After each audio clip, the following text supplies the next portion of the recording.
pop in again secretly. Okay, I'll sneak in.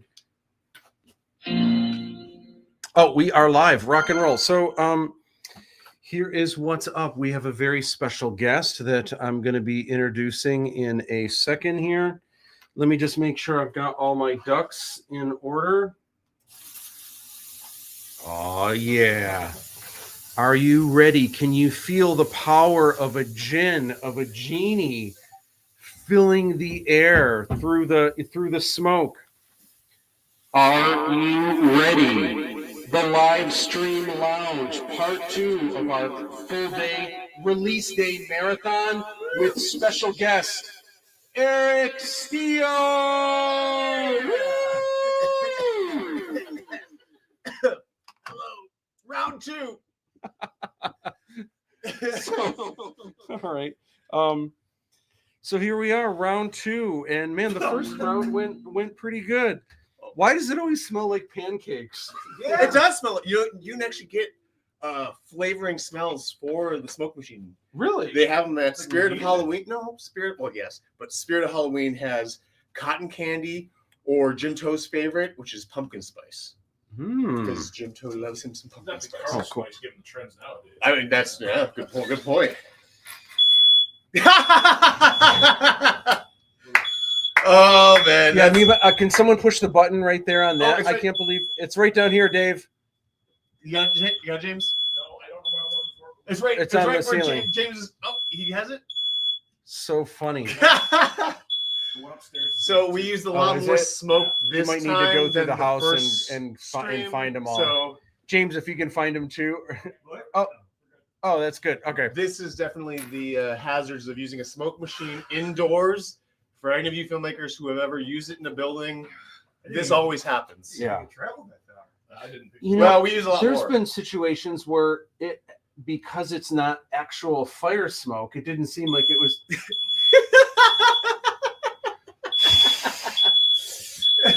You might need to push the button and. it's. Well, I'll take. Does it have a back? Do you have a little fan? You can just blow the smoke away from it. There we go. Anyway, of course, that I'm having deja vu of Chicago with with God. John that was Rick. you So and funny. Skittles entirely. So yes, me and Skittles were in. He had just arrived, and we had been there for a couple hours, and we're at the Airbnb, and of course, he's got his little vapes from the smoke shop, and we're in the basement and puffing away. Didn't realize the smoke alarm was directly above us. Oh my gosh. Directly above us. Like, I think the fire department had to come. He just Didn't they? Oh yeah, they absolutely puff. did. He just- No, No, I feel like no sooner than did waft. Boom, everything went into lockdown. Like, you know what? I felt so bad because some people were sleeping. Oh yeah, it was. Woke Yeah. up. Oh, me too. Oh. And then I woke up first with the alarm. I'm like, what are they getting into? Don't you guys ever stop partying? And then so I finally fell asleep again. And then suddenly I woke up because there's these flashing red lights through the window. I'm like, what? The police and the fire trucks are here? What? Oh, no. I remember when Oh, my gosh. told us that story, and he's like, "Yeah, I thought, don't they? And were they getting into?" And my immediate thought was, "I can't believe he's blaming us." And then and I stopped to think, like, "Oh, wait, yeah, it was." It was absolutely So funny. So, hey, what's up? You're hanging out with me and Erik Steele, Aladdin, on the live stream. Plus, James is here hanging out, of course. And also, Dave Todd is hanging out, helping out as well. So thank you guys so much for being our backbone. Lots of stuff to go over. Real quick, let's dive into, and hey, leave us some comments and say hello. But we've got some huge updates. So there's all of the streaming services that it was supposed to be on today. There are some changes, and there are some snafus, some things that kind of happened last minute, actually yesterday. So there's a little bit of some changes, nothing too crazy, but we've got some updates on where you can see the film now, where you'll be able to see it later, where you don't want to watch it just yet. And we've got some real quick updates. So where is it available now? Fandango at home. That's probably the best place to see it. You don't need an app to see it, or you can just do a quick login. This has the best version of the film in HDX, all the things. So that's the best place to see it. Hoopla, it's supposed to be there today, although we are getting reports that people can't find it on Hoopla. So we'll see Verizon, Fios, Vubiquity, all of the cable VOD. So my favorite is Charter. Dave Todd's favorite is Spectrum. Eric's is Xfinity, and James likes Cox. It never gets old. Our 12-year-old sense of humor. And James, I'm sorry, we're like, well, I don't know why we keep pinning this on you, but it just. I'm the last one down the line here. I'm like, I'll let you have this. You're also the person that can handle it, and you're just like, I can handle Cox. Well, Okay. oh my gosh. Okay. Where you don't want to watch the film just yet is Amazon Prime. And the reason why, subtitles. Why are there no subtitles? So they're just not there yet. It's a snafu. It's Amazon's fault. They're on it, but it's not something they can just flick a switch. It could be updated tonight. It could take 4 weeks. We just don't know. There is no estimate. Only that if you've already purchased the film, when it gets updated and it has the subtitles, they will be there for you. However, these are flavored. Yeah. Oh, little. I was not anticipating. I thought it was just water. A little something special. Little. Okay. What is it? Oh, lemon. Yeah. So anyway, so that'll be up soon. This film is not subtitles from beginning to end, but there are a number of characters that speak different languages. There's robots that sometimes are subtitled. The bounty hunters are all subtitled. They've got their own language that they speak. I like to think of it as they have encrypted code Yeah. that when they talk, the masks generate a code that only they would understand. Yeah. That's my take. I mean, with how many characters do that? Like, yeah, it has to be like a tech thing. Yep. For sure. You could get by and you could get through by the end of the movie. You would kind of get where it's going, but it would really ruin the cinematic experience. There'd be so many things that would be confusing. And there's some really cool things where if you knew what they were saying, it really does add another layer in understanding underneath. Otherwise, it's just gibberish and I have no idea what they're saying.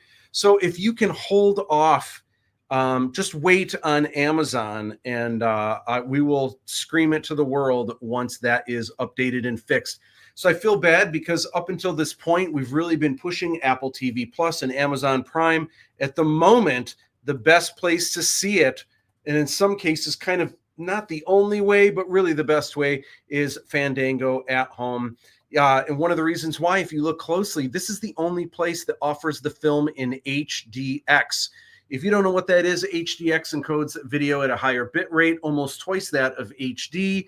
And HDX also preserves the film's native 24 frames per second. That definitely makes it feel more film-like. Otherwise, you're watching like 30 frames per second video that kind of meshes the images, so it kind of looks like 24 frames per second. But when it's actual 24 frames per second, it really does make a difference. Plus, it's got the 5.1 Dolby Digital Surround for audio, where the others don't. So that is the way to do it. Let's take a look. I'm going to skip past some of this because we talked about some of this recently right before the break. But let me jump into really quick. So the second half of TVOD begins on January 23rd. Less than 3 weeks from today, and that finally is when it'll be available on Apple TV Plus, iTunes, Apple TV, and Google Play. So that's kind of the second half of what's going on. So you'll have to wait until then. Unfortunately, we have a couple comments here, which is great. Erik Steele says, let us know if you're going to watch tonight. Yeah, I want to know who, I want to know where, I want to know kind of what, what the things are. Is that Courtney Cox? Scott Toten says, what's up, Scott? Which reminds me, I need to see if I can send you a link, and I'm going to try that right now to figure, oh, wait. Nope, don't want to do that. Invite. Okay. So I can send this link to my I may want to share instructions for okay, cool. Copy. And then okay, email. Okay. So I got that copied. Cool. Guests can stream this to their own destinations. Now I don't need to do that. Okay, so I've got that copied. So Scott, if you can let me know if you want in Messenger, if you want to send me your email, I will. Let's see. And how can I do this? How can I send this to this? Gosh, is there a way to do? I have the code copied. Are you talking about the Fandango home? No, this is for guests to come in and so we can watch the video. Oh, How do I, now that I have it copied, how do I get it from this like to my Facebook? I don't have Facebook pulled up on here. I guess I could.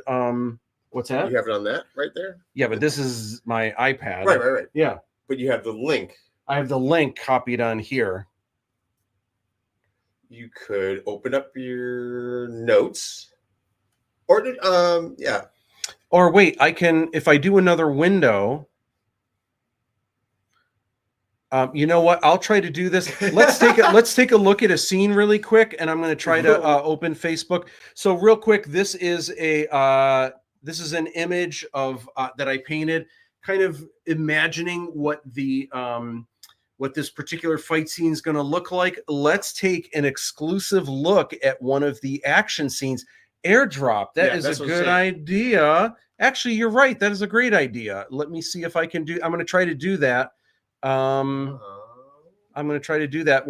And meanwhile, I'm going to have you guys watch this scene from Aladdin 3477 exclusive scene. You saw it here first.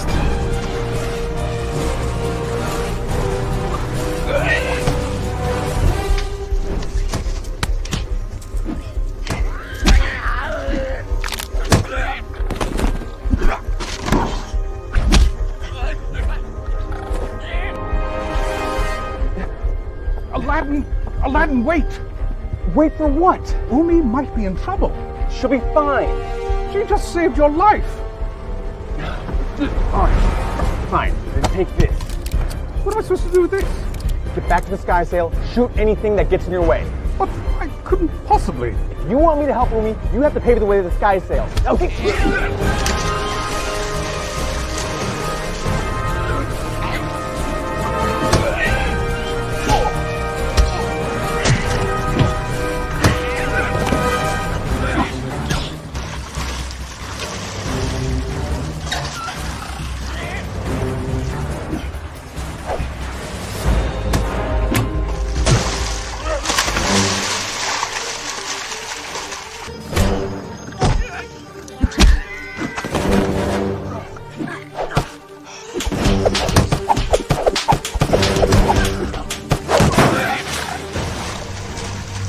Aladdin, make the wish.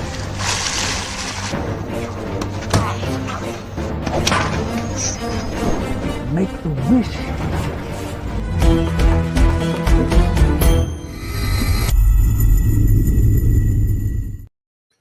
All right. So let's see here. Let me go here. So Scott, I'm in the process of getting you a link. Also, Sydney, if you're watching this, I'm in the process of getting you a link as well. And I don't know how I'll be I don't do this often, so you'll have to bear with me on getting this set up. So real quick, should my kid watch that? Real quick and easy answer. If they are mature enough to handle Raiders of the Lost Ark, and that's something you feel is appropriate for them, then it's appropriate for them to watch Aladdin 3477. If you haven't seen Raiders of the Lost Ark, watch Raiders of the Lost Ark. There you go. The Gin of Wisdom. You'll be happy. We talked about some of these recently, so I'm just going to skip ahead to some of what we're chatting about. Again, Amazon Prime, the subtitles aren't there, so please, until it gets resolved, and we don't know when that'll be, do not watch yet on Amazon Prime, so you get the full experience. All right, real quick, as I try to sort out some of this on Messenger for our guests that are going to be chiming in really soon. I know some people think Fidgy is copied off BB-8. That is not the case, and here is the reason why. Here is the proof in. All right, so you've had a chance to see what Fidgy looks like. Fidgy, of course, being Aladdin's faithful friend, his hovering robot sidekick. But you're probably looking at this robot and thinking, it's got white armor with orange accents, kind of roundish, very cute. What other robot does this remind me of? Listen, Fidgy was not inspired by BB-8. And listen, I love BB-8 just like everyone else, but Fidgy was actually designed way back in the early 90s when Fidgy was a character in a comic book that I created called Castar Shandax. And Fidgy always had white armor with orange accents. Now, over the years, the look of Fidgy has kind of changed and evolved, but the final version of Fidgy was actually created before they even started filming The Force Awakens. That said, you can imagine how I felt. I think we were 2 years into filming with Fidgy when artwork had leaked online of what BB-8 looked like. Of course, being this cute, lovable robot that's white with orange accents. And I remember thinking, oh my gosh, it's going to be years before people really are exposed to Fidgy and everyone's going to think we copied. Now, truth be told, obviously Fidgy is a very Star Wars-ish looking robot. And I remember even way back when, Fidgy was obviously inspired by Star Wars, but in particular, all cool robots of the 80s. I'm talking Twiki and Daggett, and in particular, one of my favorite robots from the 80s is Vincent from the Black Hole, and I love that he was kind of this roundish floating robot. That may have been more inspiration for Fidgy than any other robot, to tell you the truth. Now, when designing the armor and colors, I knew I didn't want the accent color to be blue because, of course, that would look like R2-D2. And I didn't want it to be red because that would look like R5-D4. But I remember I really thought these robots from this movie called Silent Running, I really thought this orange color was really cool because orange is just this really 70s mechanical color that's just very functional, and so I always wanted the accent color to be orange. The look of Fidgy had evolved quite a bit over the years, but in the end, I wanted Fidgy to be this robot that Aladdin could make himself. Other color you could have made them. I know, right? All right, rock and roll. Thank you for hanging out with us today. So much to chat about, so many exciting things. Awesome. So, hey, let's get to some comments. My mom's is like, hey, what's going on? Congratulations. Did Eric watch it yet on Xfinity? Is it on Xfinity at the moment? I have not. No, we have But not I have watched Xfinity. I have not watched it entirely through, but last night I did check out Fandango at home, and it looked like everything was great. The subtitles were working perfectly. The Force narrative subtitles, everything was great there, but have not had a chance to check it out yet. Patrick says airdrop. Yeah, good suggestion. I wasn't able to do that, but it was just easier for me to do a new window, sign into Messenger, and kind of do it that way. Sydney, awesome. Cannot wait to see you later on. I assume if it's 5:30 my time, probably, or I'm sorry, 8:30 your time, probably 5:30 your time, which is very, very cool. David O'Connor, hi to everyone from Christchurch, New Zealand. Hello. So glad that, hey, what's up, Terry? So glad that you are chiming in to say hello. And New Zealand is one of the 5 countries that got added. So, yeah. Glad you got a chance to see it. Yeah, awesome. Thank you for hanging out with us today. Oh, you did. My mom did. So awesome. They checked it out on Xfinity Video on Demand. Perfect. Okay. Very cool. So glad that you guys did. That's amazing, Mom. Awesome. So I guess Xfinity on Demand is available. Terry, we can watch it on that. Awesome. So what? Ooh, I like your shirt. I like your Fidgy shirt. Yeah. Awesome. Oh, look at that old school. OG Fidgy. Okay, so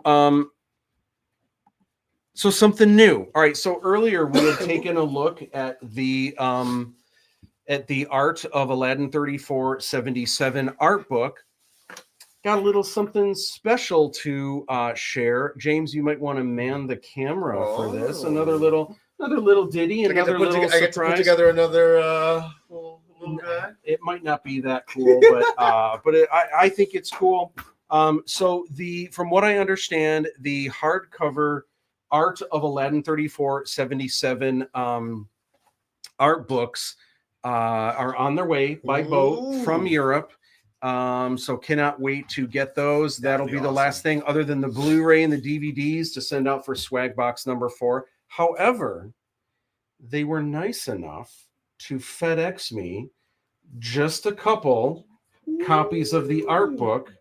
And as a gift to Aladdin, I wanted you to be the first to have. Oh, would you look at this? Would you look at it? At this beautiful art book. Look at it. just look at it. Oh, God. Oh, jeez. My head come off. Oh, my gosh. Guillotine book. But look at this. This is a deluxe. It's got, look how nice the dust jacket is, like primo. And then, like, look at this. Oh, there's James Bounty Hunter right there. Really? Yeah, you're on the inside cover. And then some fun. The author on the back. And then look at it. Also comes with. Oh, it's got storyboard pages too. Oh, it's got. Look at that. It's got a little bit of everything. Wow. And look at this. It also comes with a deluxe ribbon bookmark. Look at all of these. Look at this. The blueprints to the Taj Mahal. Oh, wow. Look at this. Missy painting the floor. Vishal, who's going to be on there later. I felt so bad. How many times do we have to paint that floor anytime we walk around? Every time we film. So every day of shooting. There is so much chocolatey goodness in here. And look at this, filming on the dunes and stuff like that. This was I think the first time I drew what Aladdin was going to look like. Look at this. Originally, I had a sword. I'm sad I didn't have a sword now. Look at this. This is the first time I wrote down the words Aladdin 3477. Cool. Never intended for that to stay, but I was already drawing like what the movie poster could look like. And was that original Fidgy too? I was toying with the idea.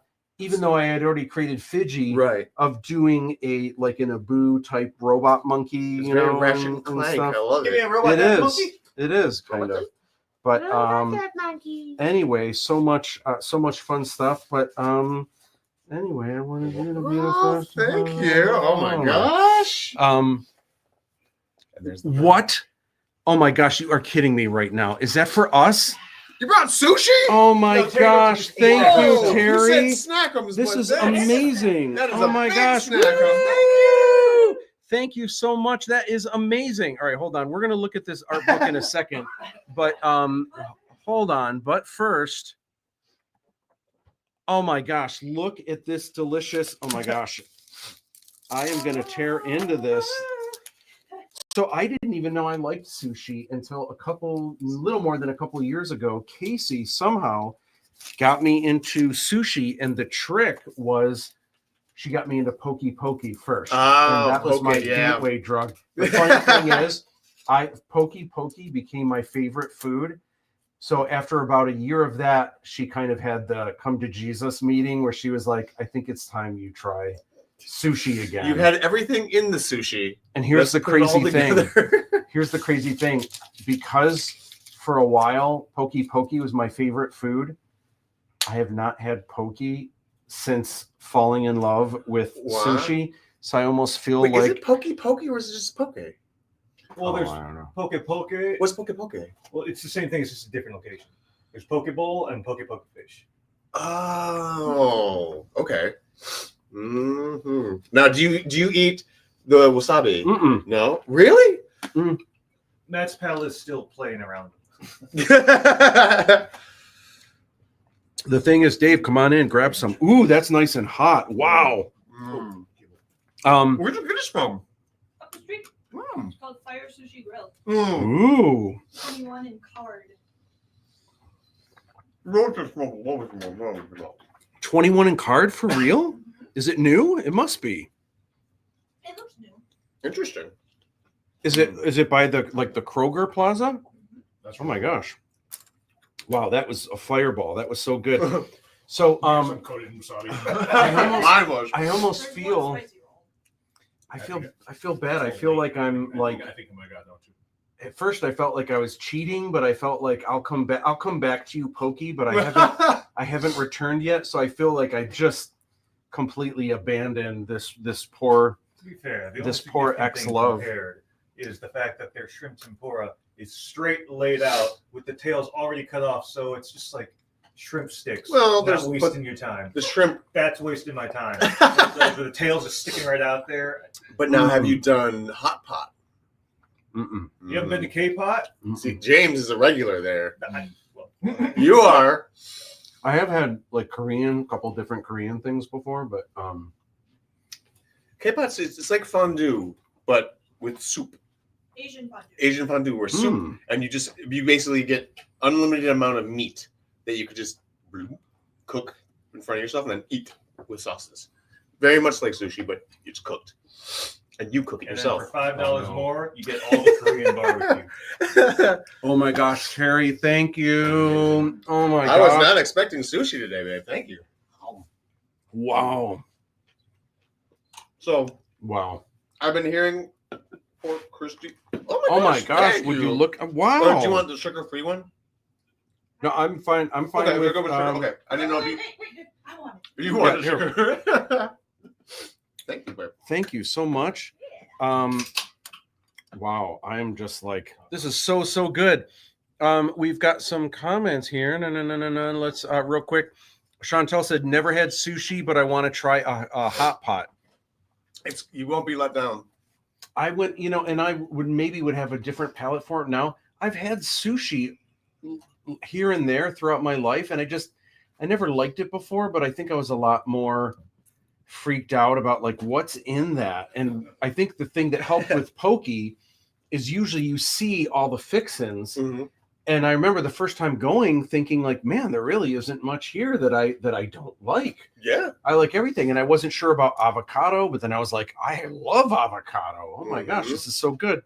So so it just made it natural when I realized I really do like sushi. It's rare and it's not Sushi is rare. it's That's what makes it sushi.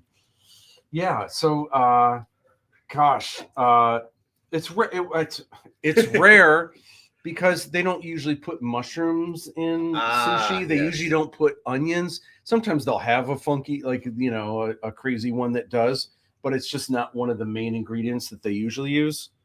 And boy, do I love it now. These are so good. Oh my gosh. You better be eating a lot of this too, because I don't know if we're gonna be able to finish all of this. Figure by the time it's over, maybe you'll have. I can always put it in the fridge for you guys. So the princess has been messaging through Facebook. It looks like she's not on your messages, but I think she did order it on.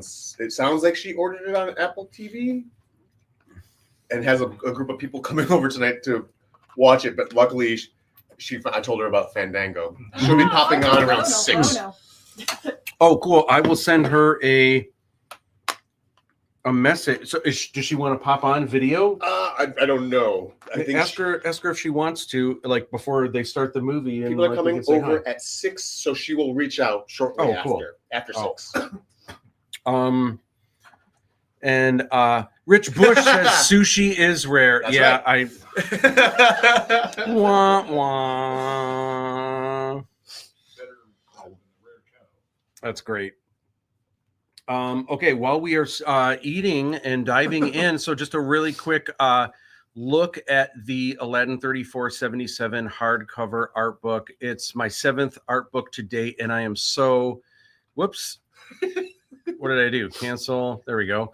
I am so proud of it, and I wanted to just kind of take a quick peek at some of the pages here. These are just some random pages. Here is one of the early paintings I did of Erik as Aladdin. And this is actually, the photo of Erik here is actually a selfie he took the first time he walked onto the set of the Aladdin's apartment. So that's actually also photo by Erik Steele. Here's me getting a little romantic with Fiji on one of the outdoor sets, and kind of a look at some of the art that I did for the designer toy packaging and the t-shirt. Here's a Princess Kamala page, a look at the laser taser, which was kit bashed, the design for the minifig. Here's a production painting I did to kind of show the vibe I was trying to do for the Garden District Marketplace. Lochan Shyamalan, don't mind the fact, why are you guys looking at the groin? Why are you so concerned about there being a tube to the groin? You don't have to look there. So when you gotta go, you gotta go. Yeah. And to me, sci-fi, some of the best sci-fi is when there's always just a hint of weirdness. And so that's why for a long time, Looking at you, Total Recall. everyone was, when they saw these, everyone was like, you're not actually going to have a tube going right to the groin, are you? And so enough people asked that I was like, maybe I'll skip the groinal tube. But this is some of the first things that we filmed, some of the desert scenes, and one of the first major set pieces that we built was the Rashmi access portal. And we had to carry that thing through the desert. Yeah, we couldn't drive it. We was in an area where it's pedestrian only. Here's the storyboards for the introduction to Umi, the Red Star. So some of the designs for the minifig, and the Red Star minifig has more pieces than any other figure, mostly because there's a lot of armor pieces, but it comes with a Romo.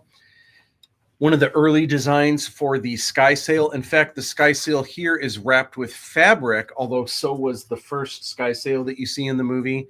And Fiji, you can see, Fiji was going to look completely different at the time. So just a deep dive into so many aspects.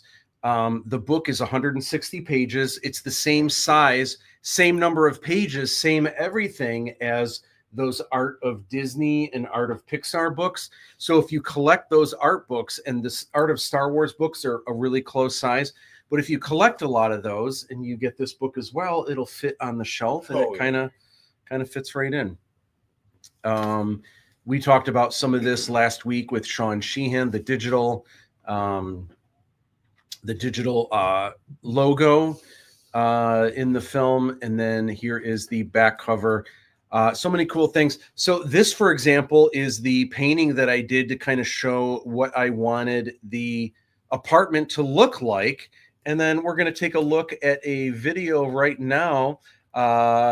Never before seen behind the scenes video of Aladdin's apartment and what it took to create such a thing. If I can find right here. Let's check this out. The challenge is going to be, we've got these cool panels. How do we get these panels to angle like this, and then angle upright, and then angle back this way again without having beams all up and down this thing like you would in a basement? And we're going to begin today.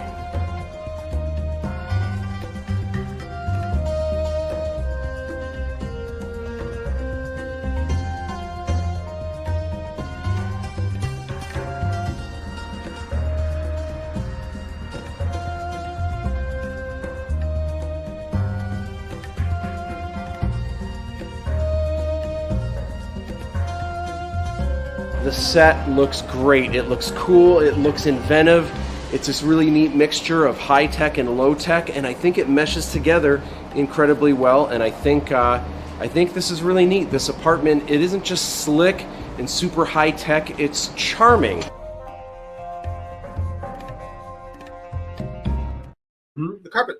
Oh yeah, that was the carpet dolly. Manolo and Ghost. Yeah. Awesome. All right, so moving forward, socials. And the new socials, obviously TikTok, Reels, and Shorts. Man, what a changing game it's been in recent years. Mhm. Just the it's just been bananas. I was talking a little bit earlier how 5 years ago I had so many students where I'd say, what do you want to be? Thinking they were going to say a comic book artist. I want to be a director. I want to be an animator. These days they're all like, I want to be an influencer. It's just like, oh my gosh. So it's funny because for a long time I felt like, man, these students are just out of touch. They just, having worked in the ad agency for a long time, or sorry, the ad industry for a long time. I was like, what are these kids thinking? What do they know, kind of thing? And the biggest, just total upheaval in my own experience, it just kind of was just mind-boggling, is when we were having one of our first marketing meetings for Aladdin 3477, when I learned that they were putting all of their efforts not into print, not into radio, not into TV, but into influencer marketing. Yep. And I just started looking into it. And for the first time, I was like, oh my God, it's not that my students are out of touch. I'm out of touch. I'm the one who's kind of behind the game here. And just so interesting how things are changing. But we're doing what we can to keep it interesting and keep it fresh.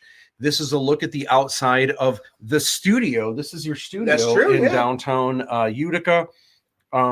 So cool. This is kind of a look. This is like the Christmas decorating, which is so cool. And the twinkly lights behind, yeah. Yeah, and then next door is a card shop. They've got a copy of the poster up. Represent. There's a bunch of places around town that have the flyers. Did you give some to Sergeant Reds? I did not give you Sergeant Reds, actually. Weirdly enough, My buddy Tracy went there. Yeah. Do you know if they took them from Tracy or if they use them? They're not there. I know they're at the gas station. I know they're at Vino and Vibe, at Okay. Steampunk, Northern Grind, and They didn't want them. Yeah. So You know why? I think they had a falling out with someone that we know, Yeah. and so we're like by association. Oh. Dumb. Yeah. That's all good. So anyway, Both parties are.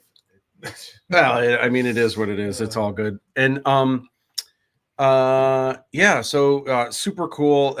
Any way that you guys can share. Here's a look at the flyers. They have a QR code that kind of has a link to my link tree where there's all the things. There's so many things we didn't do, and I'm kind of glad we didn't. I don't know how well some of these would have gone over, including a Sky Sail Lego contest. And I just did an AI. What's interesting? I keep trying to get AI images tied into Aladdin 3477 through ChatGPT, and I keep getting denied. We can't really mess with an intellectual property. We don't have the rights, kind of thing. And I'm like, but I'm the creator of Aladdin 3477. But anyway, so that's the best I did, is like a steampunk sailboat rocket ship kind of thing. James, you had a question? We had a bunch of random Legos laying around. Like, sure, we'll do it, but I guess not everyone's got hundreds of thousands of bricks laying around. And gray ones and stuff. You can do it. That'd be Um, cool. Anyway, another thing that we almost did, and it just didn't work out, but for a time it seemed like we might in fact have access.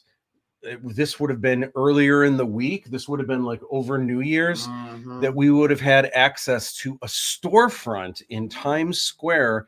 How wild would that have been to bring the full-size Sky Sail there, park it, have you dress up as Aladdin, have someone hide underneath to puppeteer Fidji, have James as a bounty hunter, have Bredge there, maybe a Hong Kong trooper or something like that, and then just do total method acting, have the police come actually throw you in jail. I feel like the price, like, you can't even pay for that kind of guerrilla style marketing and viral marketing, and everyone would be taking selfies. What is this? But anyway, it ended up not working out. Last minute, they didn't have the building space anymore. Man, But Eric, we could have gone to jail.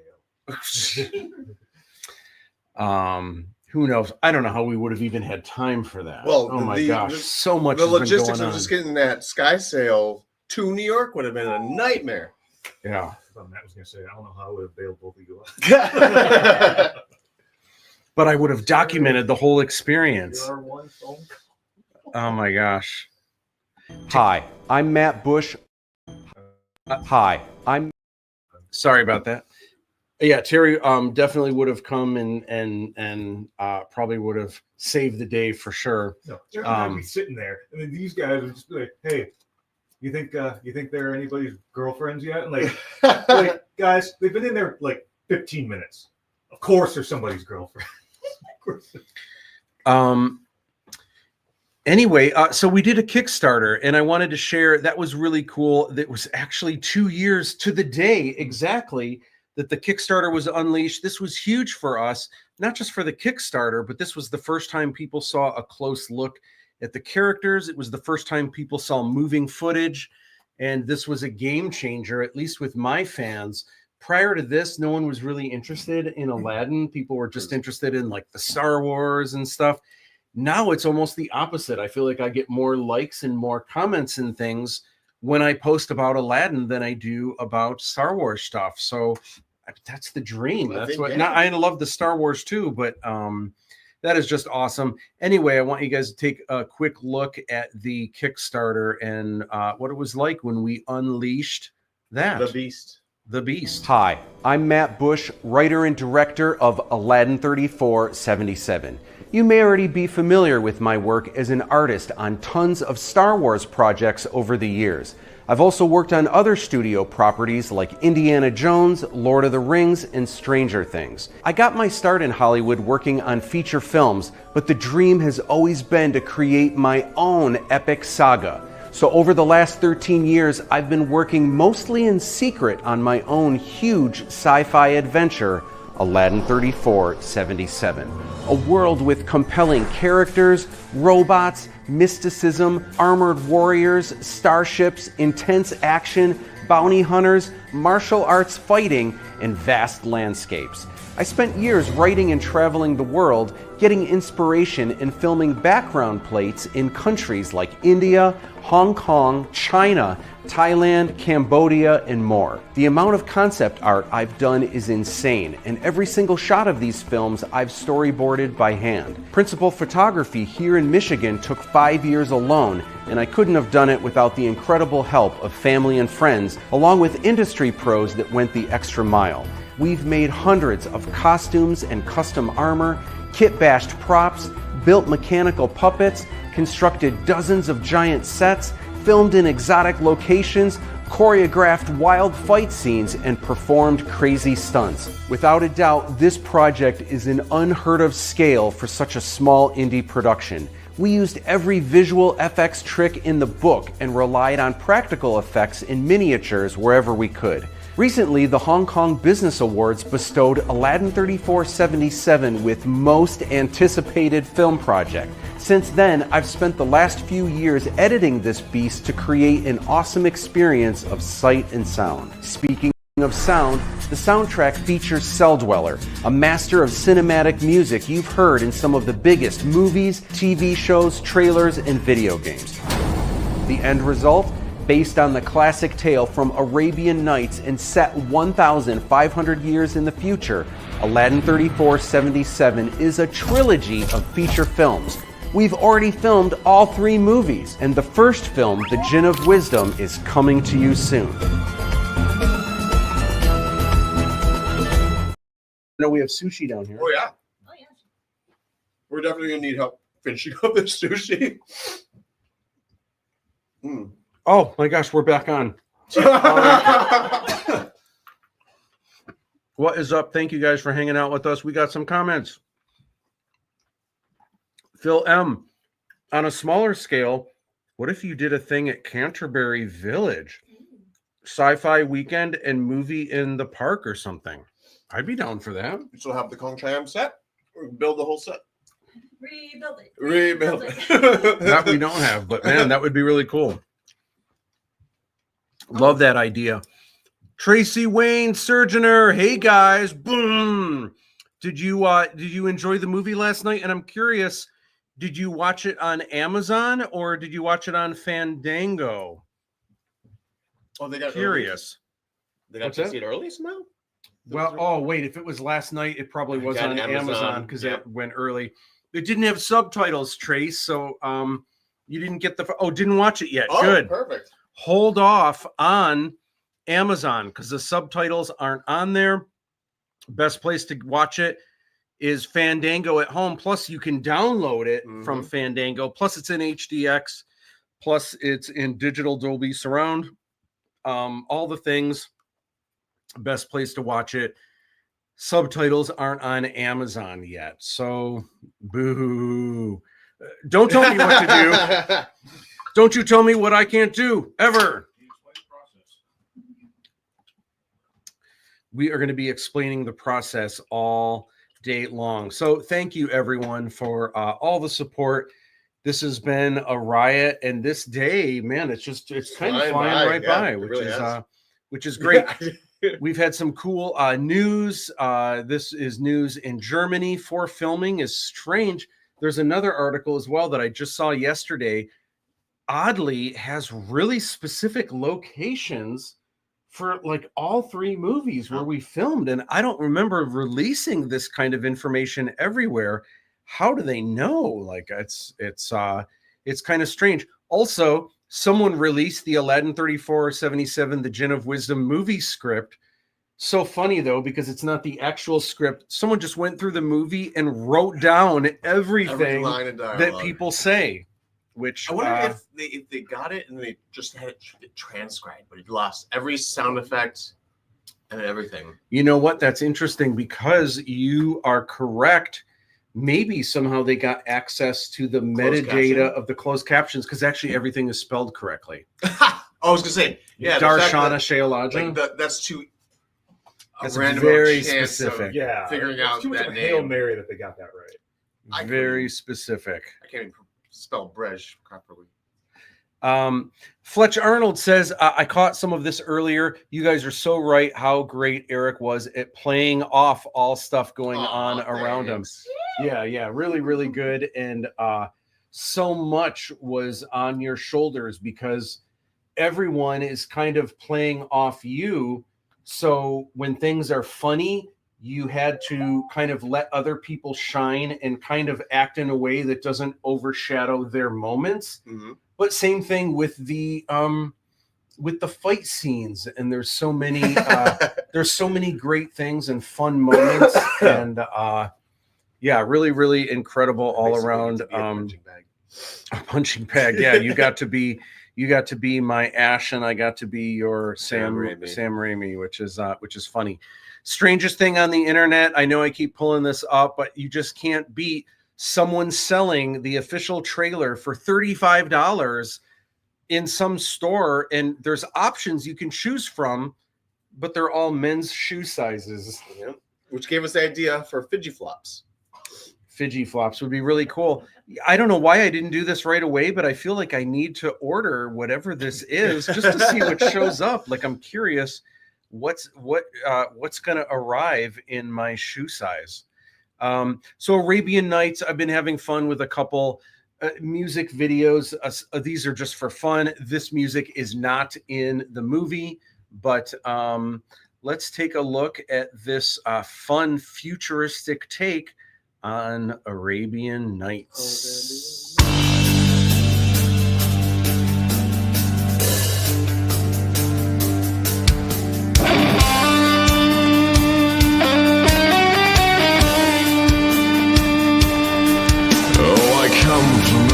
From a faraway place where the caravan camels roam.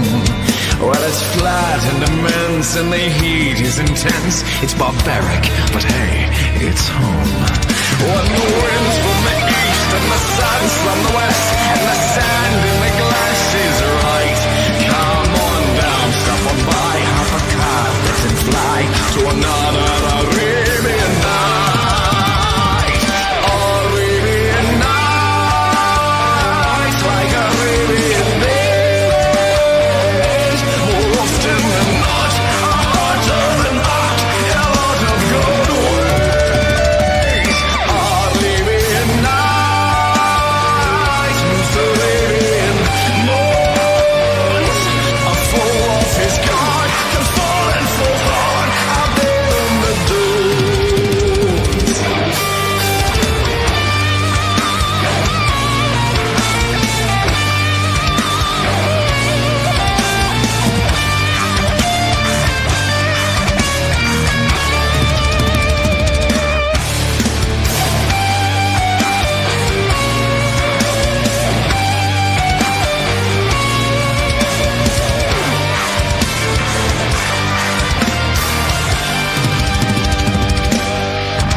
cameras work. I would hope so, man. Yeah. And we're back. Hey, what is up? Just finishing this right here. My mom said she watched it on Xfinity, but they had some issues. So I said, what kind of issues? Curious. Okay, so what is next? We've got some great quotes, some wonderful things that people said. Some professional reviews here. It really, this is Jason Catron from the J. Craig podcast. It really blew me away in the art direction, set design, and costume creation. Tom Santilli from Movie Show Plus. This is just worded so beautifully, and like, oh my gosh, this is just so amazing in an era dominated by big studio blockbusters. Aladdin 3477, The Djinn of Wisdom, stands as a bold declaration of what independent cinema can achieve when driven by passion, creativity, and relentless determination. Thank you for that. Amazing. Chris Jones, Overly Honest Reviews. I'm definitely psyched for part 2. Alan Ford at Filmophilia, an expansive cinematic universe brimming with creativity. And Robbie at Attack on Show. This is a fantastic original take on Aladdin. Wow, wow, wow. So again, we keep bringing this up just because we want to make sure you know Amazon Prime, it was available a day early, but sadly, sorry, there's still no subtitles. So please hold off if you want the full experience. It'll be confusing. There's a number of characters that speak in other languages and robots, and some of it you can figure out, but some of it will definitely it'll kind of lose some of the magic and some of the clever things that kind of happen. You'll be in the dark about. So make sure you watch it with subtitles. Best place is a Fandango at home currently. It does look like it is on YouTube for purchase. You can purchase it and you can get that. This is the trailer, but then you go to buy or rent and you can get it in. I just don't know the subtitle situation. It's got closed caption, unrated. Oh, right. I mean, you don't have to buy it. But I'll get it at some point. That's interesting. This is renting.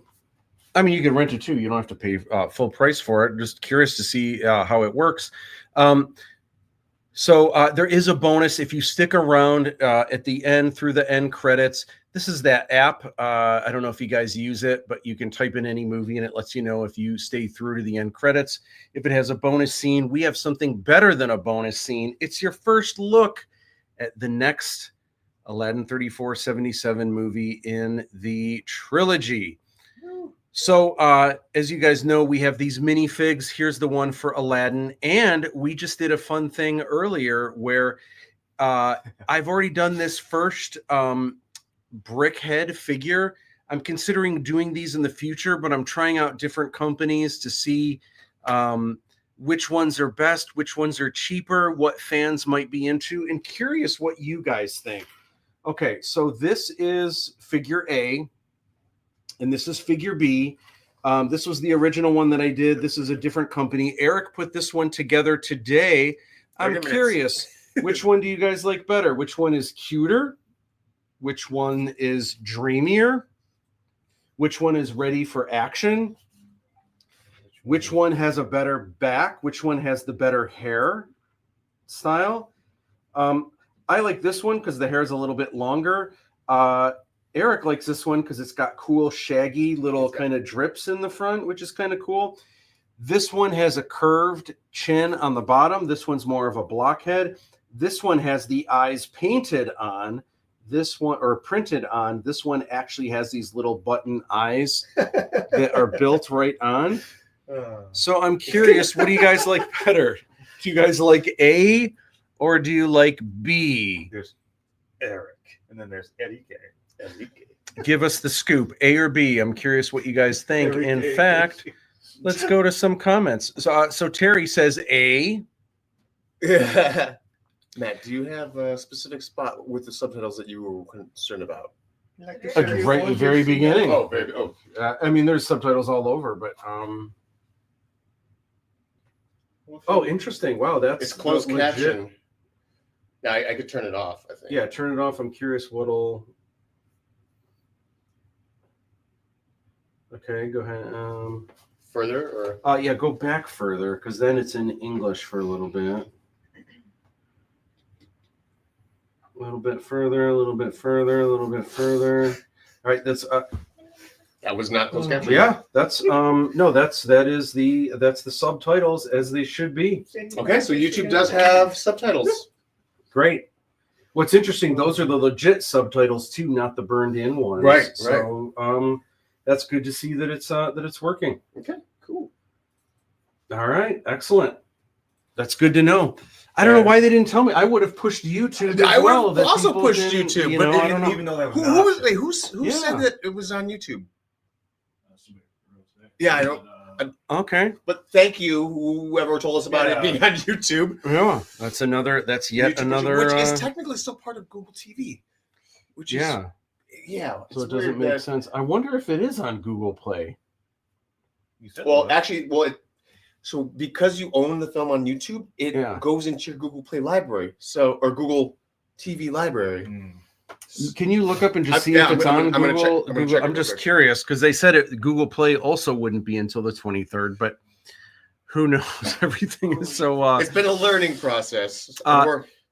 Fletch Arnold says a bit B's head does look a little more traditional brick head. Oh, okay. So he likes a bit B's head does look more traditional brick head. Yeah. So A is maybe a little more cuter, a little more refined, but in terms of what a brick head is, I think B is closer to that.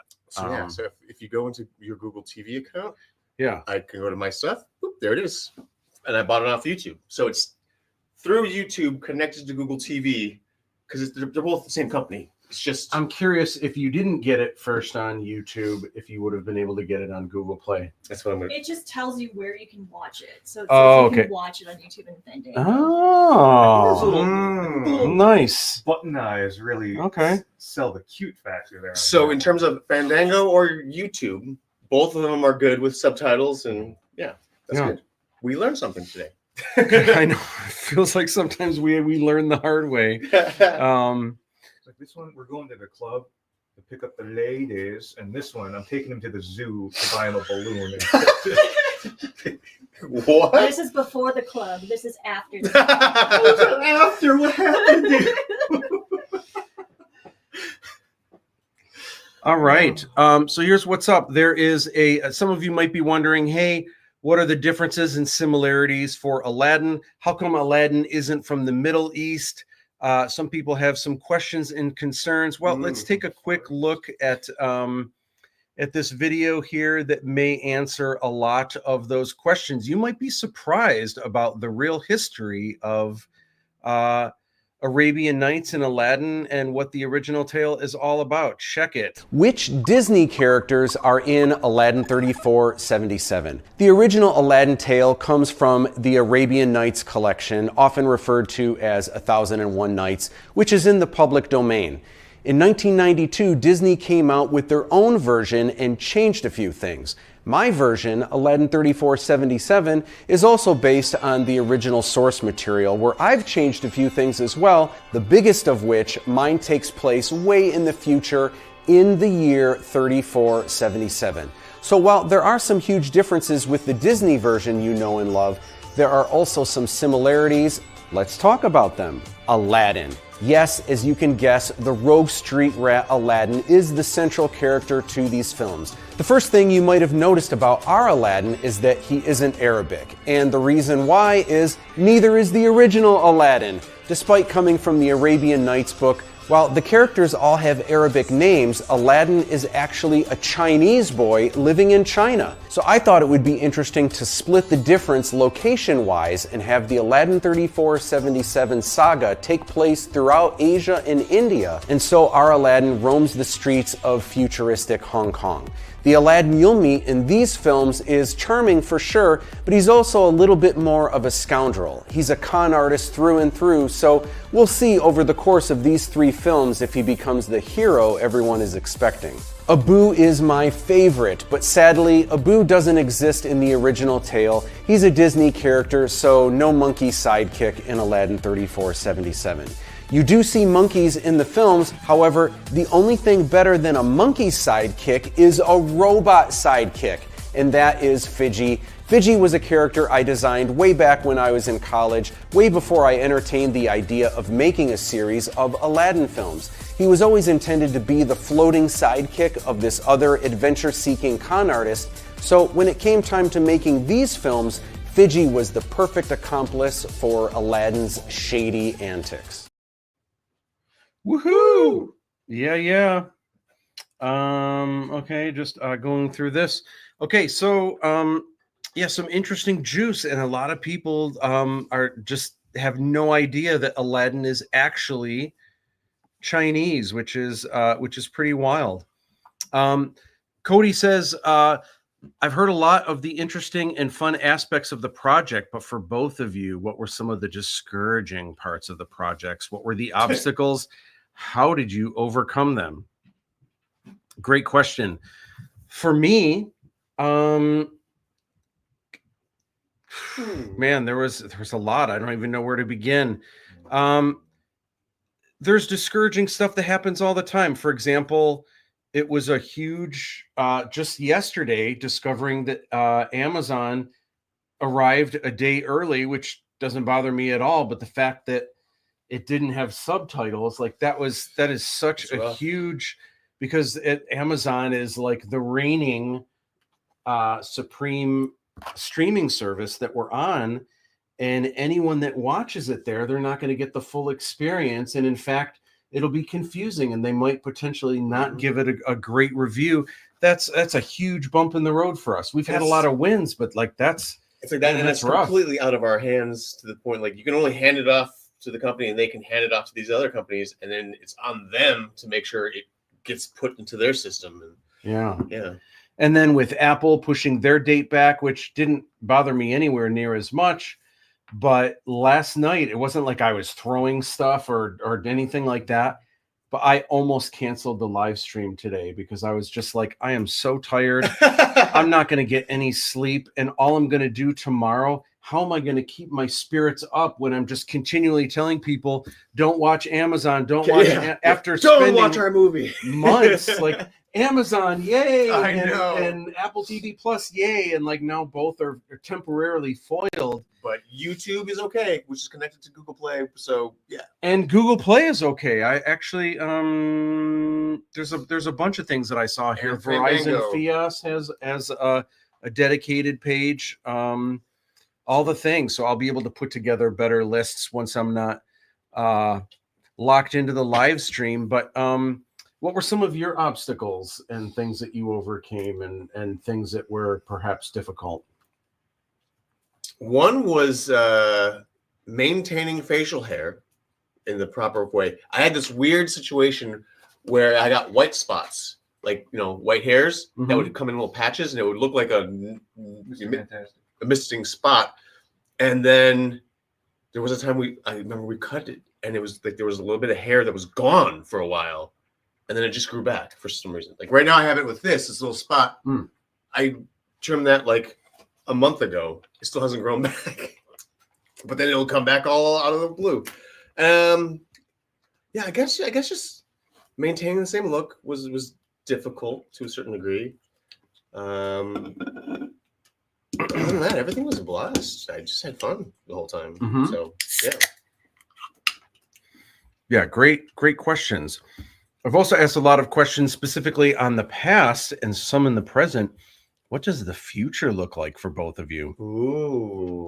For me, perhaps after both movies, you mentioned steering away from sci-fi and directing more work.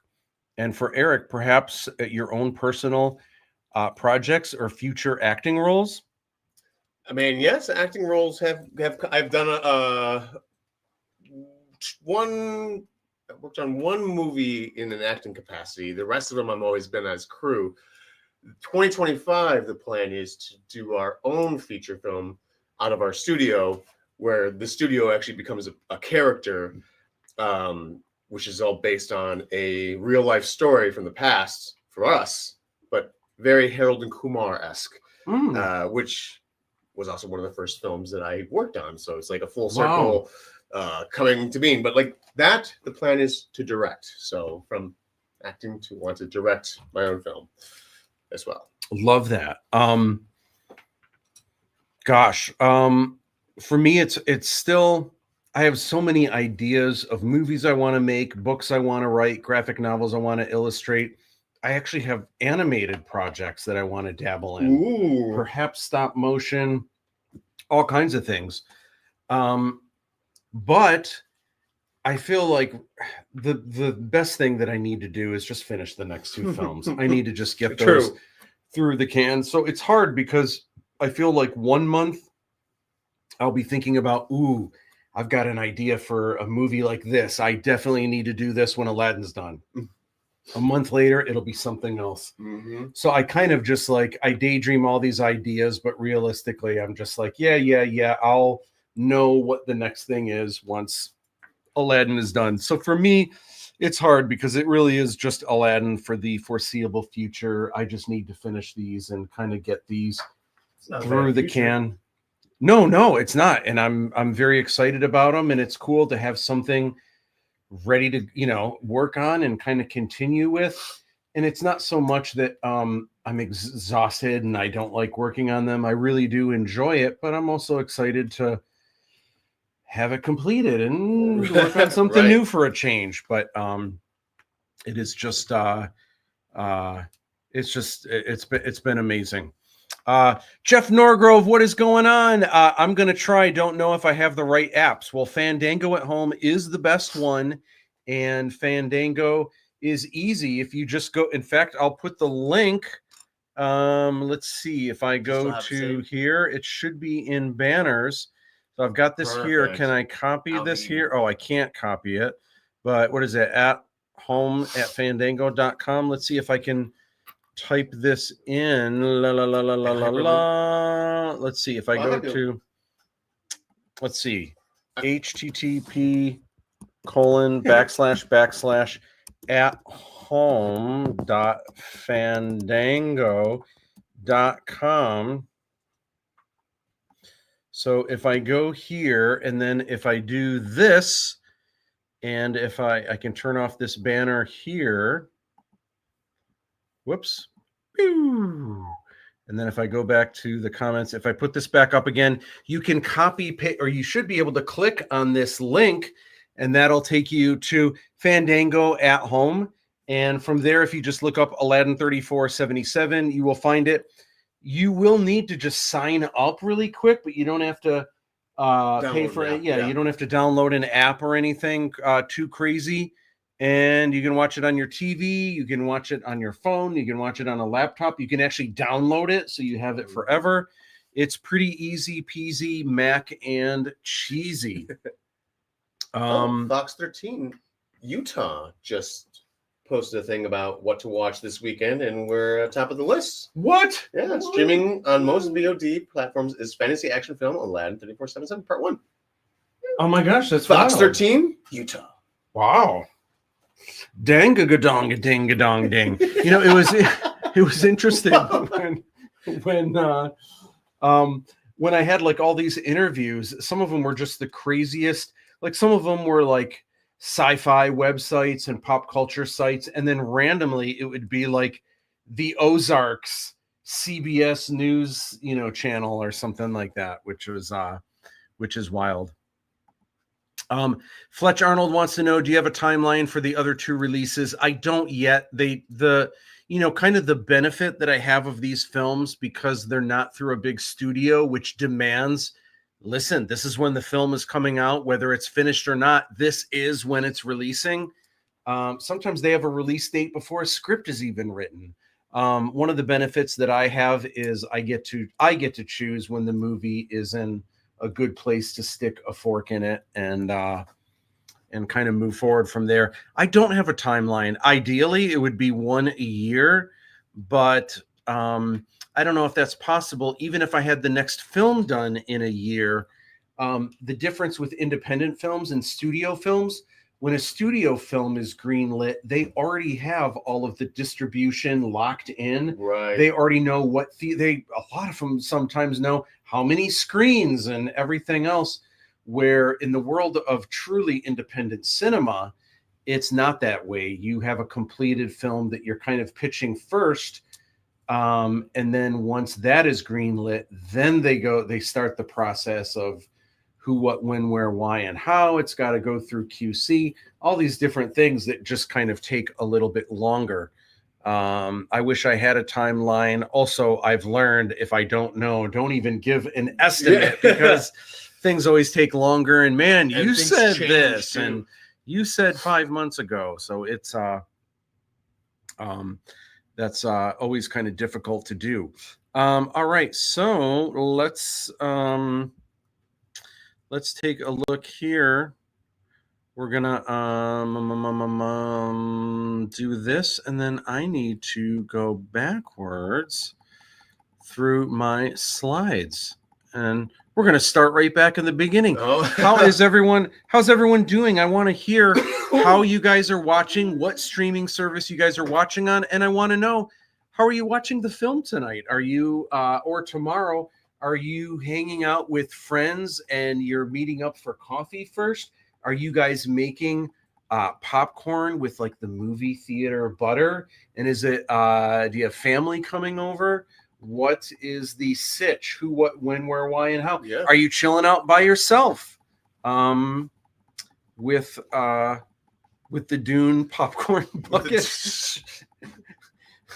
Yep. Waiting for the Fiji popcorn bucket? The future Fiji popcorn bucket. I don't know. We need a Fiji popcorn bucket. I mean, Faux show. All right. So here is the scoop. You guys are watching the live stream lounge. It is the release day marathon, and Eric and I are hanging out with James and Terry and Dave Todd and sushi. And sushi. Oh my gosh. And spreading the word, spreading the love, reminding you guys that the film is out today on a bunch of formats.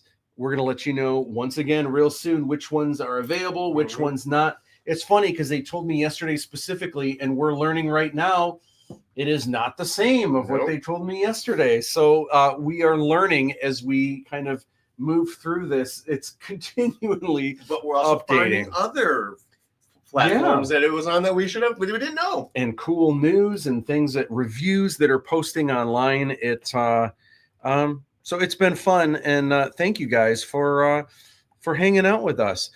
Fletch Arnold says, totally understand that. Fandango and my daughter wants to build Fiji. Ooh, Kit Bash. Well, I can tell you what most of Fiji is. I can point out some particular parts if you would like. I think that would be fun. So real quick, let's take a look at Fiji. Yes.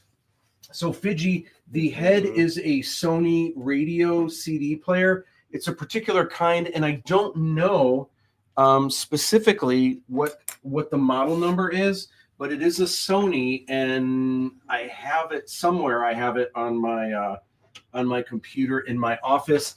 It's a very particular radio that I remember.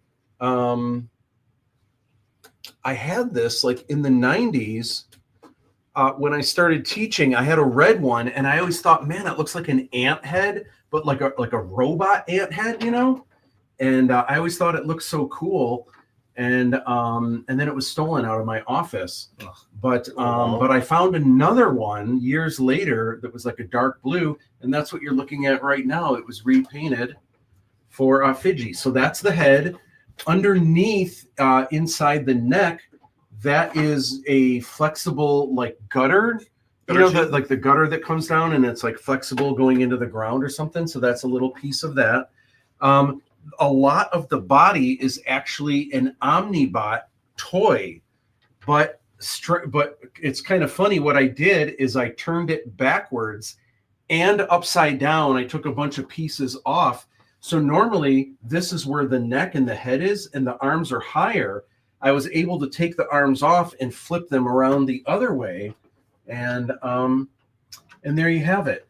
Clayton Celesto designed how the gimbal works inside, and it is absolutely brilliant what he did. The gimbal is actually just two, gosh, what are those things called? Those a ratchet that like you put the different sizes you're talking on? about bearings.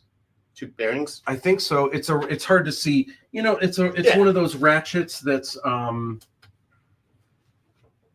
what is it called? There's different sizes you put on it for like for bolts to tighten things, and it's like ratchet Just a strap. ratchet? Like a ratchet strap, but like not a strap. yeah, I don't know what they're called. I'm so bad at all that stuff. Anyway, you know how they have like a kind of thing, you know, where it moves and then you can kind of crank it. Well, he took one and then connected it to another, which made it perfectly. Like, You can kind of make it go any way. And then if you look closely at this down here, there's an iron rod that goes all the way up to this side in the head and one that goes all the way up to this side. So anything that you do with this controller down here, you literally, whatever you do with this, you could make it roll, you can make it go back, you can do yes, you can do no, you can tilt to the side. Anything that you can that you do with this, it kind of animates the head. And one of the things I love about it, it's not a lot of mobility that you can get, but there's so many cute things where like Fidgy can like kind of be staring someone down and then like turn and then, like kind of move away and then turn its head. There's so many cute things you can do where the head turns first and then the body follows, or vice versa. And for some reason, it just works. It just does. It does a lot with a little. But if you're ever interested, if you private message me, and I'll try to get back soon. I'll have to find, but there is a specific radio that is the perfect CD radio for Fidgy's head. My dad says a universal joint is what it is. Universal joint. Gotcha. Also, do you have the Fidgy file for these guys? Yes. The 3D file? Oh, no. Oh, okay. I have like a STL. where's your book? I have basically Oh. Right. Sorry, that was Now, Jeff? no, it was a a ginger hot. piece of ginger. You had like 6 drinks. Today. It was a wasabi. No, it was the ginger. So I have things much. like this where these are perfect side front Oh. view, and like and even the extra pieces here. Well, because I know there's a whole community of 3D printers who knows, maybe someone wants to make a giant 10 times size Fidgy, like that's big enough to like Climb into. climb for an into. Aladdin-themed bachelorette party? That's great. So our special guest today is Erik Steele in this dreamy photograph from Paul Michael Caine. Said. And then it's time once again, James, your outfit. What's it going on? Oh yes. What's going on? Not a whole lot, I guess. What is the scoop? Give us the lowdown with Show the us showdown. the see-through outfit. The see-through Yeah. arms. I don't always have a see-through. Granted, there are many. So today, since it's launch day, we have the Aladdin 3477 shirt. We have the South Korean casual sheer jacket type thing to not fully obscure the shirt, because let's be fair, it's about the shirt today. Yeah, that's true. Oh, okay. So it is, the whole thing is see-through. Yeah, I wasn't All right. lying. Nice. And this I've got the Fidgy hard enamel pin Okay. with the little glitter eyes. We slowly pan. Okay. We have this dumpster fire on the back that is soft enamel. Note the difference between hard and soft. And over here, we've got the Polaroid camera with Buns of boom steel. shot All right. Okay. and keep going back. We've got the Kiriko from Overwatch 2. Let's be fair, it's a multi-layered, multi-material pin with the little tiny glowy fox that's UV reactive. That's important. So I'm curious, when you're walking down this, do people ever come up to you and just like start touching your head and playing with all of them? Terry. Terry? But they do talk about them. They do. And Okay. always a good talking point. And All then right. you have the white rabbit candy for all Asians in the house. Right. Then you have the little tiny Korok over here. Amazing. Yeah. And then you have the hook shot with the dangly little chain for flare. And then you've got this hollow sparkle Porygon. Oh, and the llama potion from Emperor's New Groove. Seems like an obscure throw, but we found it at Celebration Orlando. So.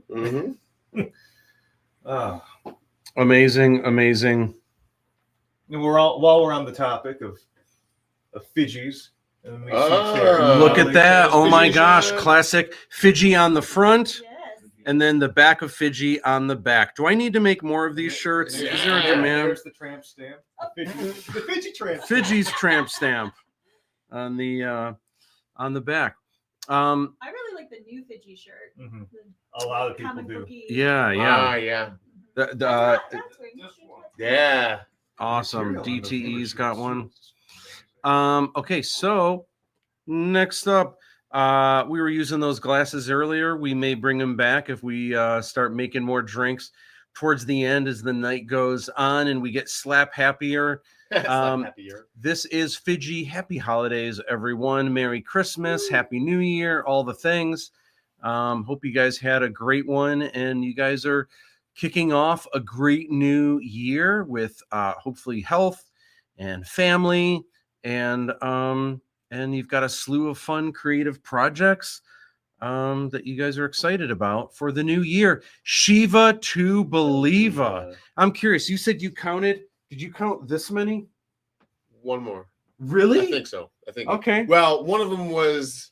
Oh, with the S. the Oh, triple so S. that's not the same. I know it's not. Yeah. But, yeah. Okay, so it's all right. So it's as many as I counted. I thought Right. it was one less than that, but that's cool. So hopefully, dude, I will.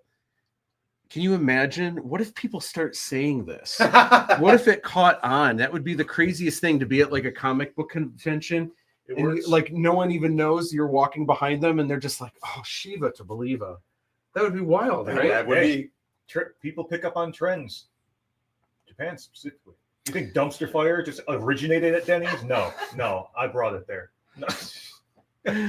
We've got new videos. If you go to the Aladdin 3477 YouTube page, there is a video called What is Aladdin 3477? This was produced by Oz, Steve Pankatai, and it's really cool because he ended up kind of merging into the position of first assistant director, but this was a really neat video that he kind of made when we were first filming. It's been updated with, shots from the film and everything, but there's interviews with all of us kind of right when we first started filming, which is kind of wild to see. So check it out.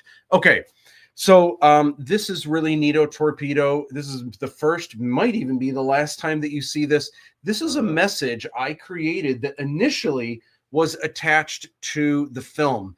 I think this was super helpful when pitching it to different distributors and Right. studios when they saw a screener of the movie, but this has been removed. Buffalo 8 thought it was probably a good idea not to have this in the beginning. I have to agree. There's a couple reasons why I kind of really wanted it on there. Rather than me rehashing all the information, take a look at what you're not going to see at the beginning of the film, which I think there's some good juice in here, though.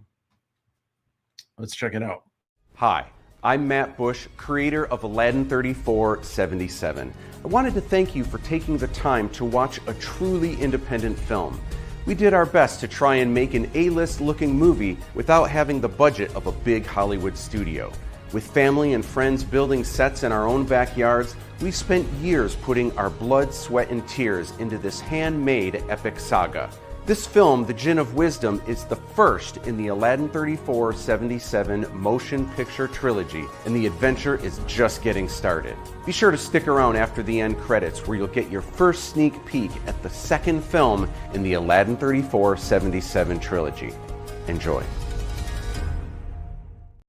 Yeah. Okay, so the biggest takeaway from that, I think, obviously it kind of sets up that there are 3 films in total, but more importantly than that, it kind of reveals at the end that we have this cool bonus, not a scene, but your first sneak peek at the second film. Mm-hmm. And one of the first things people keep saying over and over is, oh my gosh, when is the second movie coming out? I need to know where this is going. Which is cool. I'm glad to hear that. So we do have some competition. Our biggest competition today for new releases is Wallace and Gromit, Vengeance Most Foul. I love Wallace and Gromit, and I remember I was living in LA when these first came. Oh no, maybe it was right before I moved to LA, and my buddy had a video cassette somehow. And it was on VHS. That's how I was able to see it. But it's super cool that they're still doing them. How fun is that? We have some massive updates, and I'll tell you what, the updates just keep changing because we keep discovering new things. Yep. So it's continual updates, but it's all good. So first of all, where can you see the film? For sure, you can see it on Fandango. It's available there. It looks great. You can get it in HDX. It has Dolby Digital sound. Also, what's not listed here, we have discovered it is on YouTube. It is on you have YouTube. to pay for it like you do all the rest of them. Same prices, nothing's changed. Same prices and everything, but you can actually rent it or own it from YouTube, which is wild. Also, we've been saying all day Google Play, it won't be released until the 23rd. But if you do, Google Play would be using the same thing that YouTube would be using. So it is technically on Google Play today. And it is, and actually, I'm looking through my email. They sent me a link. It is live, even though they said yesterday it wouldn't be until the 23rd. It is live on Google Play. If you used to have Vudu, it's now Fandango.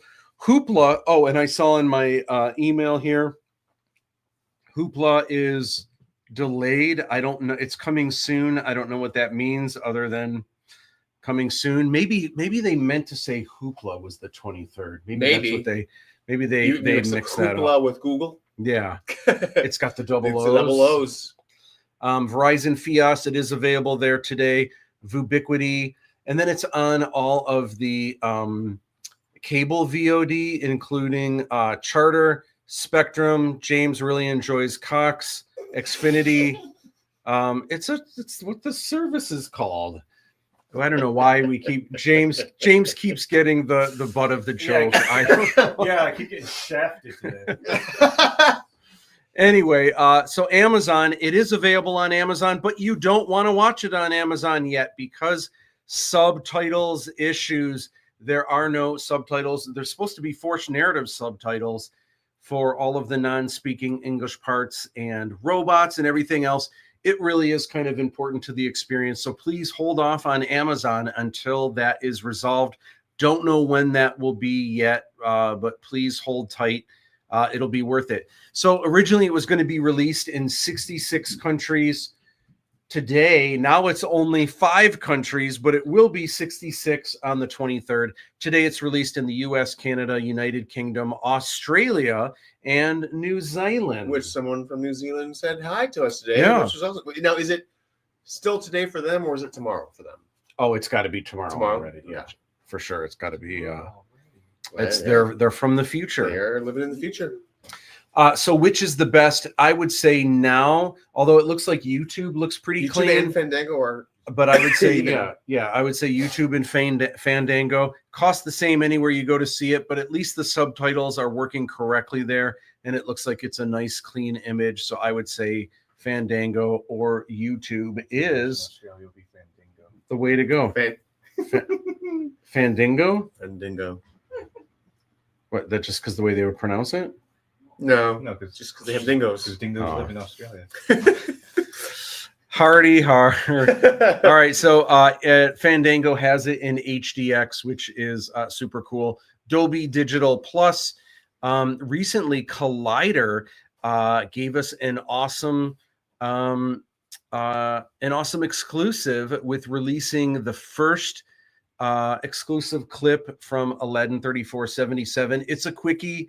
It's just under a minute. Let's take a look at this whimsical scene with the princess getting ready for adventure.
All right, rock and roll. So that is the exclusive look from Collider, which is awesome that we landed.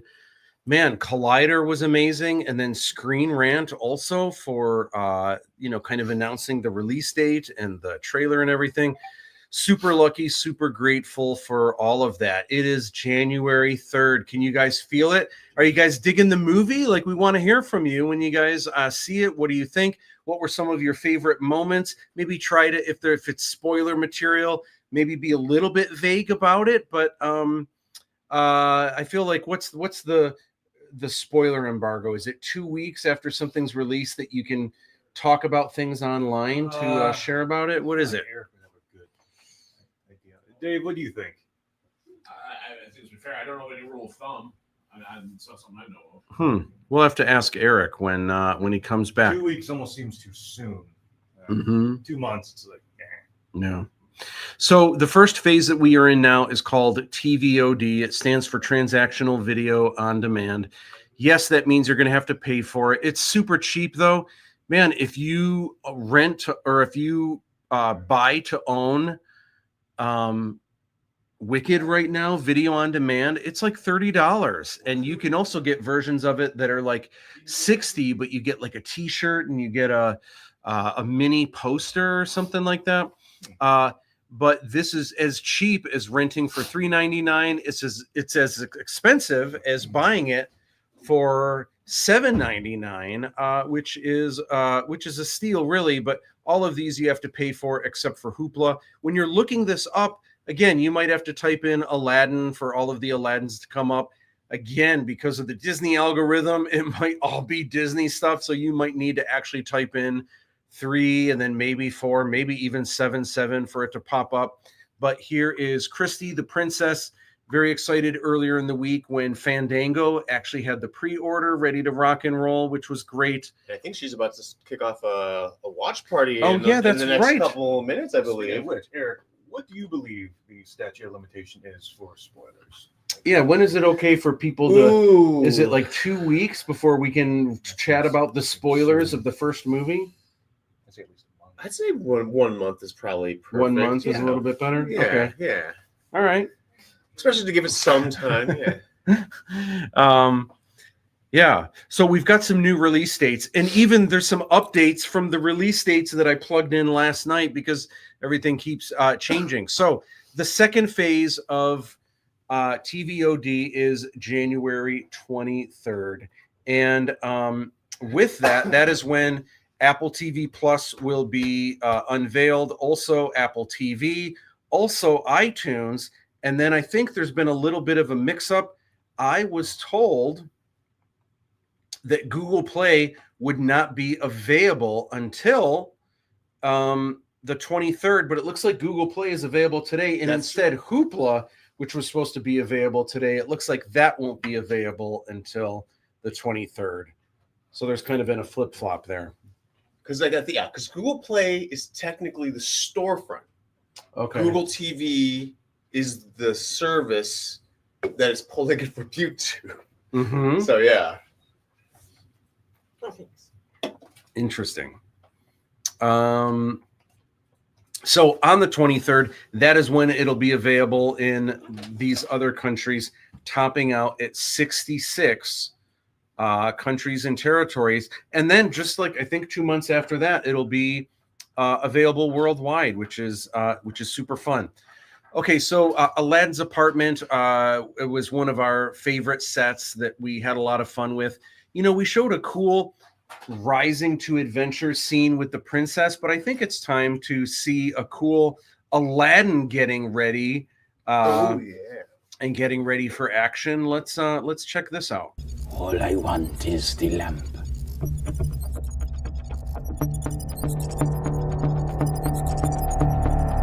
Where'd you get a key? Does it matter? I'd like to know. I'd like to leave. I'd like to leave. Good, I'm flying. Wrong, I'm flying. I'm flying. I'm flying. No. Yes. No. Yes. It's my power key. It's my sky sail. Fine. Fine. Fine. But you help me retrieve the lamp, and we get it my way. End of discussion.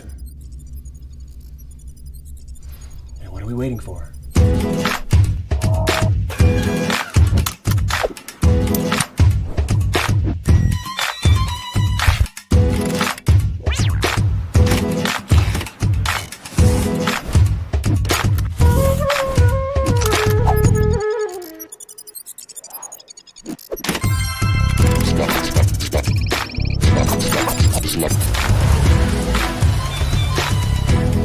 Viva to believer!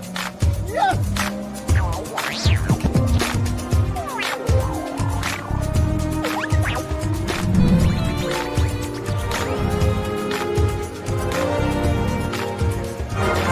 Here goes nothing.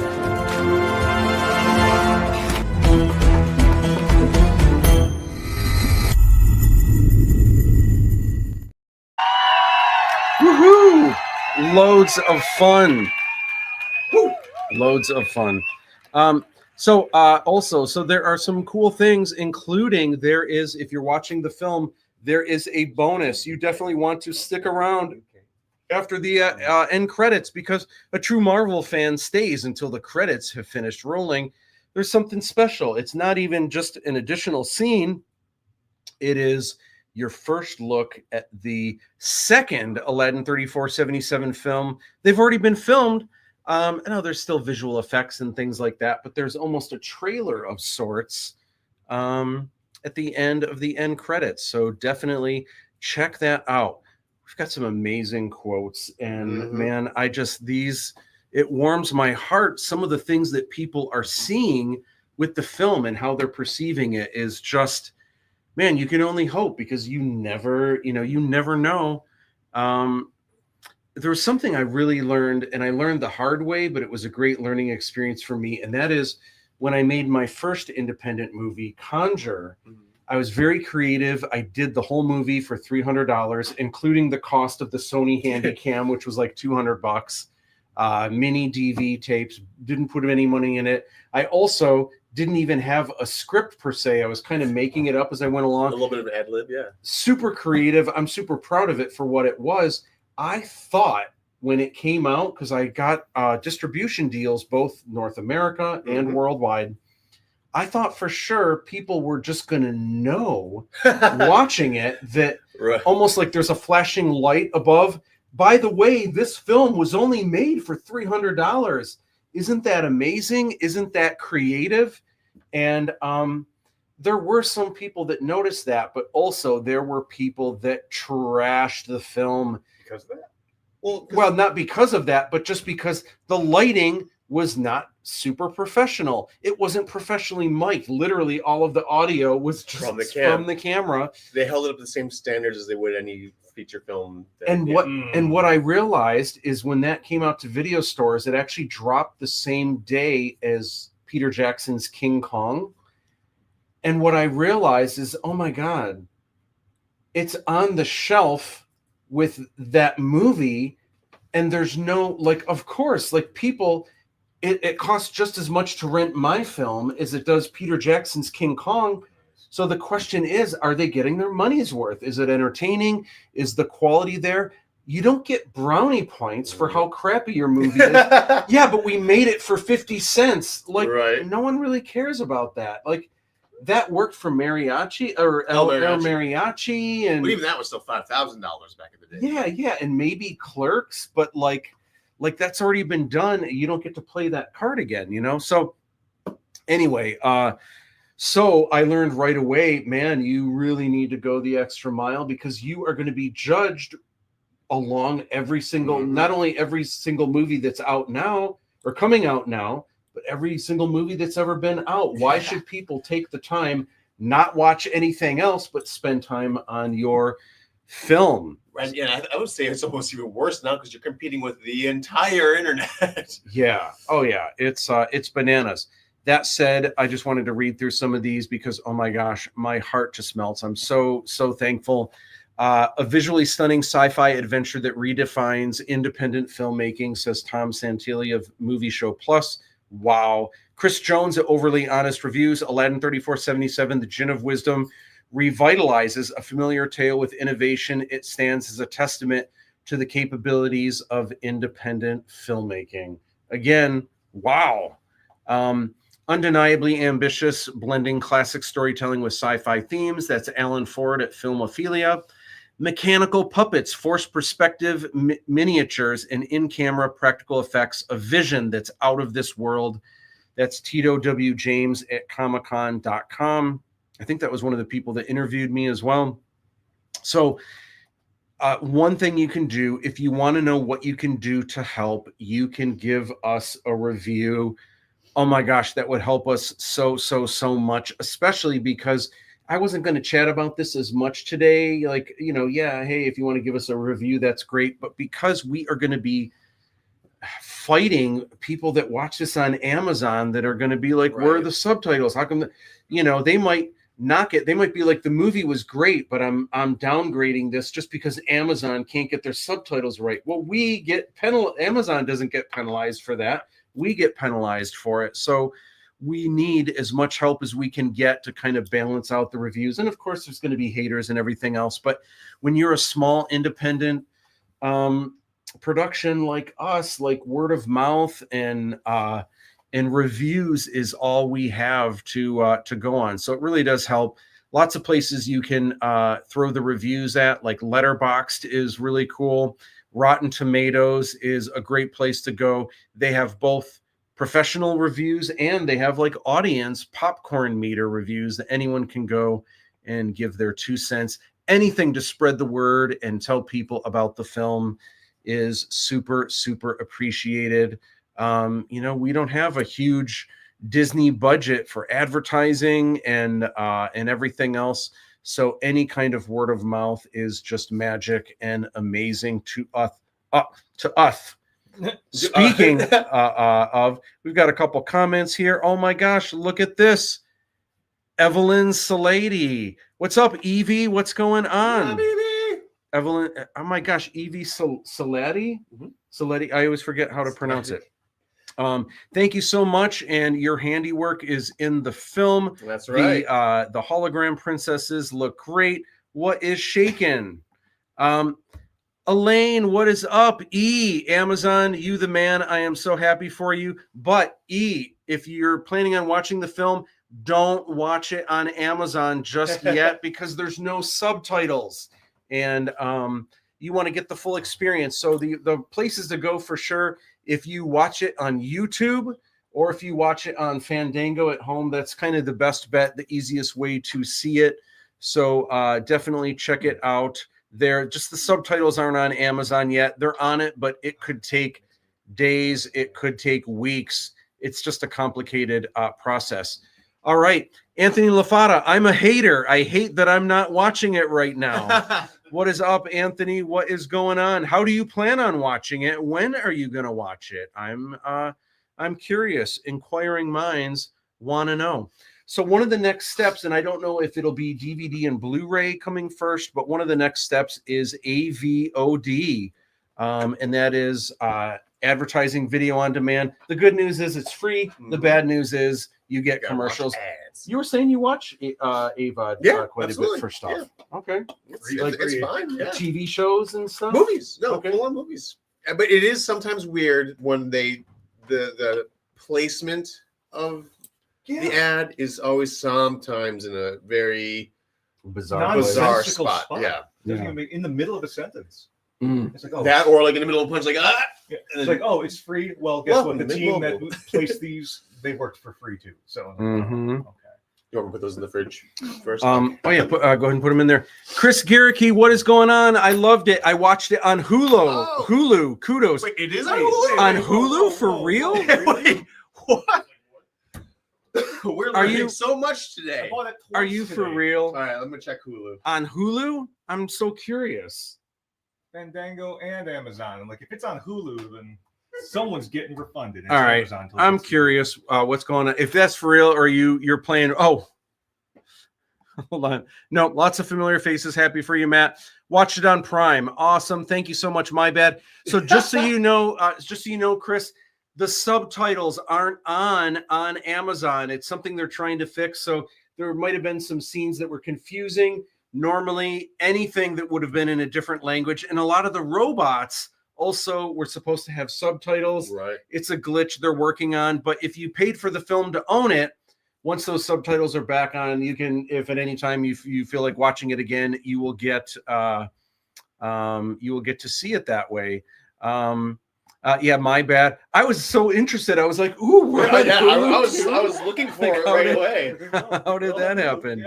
Yeah. It worked. Oh, the subtitles worked on Amazon Prime. All Well, of the them? closed captioning works, but Oh. then the subtitles for like any foreign speaker did Okay. not work. When was the last time you checked that, though? That was this morning. I'm curious if we can, or I thought, you know what? I can pull it up. Oh, you have it? Um, I paid for it. I'd have to see if I can get through your net though. If you want me to check. Yeah, check Amazon. I'm Okay. curious if the subtitles come up in the beginning. And Chris says no, it made sense. All right. Rock and roll. That's good news. I hope I can Okay. start telling Yeah, people yeah. to Yeah. watch it As on you're telling people Amazon. to not watch it on Amazon. Yeah, so that's a huge relief if that's the case. Thank you for letting us know, Chris. That's amazing. So one of the next phases, probably in the next 2 months ish, maybe sooner, maybe a little bit later, there will be a release on Blu-ray as well as DVD video. There will be a movie premiere of sorts here in the area at the very least. We might do like a Midwest tour or something. Lots to kind of figure out. You actually can look up the movie on movietickets.com, and but it says showtime's not available right now, but it's ready to go as soon as that's One the of these case. days. Chris says loved it. Oh my, Aw. thank you. I'm so glad to hear it. I'm sure you caught a lot of the Star Wars references, and there's the ET scene where it's Yeah. kind of straight out of ET, where Fidji's hiding amongst all of the robots. Still not working. Oh yeah, it looks like the subtitles. Yeah, it looks like the subtitles aren't coming up, but it made sense to you. So man, that is great. A lot of it you can figure out, but I think there's some funny moments and some things that Oh, mine weren't on. Hold on. Yeah, it says subtitles English with closed captioning next to it. So let me see if that came back in here. what that does, that'll have everyone else's dialogue and it'll say wind whistles through the trees. Yeah. But then anytime it's a forced narrative subtitle, it'll also be not there, which is strange. Yeah. Music. It plays. cancels out for some reason. Yeah, But closed captioning was not showing Harshad pretty up to start there. I don't think. No, it's not. Okay. Nope. Nothing. Oh wow! I just realized we have closed captions for this right now. What we're talking about. oh wow. Oh yeah. Yeah, because you can turn that on. I didn't even realize yeah. I accidentally turned that on. Isn't that wild? Yeah. Wait, I just want to see something with the closed captions on. What happens if I say supercalifragilisticexpialidocious? Let's see. gonna take about 40 seconds.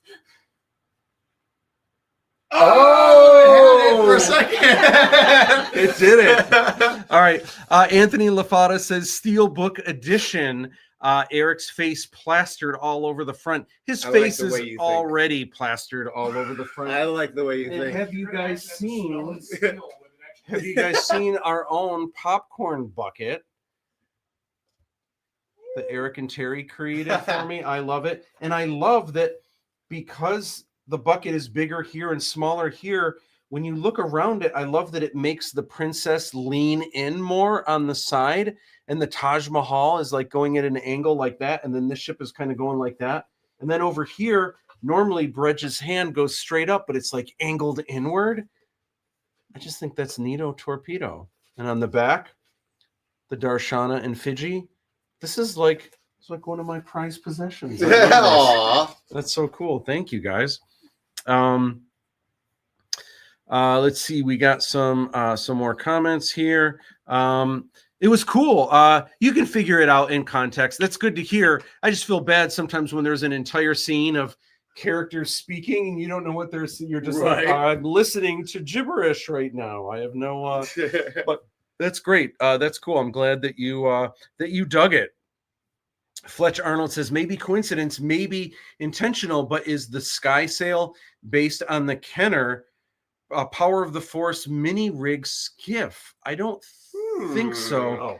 I actually drew, and it's in the book here, but the first time I drew the sky sail, I was a student in college, and you can see my first drawing of it. Oh, I was just getting Treasure Planet vibes.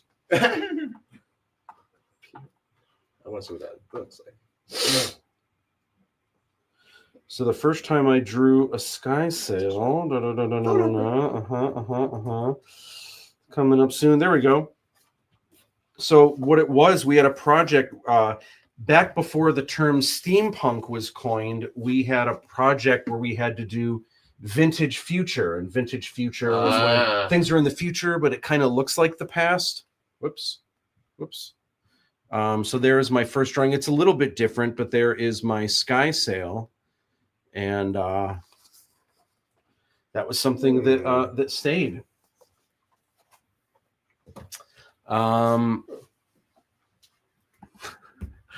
More fun than the Dune popcorn bucket, like Chewie or R2.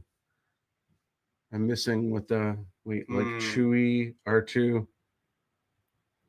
The bucket, popcorn bucket.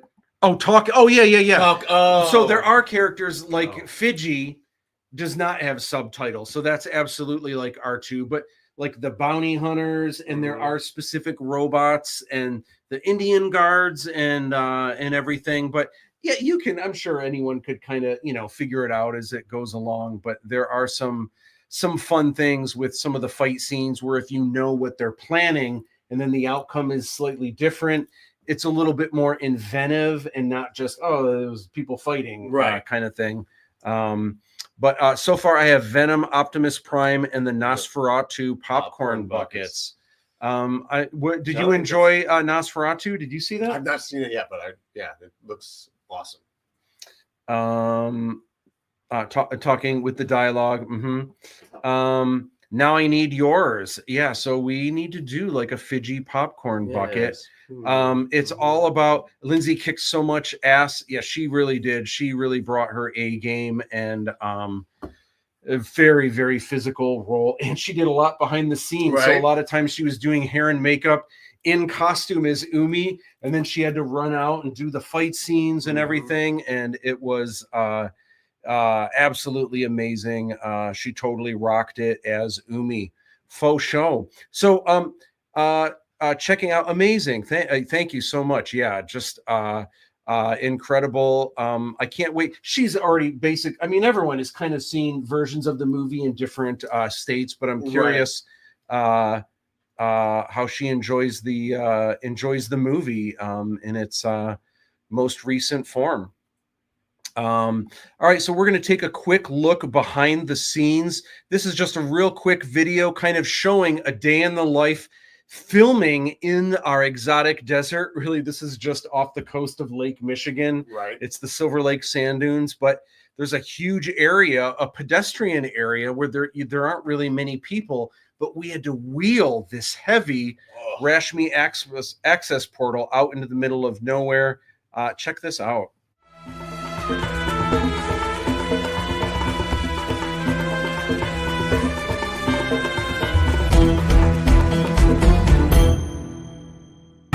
Yesterday was very intense. We've been getting one scene a day, and the way we really needed to make things work yesterday, we needed to shoot 3 scenes in one day. Everything came through, but man, it was stressful. I had to play Mr. Director. I had to find the perfect sweet spot for where we're putting the Rashmi access port to the DePauli chamber. Of course, it's all the way out in the middle of the dunes. We couldn't have picked a more remote place.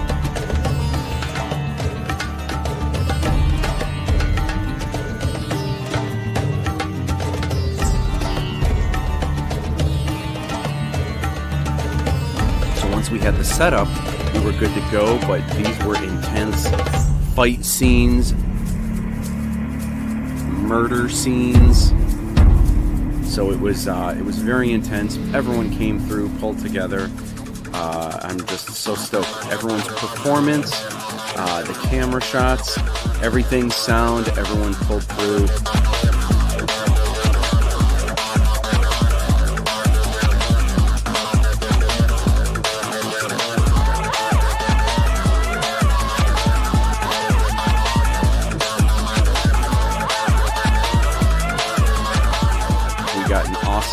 Sunset scene that was just beautiful, and we nailed it just in time. Very happy. Aladdin 3477. Woo!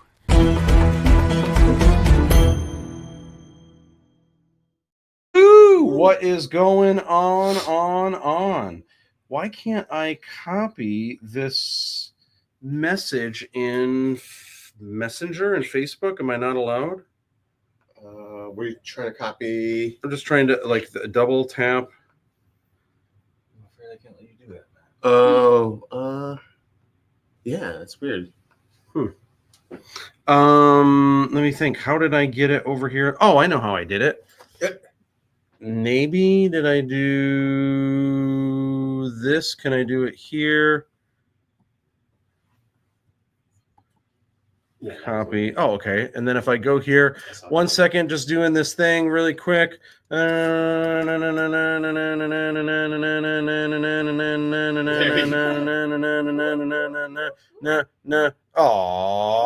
it only copied a word. What?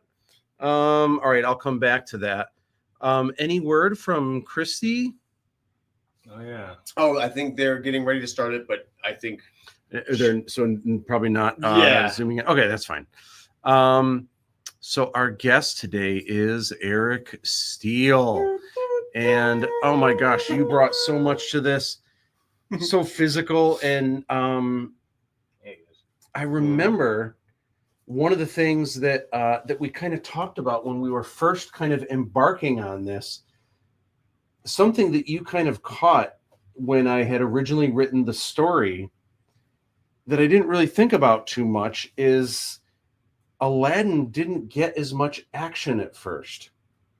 And it was all the surrounding characters that were really getting a lot of the action. And you were so woven into the plot, into the who, what, why, and how, that it was actually a lot of the other characters doing the fighting. Yep. And I remember early on, well, before you had read the script, you were like, I can't wait, especially for the fight scenes and stuff. And then you had gotten the script. I remember you were kind of let down a little bit. Like, yeah, I kind of thought I was going to get to do maybe a little more action and stuff. And when I thought about it that way, I was like, oh my gosh, you're right. Like that really, I never really thought about it that way. It's just the way that you wove into the story.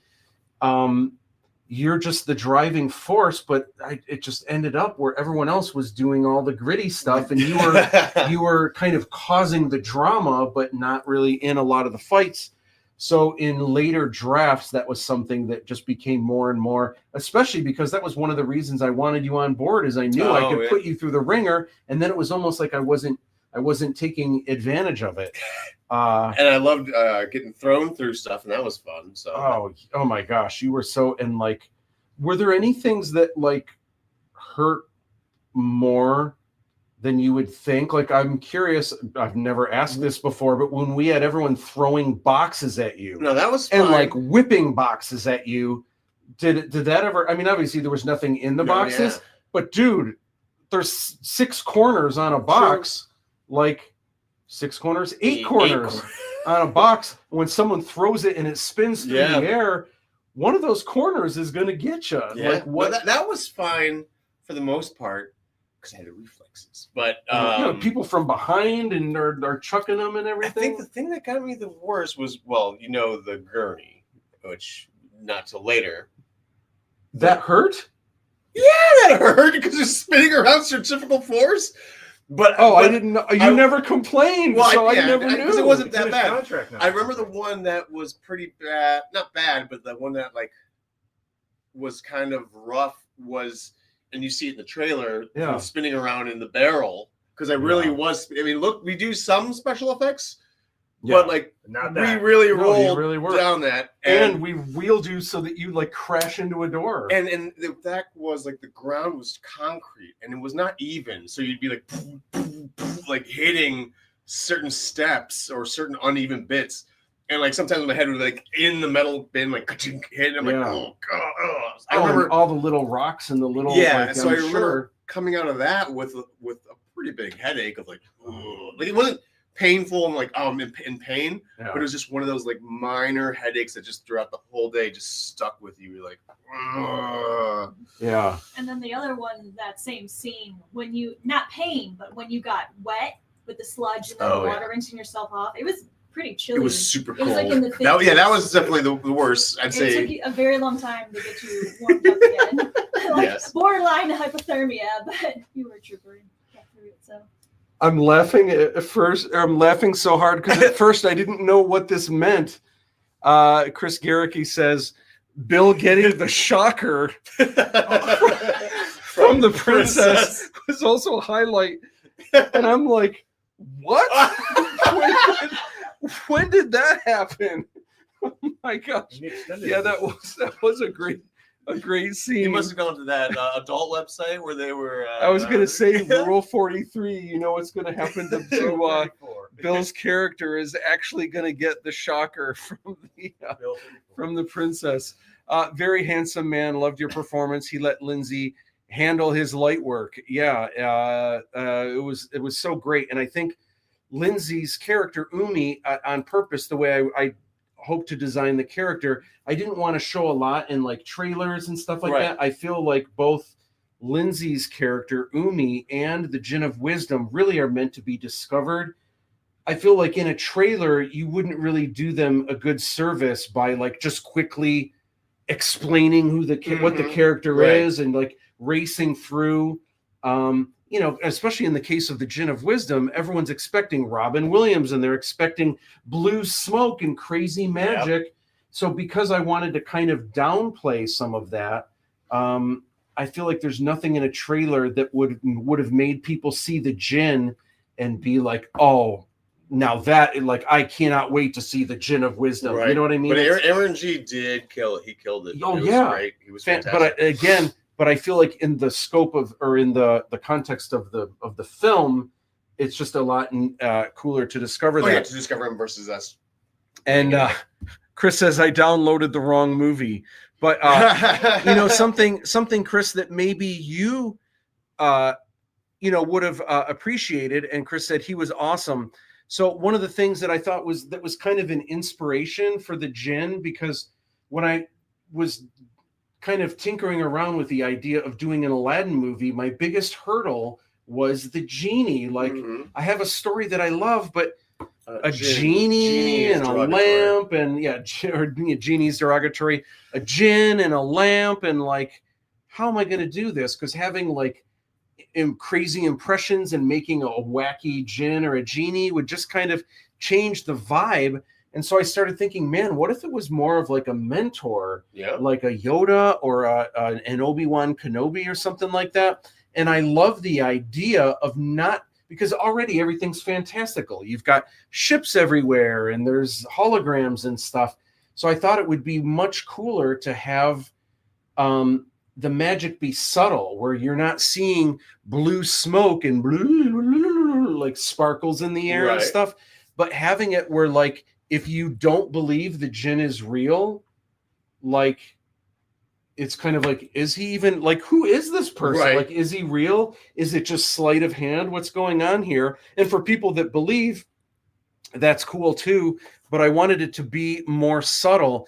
And where that inspiration comes from is in the original trilogy of Star Wars, you never actually saw the Force. And especially in the first movie, in order to even buy what the Force is, you had to believe. You had to believe that that Darth Vader could go like this, and it was terrifying to see someone start choking. It's almost like, because you couldn't see a cheesy effect of like smoke coming through and grabbing with, which obviously would be fake. Even if it looks real, you know, smoke doesn't do that. So it would just ruin it. But the fact that you had to just believe that it was real, it was so much more effective. And so I wanted to kind of do something along those lines with the djinn. I thought it was way more interesting to only have one wish. And at this point, we haven't even really seen, there's been some weirdness where you think the djinn is over here, but he's really over here. But I just think less is more is just a really cool way to go. Djinn, yeah, because genie's derogatory. Will Smith wasn't available. You know, we were going to, but after the whole slap thing, we had to kind of Even though it was we had years to before. avoid that. I thought Will Smith was great in I love that all his jokes were different and stuff. I thought that was really cool. The best Disney genie was actually the Broadway version of Aladdin. When it was at the Detroit Opera House. Oh, really? Gosh, when was this? 6 or 7 years ago.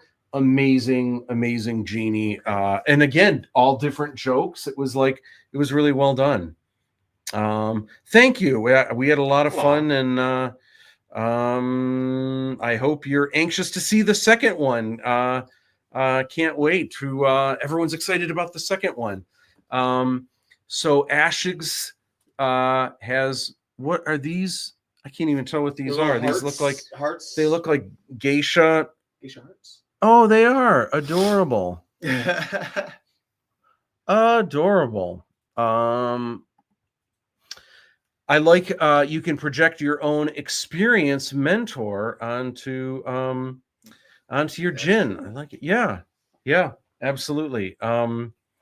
So I'm just thrilled that people kind of got everything out. You never know what people are gonna kind of see and what they're gonna from it and everything. Yeah. So super cool. So a lot of people want to know going into this, or maybe after they watched it, like, people aren't saying Aladdin, or not everyone says Aladdin. What is up with the pronunciation? So in the Middle East, people actually say Aladdin, but this doesn't take place in the Middle East. So this is throughout Asia, and India actually is in Asia. A lot of people don't realize that.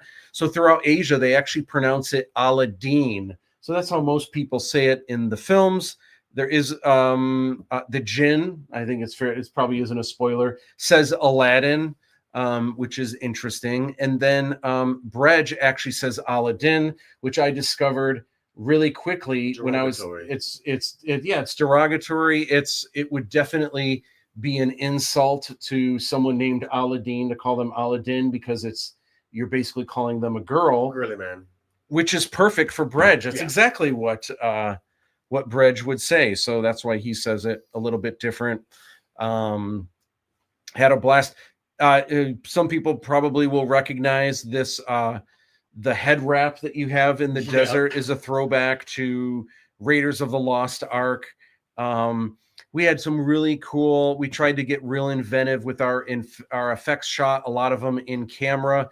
Curious if you guys, if anyone can figure out how we did this trick shot without CGI or anything like that. Terry's got the cheat sheet on that. She's got the behind the scenes of that shot. Oh, really? I do. Oh my gosh, that's so awesome. Don't show the camera. That is amazing. I mean, you might as well show the camera. That is awesome. Yeah, for everyone watching right now, why not? Why not give a little Oh. Yeah, so he's so this is hanging out a part lot. of it.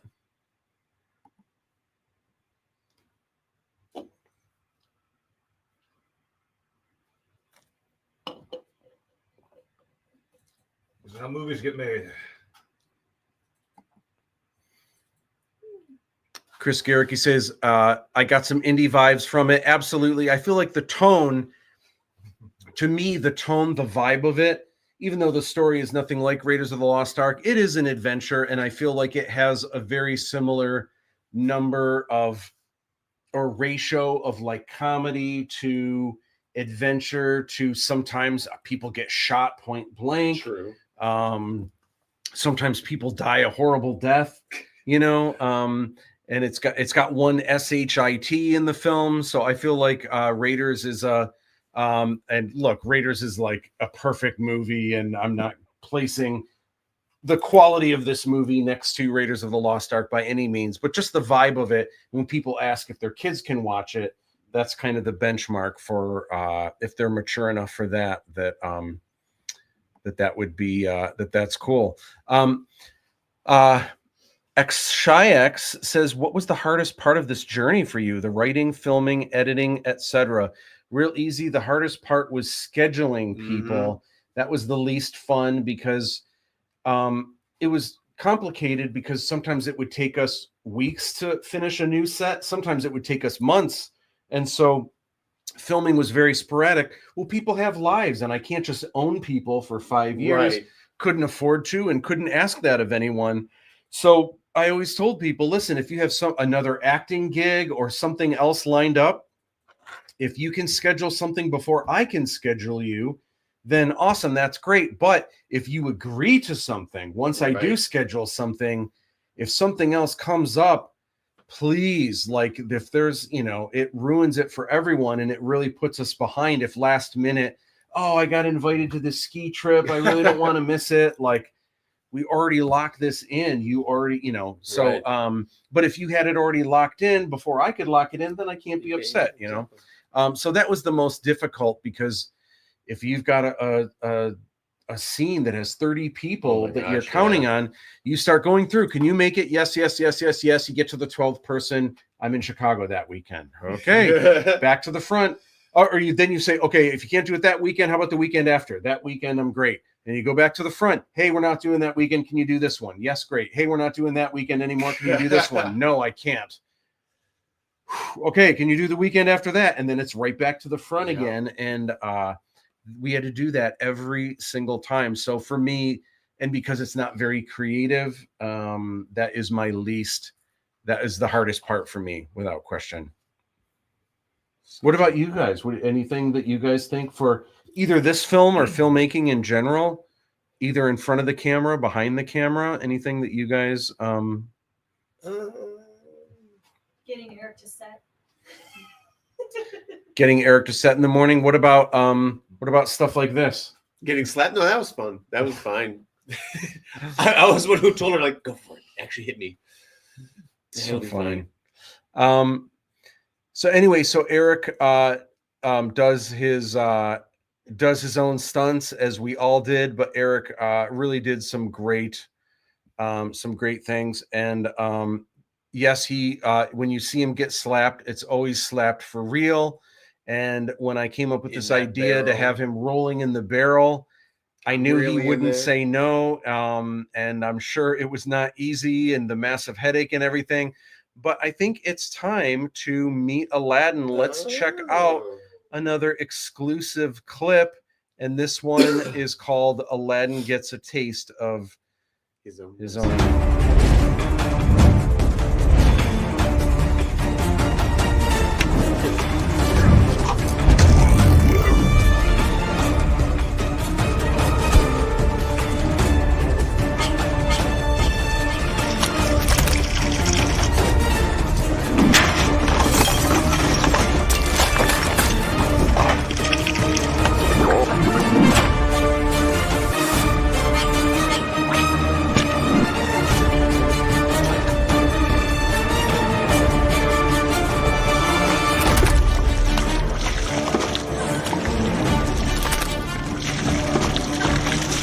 me behind Aladdin.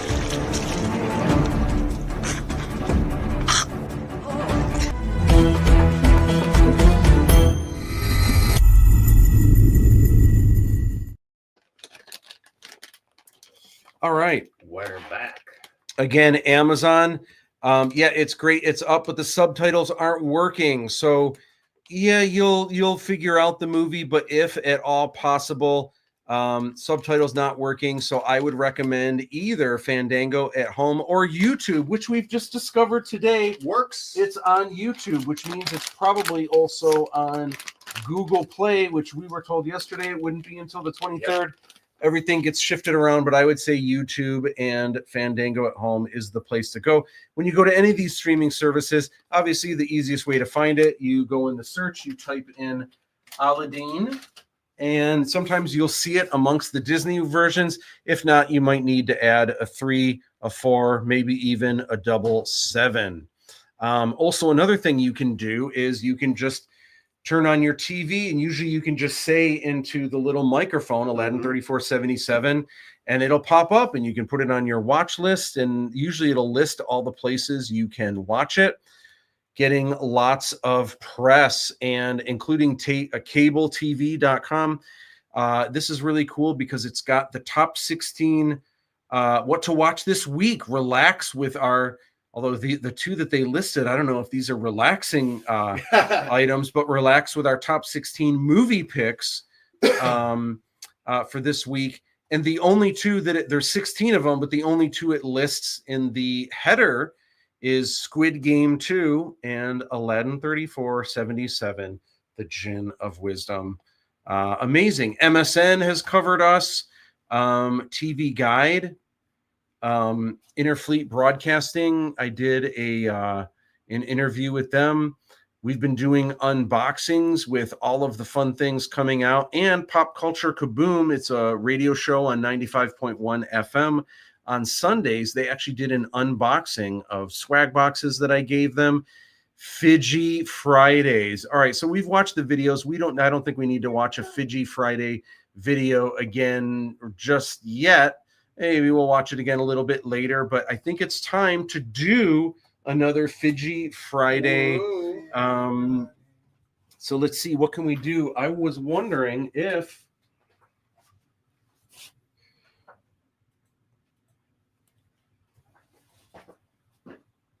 no.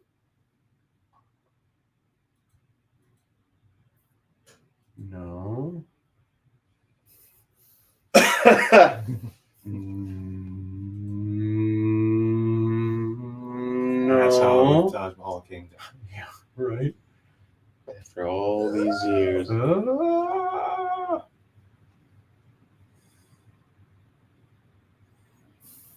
don't know. I don't think that's going to work. How about...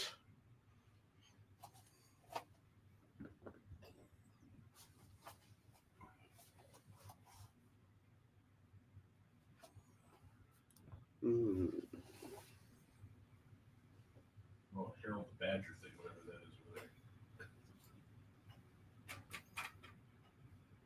Do you guys have a phone? My phone's on the thing. I can't move. Smile. Look at me. Yay!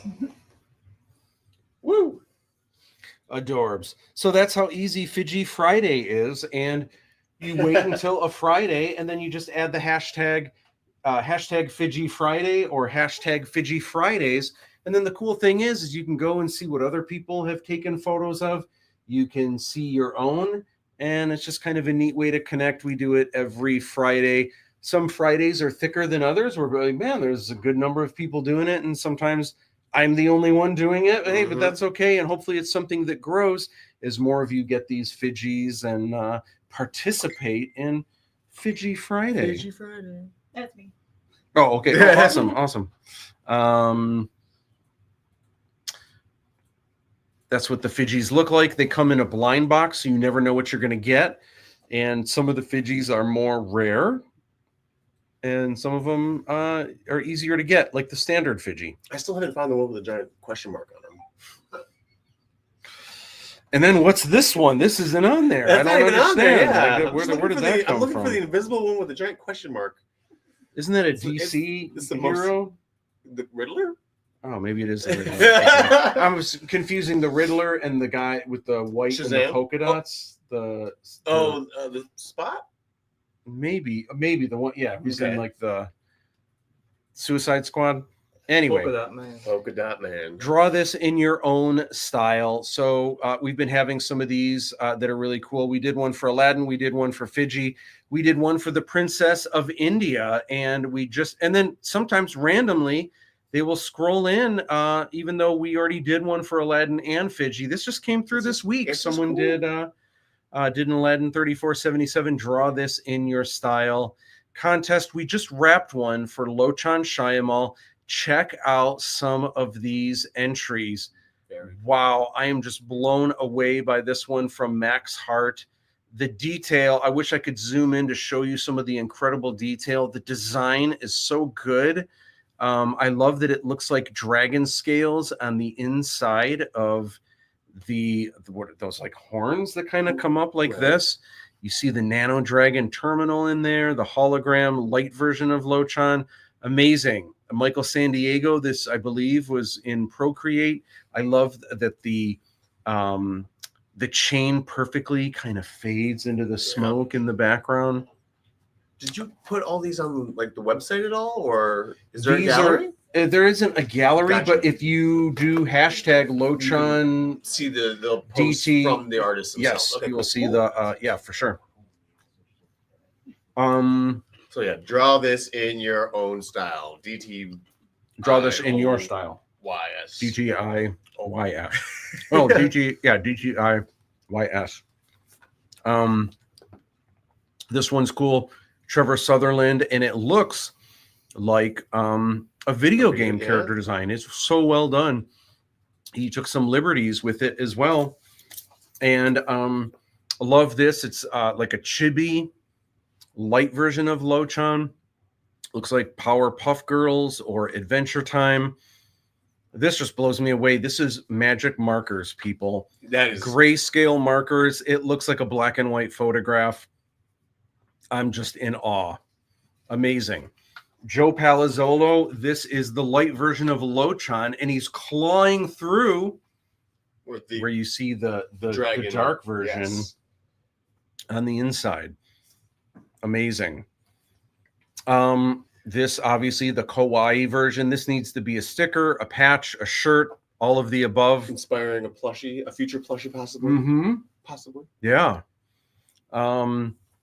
Love it. And this is another digital Procreate by Sean Anigans. Another Max Hart. Crazy detail. Bella Fattori. Awesome. Another cute kawaii. Looks like it could be a cartoon. This is Brooke Bostic, and the background is digital, but the foreground is painted with acrylic. We did a recreate my trailer contest, and people have been doing cosplay, all kinds of things. Awesome. This, I mean, we just need to mention it just to prepare you for it, because Rule 40 or 34. Rule 34, if it 77. exists, it means it's there's porn of it. So nothing yet, but this did pop up through Google a few days ago, where it's Sexy's Pics web porn. It looks like they just took the image from Screen Rant. In fact, that's exactly what they did. But then when you read the fine print, there's some weirdness, like Aladdin exclusive naked Aladdin telegraph, Aladdin porn comic telegraph. I don't know. Anyway, so I don't know if this is the future of things to come. In a way, I feel like if it happens, though, it means we've made it, right? It means we actually exist. It grants wishes. It's also a little strange that Rule 34 is the first two numbers of 3477. Just mentally preparing, but we'll change the subject because it is the release day marathon. Hanging out with Eric, James, Terry, and Dave. having a blast. Looks like we got some comments, so let's hop over to the comments. Oh, whoops! I pushed the wrong thing. You don't want to do that. Oh, you almost tried to end it. I almost ended it. We got the comments right here. There we go. So Deanna Peebles wants to know, what was the brown stuff made of? Great question. God. Hate. That was cream of corn with oats randomly thrown in, and for color, Hershey's syrup. So totally edible. But it was completely edible and got eaten on accident, but also hardened like a candy shell on the skin, hair, and everything. Yeah. It was the same batch as the freighter stuff. Yeah. Mm-hmm. So tasted fine. Like you know what it tasted like? Those no-bake cookies. With corn. With corn. Well, I like corn, so that's why it was not a deal breaker. She says, "What a combo!" Look at cry, and then. Mama Rick, hey guys, just joining the fun. What was the most scary thing that happened during shooting? I know one for me too. I know one for me for sure. Sydney's wife, Jacqueline. Oh, that trumps it. That was the scariest thing because she was pregnant, and we were all just standing. Like I said, this is one of those times where no stunts were happening. We were all just hanging around. Everyone was standing still. And a big thing is when you're standing around, like we've been standing around since 8 in the morning. And I keep moving around like this just because of what happened that day where she locked her knees and, nothing was happening. We weren't even filming yet. And next thing, she was down. And everyone was just horrified. And thankfully, she was okay. And the baby's okay. It's got an amazing name. So is it Erik? No. Steele. Oh. Yeah. So the scariest thing aside from that, and this was maybe more scary because I didn't see that happen. I saw it after it happened. We were at the Packard plant. Oh, yes. And the scene was Ghost was supposed to run alongside you. So you were running top speed down this corridor.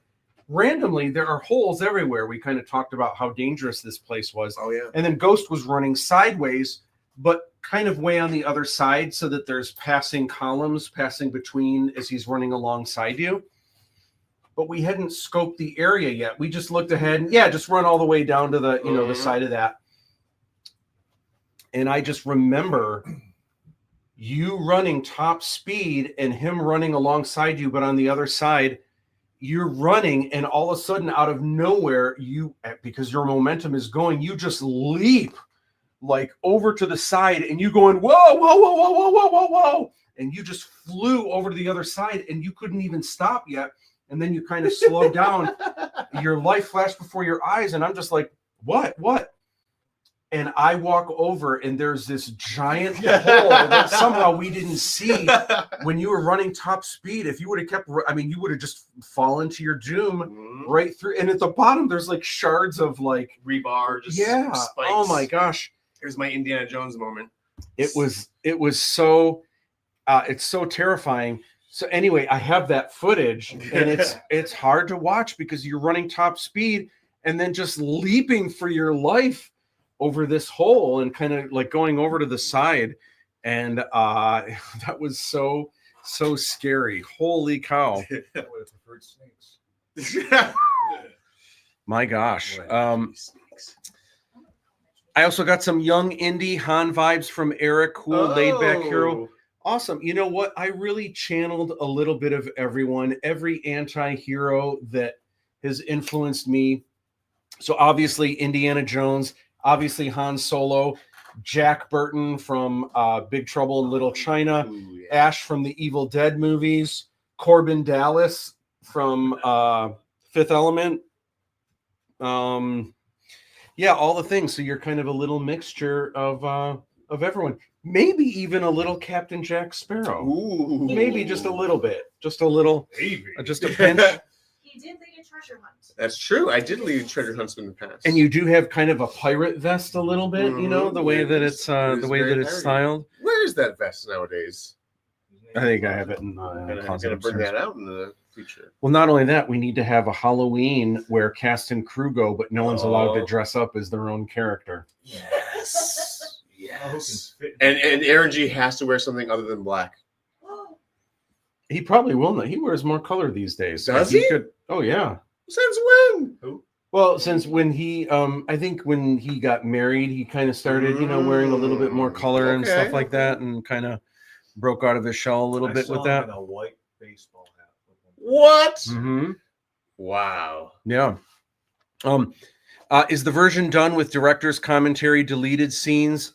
So there is a DVD coming out. It will not have it'll have some specials on there, like some featurettes, but it isn't going to have, it is not going to have a commentary. At first it was supposed to, and now it isn't, but eventually there might be a more advanced Blu-ray. It just depends on what the need is. We had mentioned that we also might do a podcast / YouTube video where you can play it, and we'll do a countdown, like get ready to start the movie in 3, 2, 1, and then we'll watch it with you guys. Little extra steps, but yeah, we definitely need to do that, and we should maybe even do that this month. At some point. Maybe towards the end of the month. I think that would be great. I think that'd be totally cool. ProMeta says Matt Busch live. It's Erica. Erica, what is going on? I love your image there. Oh my gosh, Erica used to be my manager. wow. And oh my gosh, we are long overdue for hanging out, Erica. This is the hacked name. LOL, Matt, you rule. Thank you, Erica. I miss you. Miss you so much. We're way overdue for hanging out. Yeah, Mama Rick says, yikes. Yeah, it was terrifying. And thankfully, no one was ever like life. I mean, that was life threatening, but like no one ever got like seriously injured for life. Yeah. Ghost almost fell down in the elevator shaft. Yeah, me and Ghost both. Yeah. This is so cool. I'd watch. Awesome.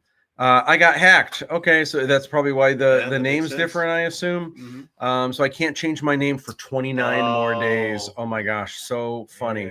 Congrats on the baby. Thank you. Yes.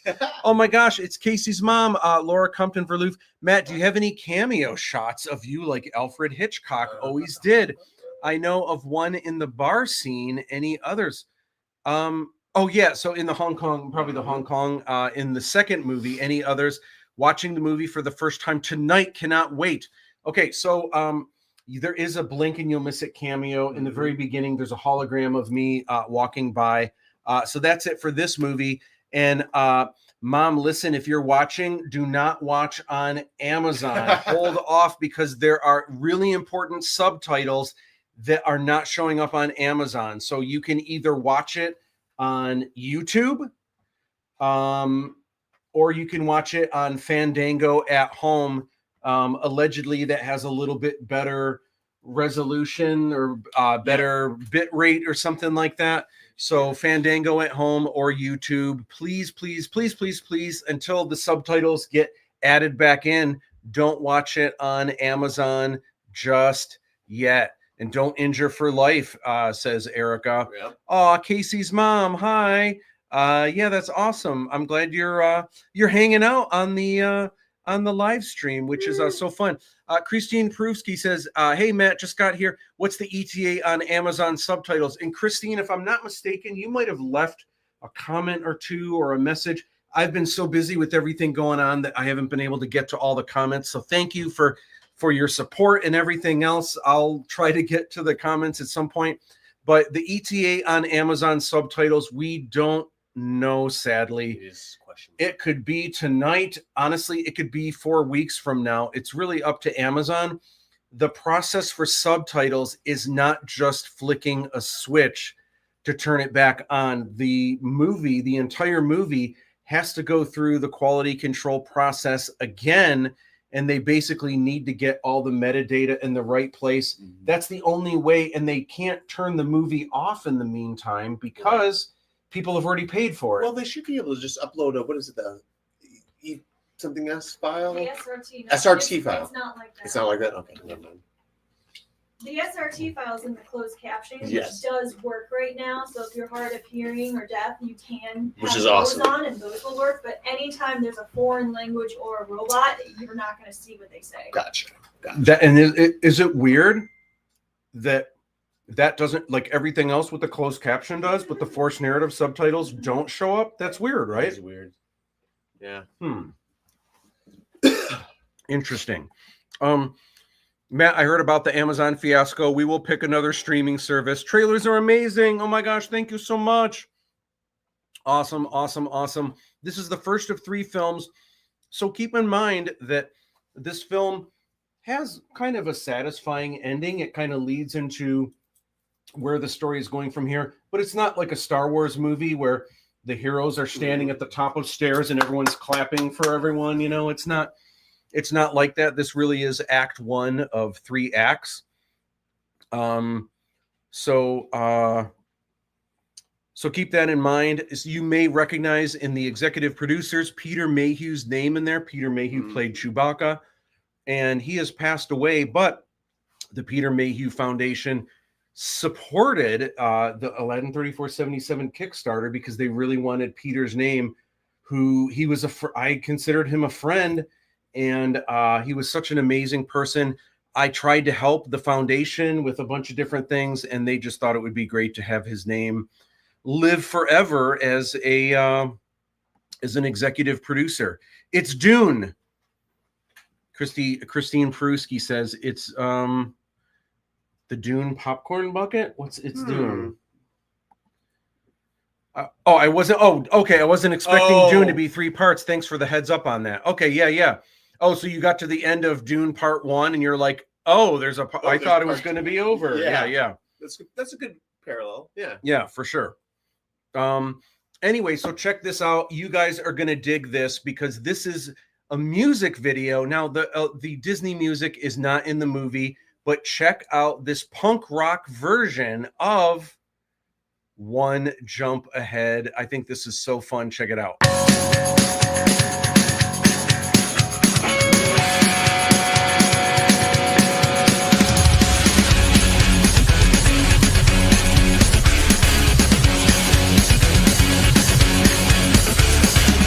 One jump ahead of the breadline, one swing ahead of the sword.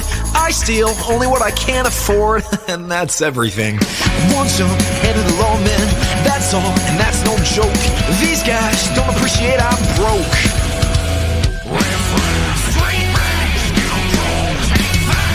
Just a little snack, guys. Rip him open, take it back, guys. I can take a hint, gotta face the facts.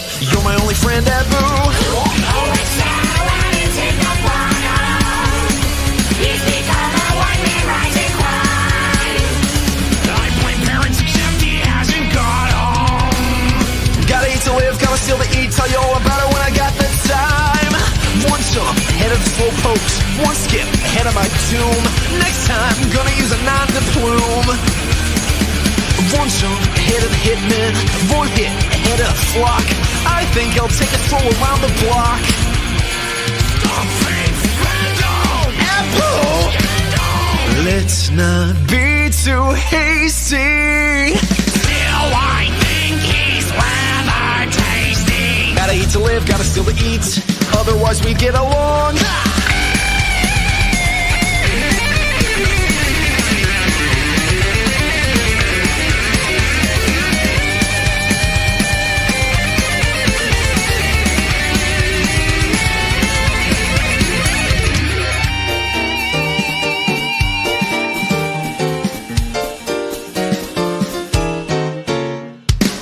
One jump ahead of the hoofbeats, one hop ahead of the hump, one trick ahead of disaster. They're quick, but I'm much faster. Here goes, let me throw my hand and wish me happy landing. All I gotta do is jump.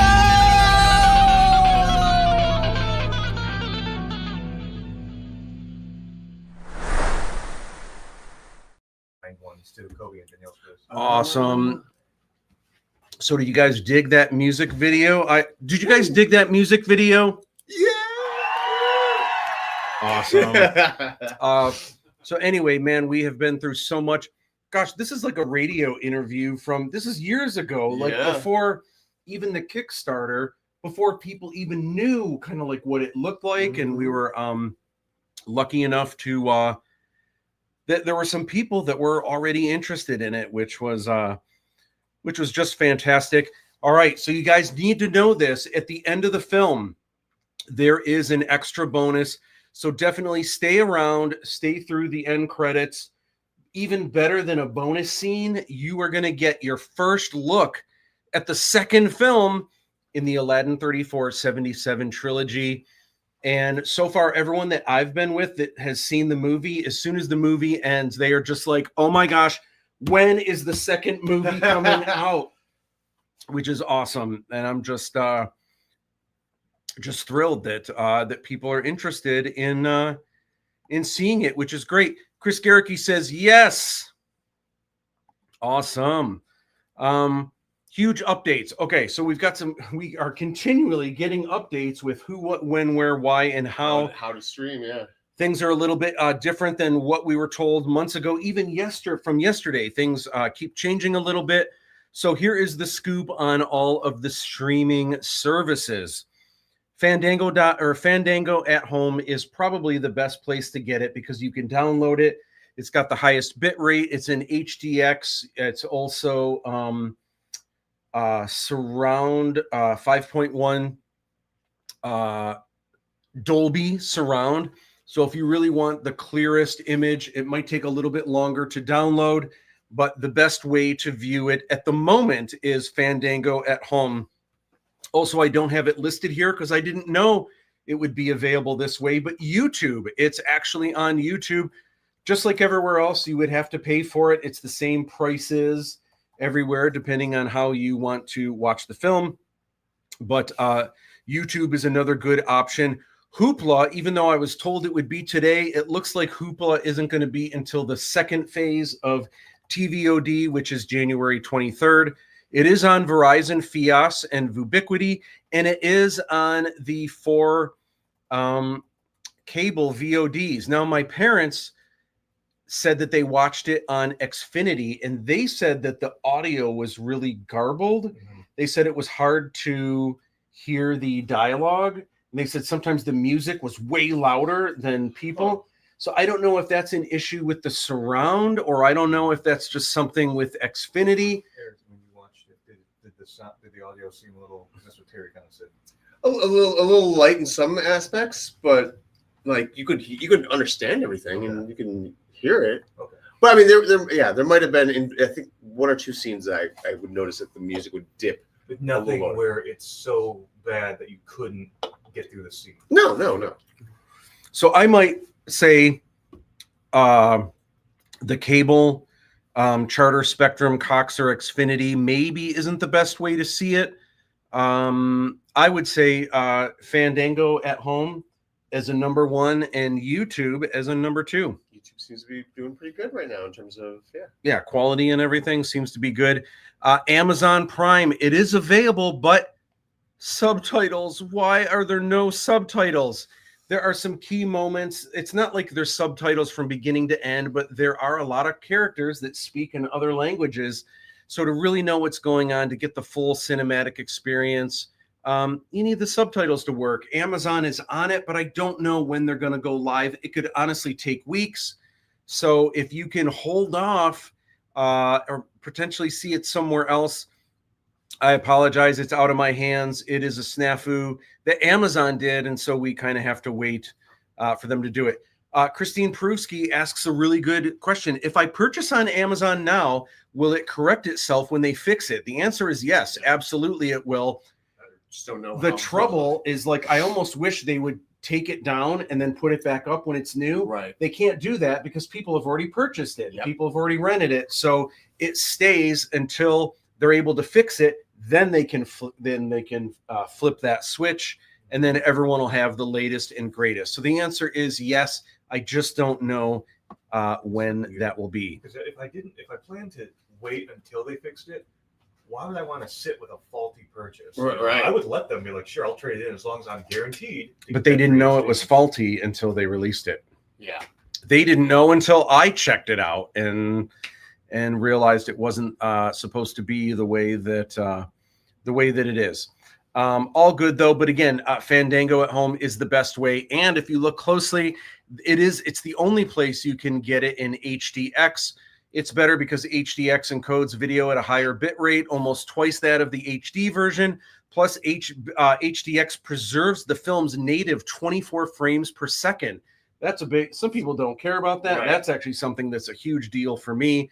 And it's got the 5.1 Dolby Digital surround, Dolby Digital Plus surround sound. You can tell I'm like starting to get. I'm not really tired yet, but I can tell my brain is working faster than my mouth is.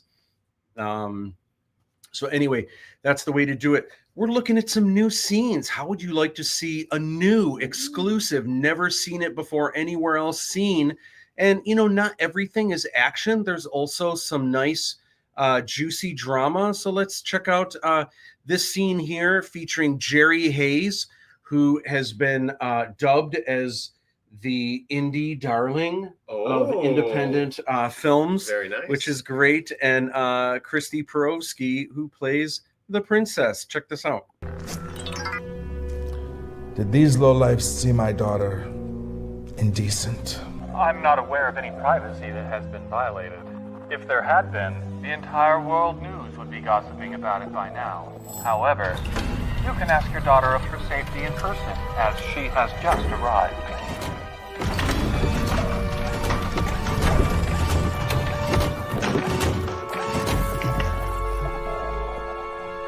Who's this?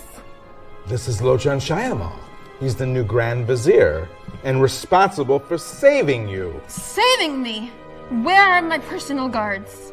They were killed by someone looking to harm you. Kamala, I can't give you the freedom that you crave if you can't.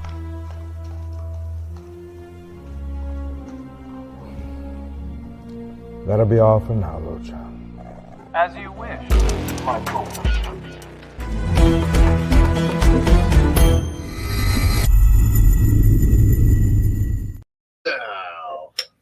Woohoo! All right. Rocking the Lando old school vintage glass here. So super cool. We've been having screenings. You know, a lot of people that do a lot of press that's not local here, they've been doing screenings and writing reviews, but I feel so bad. I don't know how we're getting good reviews with Buffalo 8 watermarked across the screen. Like, that would drive me crazy. I guess they're used to it with films. Right, yeah. So they kind of look right through it. That's how screeners work. But the local ones have been great because it's like you're hanging out with me and you're watching it in my home theater. And this is where I mastered the movie, did the color correction and, you know, kind of perfecting it for my tastes anyway. So it's been cool. Attack on Show came out and did a vlog style road trip video, which was really cool. And oh my gosh, Tom Santilli of the Movie Show Plus wrote the most incredible review, and the reviews that we've been getting are just off the hook. Like, this is Jason Catron of the J. Craig podcast. Erik Steele did a fantastic job as Aladdin. I know, right? No, he went on and on. He was actually, and everyone has a different character that they focus on first. A lot of people love Umi. A lot of people love, you know, the Djinn of Wisdom. There's been a lot of people raving about the princess. But the first thing that I remember Jason Contron said is, your Aladdin is amazing. Wow. And really good. And I think really understood how much you're carrying on your shoulders in order to make everything else work, which is fantastic. Very nice. Tom Santilli from Movie Show Plus says, an audacious reimagining of the classic tale transformed into a dazzling sci-fi adventure that's funny, exciting, and familiar. This film invites audiences to rediscover their sense of wonder. I mean, I don't know if people would see that. I mean, that's what I was channeling because that's what I grew up with. But the fact that someone else saw that, and this from Overly Honest Reviews, I am just blown away by that, because that's just like, I mean, that's what I tried to do, but I can't imagine anyone like that's amazing that someone felt that way. I'm just so honored. I love the imagination, says Gig Pata of RLM Online. I'm ready to watch the next installment of this series.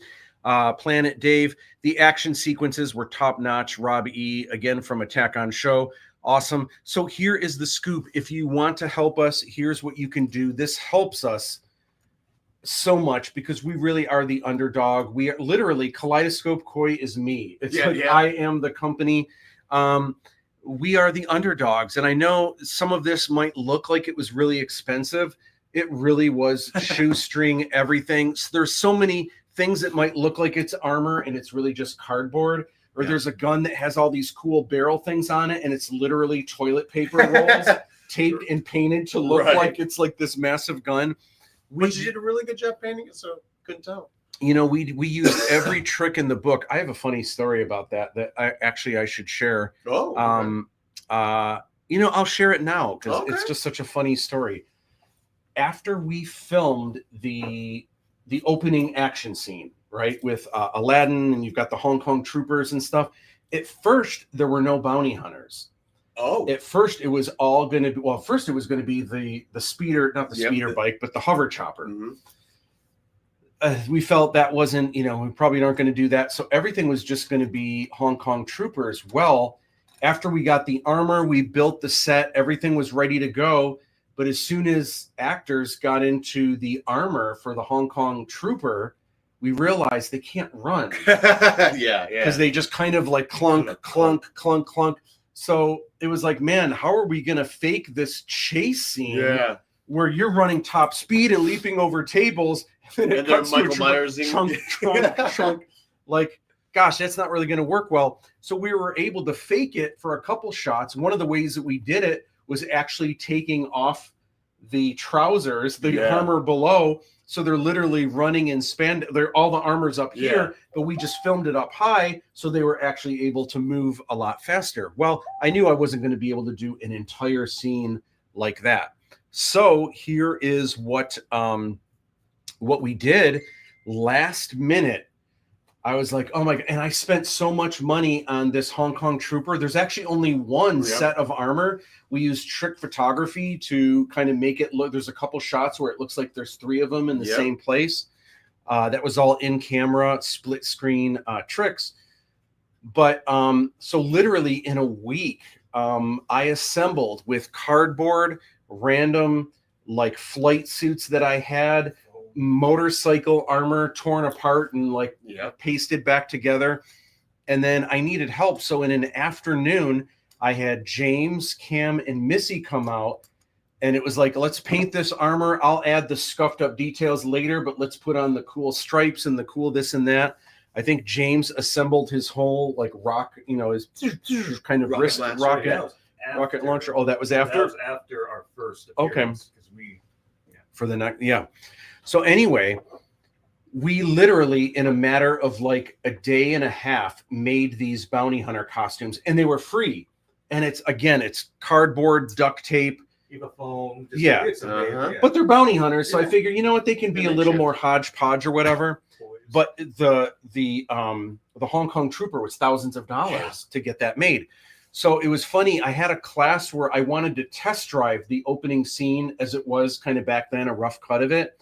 And I showed it to one of my classes for pre-viz. Everyone enjoyed it, but I said, so a bunch of the students all at once were like, oh my gosh, those bounty hunters were amazing. And I said, oh yeah, that's cool. What about the Hong Kong trooper? They were like, oh yeah, that was cool. But the bounty hunters were just awesome. And that was so interesting to hear because I spent thousands on the Hong Kong trooper, but everyone couldn't get over the bounty hunters that were made in literally a day and a half for free with toilet paper rolls, cardboard. Like, wow. It just looks cool to see the scrappy ragtag group of bandits running around with hodgepodge armor because a fancy looking paperweight is still a paperweight. I mean, you got your Boba Fett reaction, you know? Like, Matt, in theory, what would have happened if they ran with that armor and they just, for some reason, tripped and just face planted? Would that armor have shared it? we would have fixed it. Was that We would have fixed fiberglass? What was that?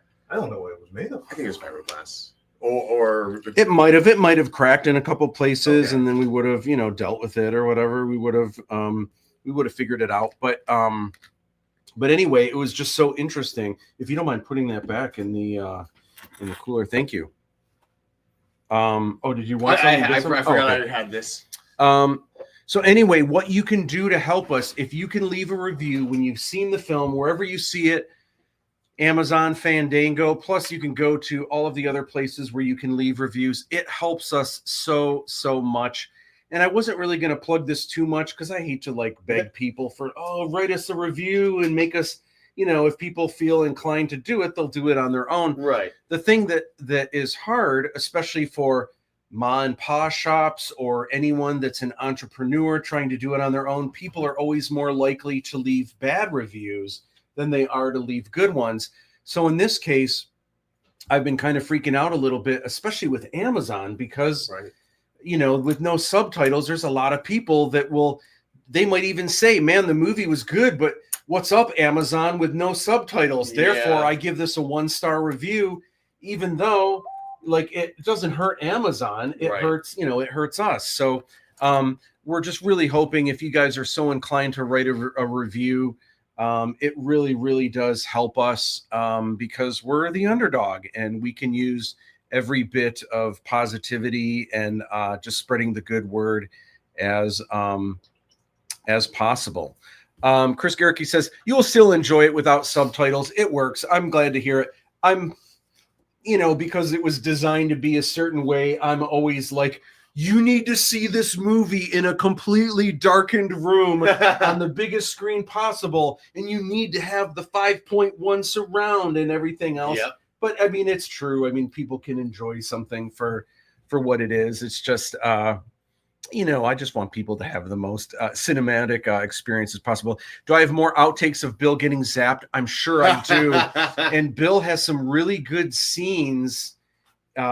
This is not his only film. It's not a huge part, but he does have, he's got a really small part in the second film. And then in the third film, he might even be in the third film a little bit more. And it's really funny, especially if you know Bill. It's even funnier, which is great. So reviewing us, Rotten Tomatoes, please, once you've seen the film, Rotten Tomatoes is split between there's official critics and then there are consumers. And it's kind of cool because they have the tomato meter for professional critics.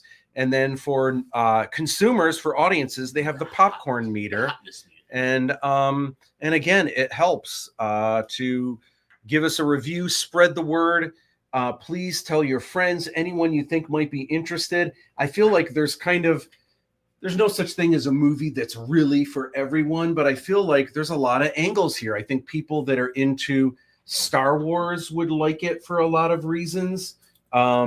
There's the used universe, there's the kit bashing aspects. There is the inventive, there's all kinds of things. People that like Aladdin would like this film. Movies that involve jinns. Movies that use practical effects. There's a lot of different angles that people get into. What's that? Tomater. The tomater. Shorten everything. So anyway, the second half of TVOD is January 23rd. And again, there's been some updates on this. For sure, January 23rd is going to be Apple TV Plus, Apple TV, and iTunes. And then we just found out today, it was supposed to be Google Play was supposed to be that day, but apparently it's up on Google Play today as well. I think they might have flip-flopped Hoopla and Google Play, maybe the double O's someone got confused with. The double O's and the L. And the L, that's right. So this is an early production painting of Aladdin. This is a scene with klepto runners. And you know what? I think it's time to check out a new exclusive scene. You saw it here first. Unless you've already seen the movie, you saw it there first. But check out some of this heightened action with Aladdin.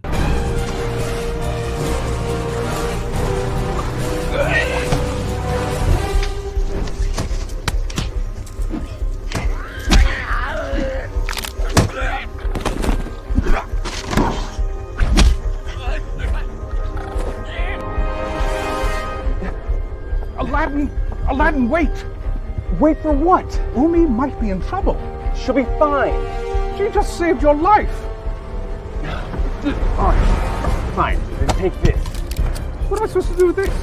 Get back to the sky sail, shoot anything that gets in your way. But I couldn't possibly. If you want me to help Umi, you have to pave the way to the sky sail. Okay.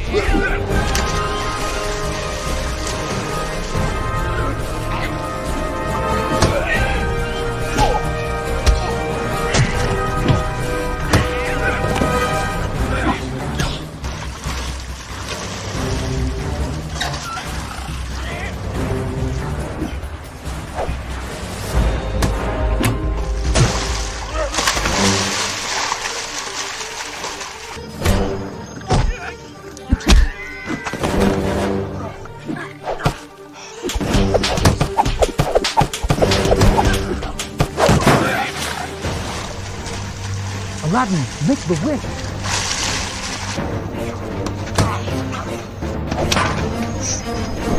Make the wish.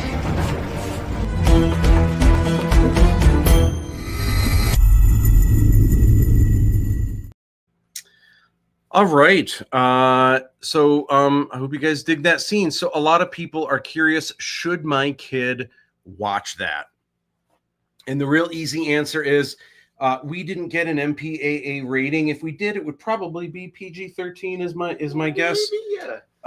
But the MPAA ratings, I know 20 years ago cost $10,000. Yep. It's probably more now. So we aren't doing that. And you know what? For streaming services, no one does that.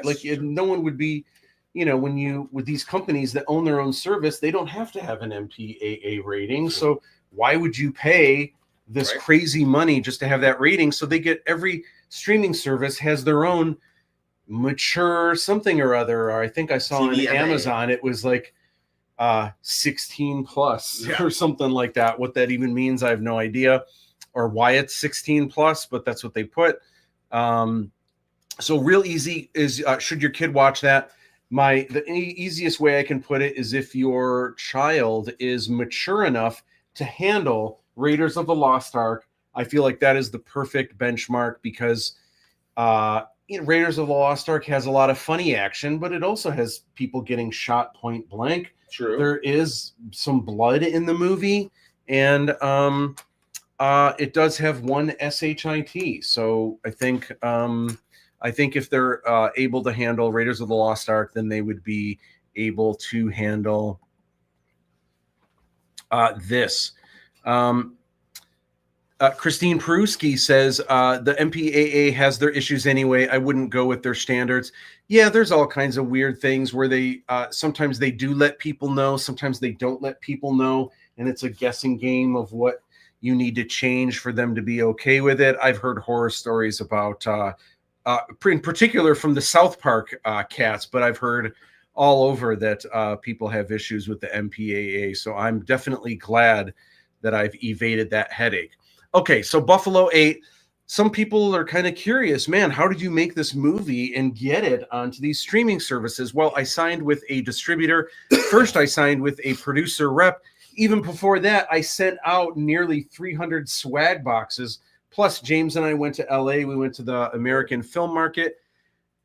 I could have just done the easy thing and contacted Glenn Reynolds and gone with with our sales agent, producer rep right up front. But I just needed to know. I needed to do it. I needed to see what my possibilities were. And in the end, ended up going with the producer rep anyway.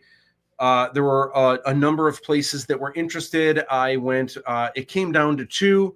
Of those two, I thought Buffalo 8 was kind of the way to go. And the reason why, they're kind of like, I don't know if you could really call them a young A24, because their movies are kind of all over the place. It's not like all their movies have that A24 vibe. But they are a fastly growing company. For sure. Hugely fastly growing company. And so some films that you may have seen is Clerks 3 that they produced.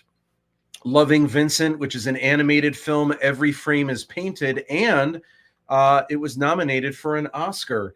And the main executive producer of this film is actually one of the Aladdin 3477 executive producers, Arnold and Jackie in The Iron Mask, which I have yet to see. Jack Black in the recent Free LSD movie, Terrifier 3, which is already the largest non-rated film of all time. Wow. And at the time, 50 million here, but I think domestically it's already made 60 million, and worldwide, I think 120, which is wild. At the same time that this was the number one movie on Netflix was Woman of the Hour, which was Anna Kendrick's directorial debut, and word on the street is she is likely to be nominated for an Oscar for her acting in the film, which is wild. Very cool. Nick Garlock says, so happy for you guys. Congratulations, not just on releasing the film, but on providing so many others like myself with their first real experience in the film industry. Dude. Nick, I want a copy of that video that you made earlier, and I would love to have you, if you have time, to create like a video behind the scenes, how you created the visual effects shots that you did for the film. I would love to have something like that that I can share, that you can share. And I want to have you on the live stream to talk about it soon, which would be fantastic. So let's connect soon, my friend. Chris Garricky says the princess bath scene was tastefully done, teen friendly. I'm glad you think so. It was always meant to be that way. It's meant to be kind of a funny scene, and she was always clothed. She was never actually nude. There's a couple shots, though, I know, with the reflections in the water, but you can also see through it. It almost looks like, hey, wait a minute, but she was honestly covered the whole time. Yeah, we had a lot of fun with that. I just thought it was kind of a fun. I mean, if it's not a Disney film, what can we do that Disney wouldn't do? Of course, Disney would do Deadpool 3 now, or so. Who knows? True. They're getting to the R-rated game. Yeah. Everything's kind of going through the going out the window. Yes. Christine Pruski says, apologies if this has been answered, but will there be physical copies of the movie? Yes, I guess. And in fact, as soon as a month, maybe 2 months away, there should be DVD and Blu-ray. It's funny, they were just going to do DVD at first, which I was like, what?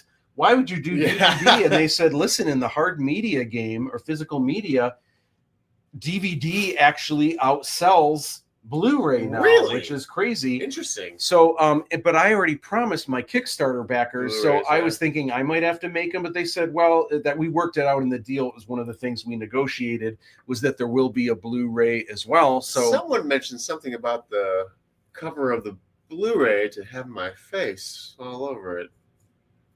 Oh, the Steelbook. The Steelbook. Right.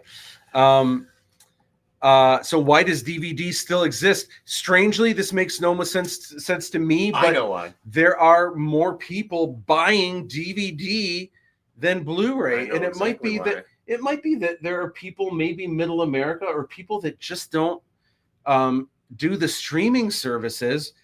Everyone's got old DVD players, and it's kind of like people getting into playing like records, like LPs and stuff. It's kind of in that realm. Yeah. But it's the scarcity of security of owning a digital product. When video game companies started going like, oh, you technically don't own the game. Yeah. You only own it as long as we hold on to it. If we decide to get rid of it, you're SOL. So with the absence of, Blockbuster and everything like that, people are like, I need tangible media. I need to have a physical copy to have and hold, just so that way. Blu-ray be even Blu-ray would, no. but Microsoft has kind of tried. Ubisoft tried pulling the rug out, and then they tried to backtrack and say, "Oh, we didn't actually mean you technically pay full price to own a copy of a rental license, but the damage was done and the trust has been broken, and they will not." Right, but also with the DVD, there's a little bit more of a vintage record player kind of thing about it. Where remember when Blu-rays first came out, people were having issues with it looks too real. The Blu-rays are the refresh rate is too good. I don't know, it just looks creepy. I don't like it. that's why I feel DVDs have a market still. And they're normally Nick cheap. Garlock says, I made that at like 3 a.m. LOL. Dude, it was so good. It was so good. Yeah. We watched I it found over it and on over and accident. over. As for live stream, yeah, I'd love to, assuming I can find time with my job. Cool. It's Sunday nights, so we'll figure it out. Or if not soon, then maybe a holiday where you don't have to go in on that Monday or something like that. We'll figure it out and work something out. But awesome. Blu-ray bros for the win. Yeah. Will there be special popcorn bucket like Fiji so I can buy 30 of them and sell them at 10 times the price? We're talking about it. Nice. We're talking about ways to do it.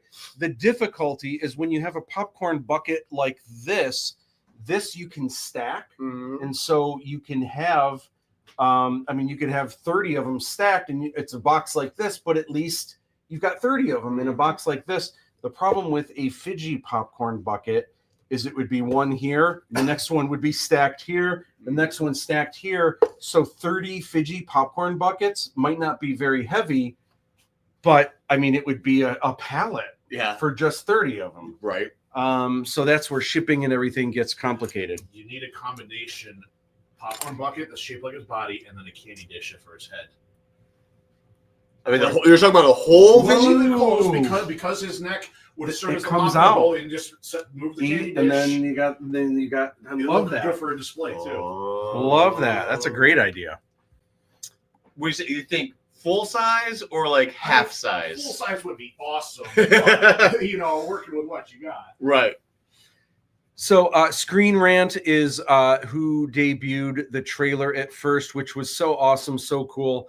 So thankful for all of it. You know what? I know you guys have probably seen it more than once, but man, let's just take a look at that trailer and get you guys primed up. I know a lot of you, judging on what time it is, you guys are about to see this. So let's take a quick look at the newer Aladdin 3477 trailer that Buffalo 8 put out, and it was first revealed on Screen Rant.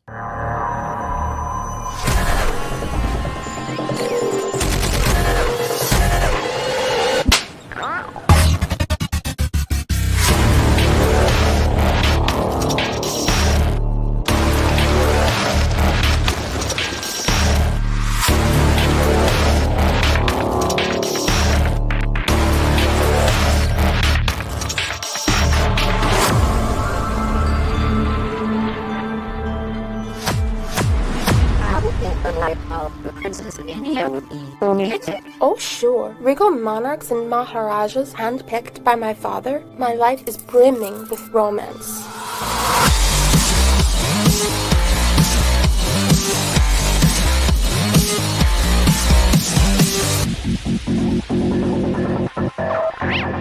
We're better than this, Fiji. We belong up there.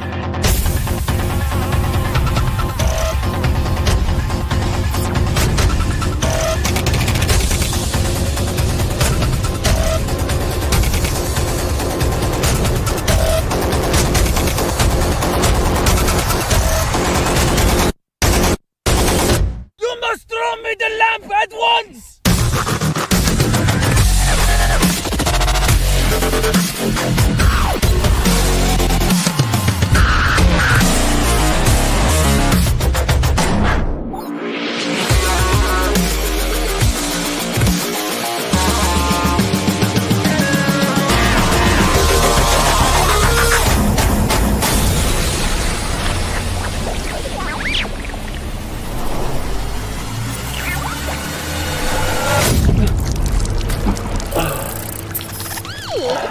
No one asked you. Woohoo! Awesome. Thank you guys so much for your support with all of this. Obviously, we just watched the trailer. I'm just going to keep mentioning this because we want you guys to know, if you're just tuning in now, Amazon Prime, sorry, the subtitles are not up yet. They're on it, but this is not something they can just flick a switch for. The way that the metadata works, it's complicated because it's dealing with different languages, and the way you would see it here is different from how it would appear in, say, India, where there the Hindu subtitles wouldn't come up, but the English ones would. And so it's not just flicking a switch. It actually, the entire film has to get, it has to go through QC again. And then once it's in and everything is locked and loaded, then they can do the switch. But this is a process that other films are in line to go through, and it could be soon, but it could also be like up to 4 weeks from now. So please, if you can help it, hold off on watching on Amazon for that snafu. Okay, so let's talk really quick about Fiji and BB-8, because those of you that are kind of new to the Aladdin experience and you're seeing Fiji for the first time, I know a lot of people think Fiji is inspired by BB-8, but that is just not the case. And in fact, I can prove it right now. Let's check this out. All right, so you've had a chance to see what Fiji looks like. Fiji, of course, being Aladdin's faithful friend, his hovering robot sidekick. But you're probably looking at this robot and thinking, it's got white armor with orange accents, kind of roundish, very cute. What other robot does this remind me of? Listen, Fiji was not inspired by BB-8. And listen, I love BB-8 just like everyone else, but Fiji was actually designed way back in the early 90s when Fiji was a character in a comic book that I created called Castar Shandax. And Fiji always had white armor with orange accents. Now, over the years, the look of Fiji has kind of changed and evolved, but the final version of Fiji was actually created before they even started filming The Force Awakens. That said, you can imagine how I felt. I think we were 2 years into filming with Fiji when artwork had leaked online of what BB-8 looked like. Of course, being this cute, lovable robot that's white with orange accents. And I remember thinking, oh my gosh, it's going to be years before people really are exposed to Fiji and everyone's going to think we copied. Now, truth be told, obviously Fiji is a very Star Wars-ish looking robot. And I remember even way back when, Fiji was obviously inspired by Star Wars, but in particular, all cool robots of the 80s. I'm talking Twiki and Daggett, and in particular, one of my favorite robots from the 80s is Vincent from the Black Hole, and I love that he was kind of this roundish floating robot. That may have been more inspiration for Fiji than any other robot, to tell you the truth. Now, when designing the armor and colors, I knew I didn't want the accent color to be blue because, of course, that would look like R2-D2. And I didn't want it to be red because that would look like R5-D4. But I remember I really thought these robots from this movie called Silent Running, I really thought this orange color was really cool because orange is just this really 70s mechanical color that's just very functional, and so I always wanted the accent color to be orange. The look of Fiji had evolved quite a bit over the years, but in the end, I wanted Fiji to be this robot that Aladdin could make himself. Oh wow, that's just very cool. Well, what happened with a lot of these is I can only have videos that have so many megabytes. So some of these were a little bit too long, so I had to just kind of trim in order to get them on the live stream. Christine Peruski says, "Oh, shout out to Batteries Not Included." Oh, yes, I love that movie. I love that movie too. I Yeah. remember when that came out. I didn't know much about it, but again, what a magical era for movies, where that was just kind of a cute throwaway little thing with little. But Batteries Not Included. What an amazing film that was. I need to see that again. I haven't seen that in such a long time. I thought we've low-key just been mispronouncing Christie's name. Oh no. You know, am I hearing that right? I've actually known Christine Peruski longer. So when Christy Perovsky auditioned for the film, the whole time I'm like, okay, not Christine Peruski, Christy Perovsky. Yeah. So the art of Aladdin 3477, an advanced look and an actual copy we kind of looked at a little bit earlier. And Christine Peruski says, not at all confusing. But this is your first look at the book, and we've got a copy of it right here, and it is a beaut. I am so happy with how this looks. It is just super deluxe, super nice, and the pages are nice and thick. It has a nice satin ribbon, and it's just so much fun. All of the there's 160 pages, same as one of the Disney books. So if you collect the Disney or Pixar books, this will fit right on your shelf, and it'll fit right in. Super cool. I'm so proud of it. It's my 7th art book, and it's easily my favorite one. It's just a look inside my head. Also covers a lot of the making of. And here's a look at some of the pages. In addition to, some of the storyboards and pre-production art, there's also a look at like how some of the merchandise was designed and how I designed the minifigs, how the costumes were built, storyboards, random sketches of set pieces, sequences, like kind of action sequences for blocking and movement. Again, designs for the minifigs, the sky sail. It is at the time I was kind of designing this, Fiji had a completely different look. All kinds of chocolatey goodness inside the book. Can't wait for you guys to get your copy. And speaking of, so this is one of the pages, and this is a look at an early painting that I did of Aladdin's apartment. And this is what I wanted it to look like. But the biggest thing was, how do we get the walls to look like that without the walls actually falling in and falling apart?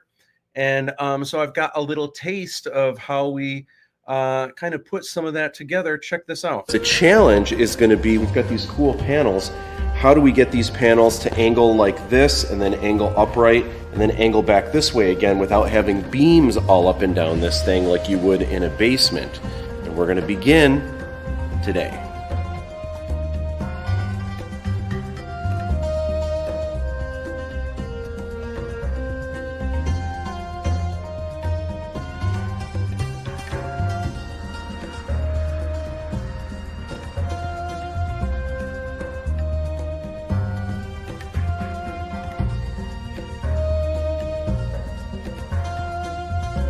The set looks great. It looks cool. It looks inventive.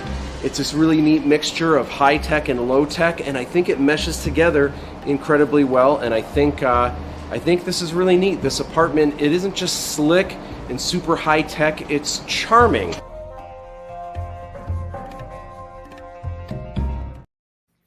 Fun. From that angle, I'm like, who's the guy in the wheelchair? I'm like, that was Ghost. Ghost in with the camera. We've been talking about, man, the new age of socials with TikTok, Reels, Shorts, and just what a game-changing. I don't know that I would call it a game changer, but man, things are just changing so quick, and it's just wild. So we've been trying to, like everyone, figure out the new way things go, the new algorithms.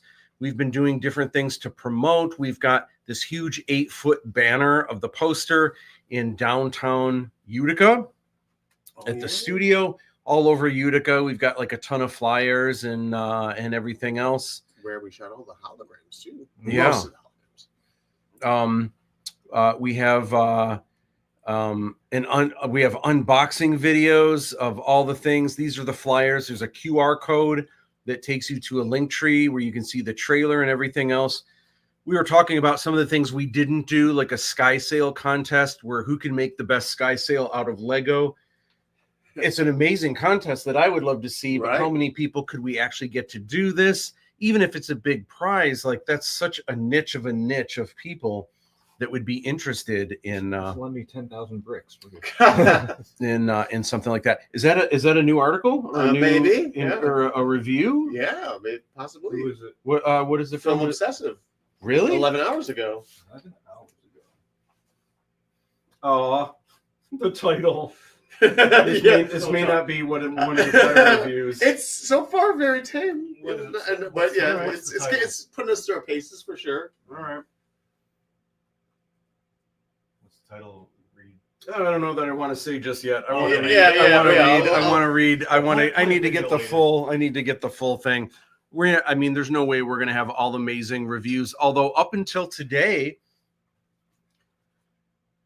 the reviews were either glowing or positive. Right. And by positive, just does reference Big Trouble in Little China. Awesome. Yeah, right. I'll take that. I'll Right. take that any day. But we haven't really had any bad reviews. I'm sure we will get some because, of course, we would have to. How would you not? Lord of the Rings got haters. Oh yeah, Star Wars got haters. You know what's so funny? The first Star Wars film, when you watch it now, it's kind of drags a little bit, just because the editing sensibilities back in 1977 aren't what they are today. Progressively, even The Empire Strikes Back is quicker and faster and everything. But when Star Wars first came out, a lot of critics bashed it for saying the editing is so fast, it's hard to even take in what's going on because it's just way too fast. And it's hard to imagine that now, but I guess in 1977, maybe someone would have felt that way.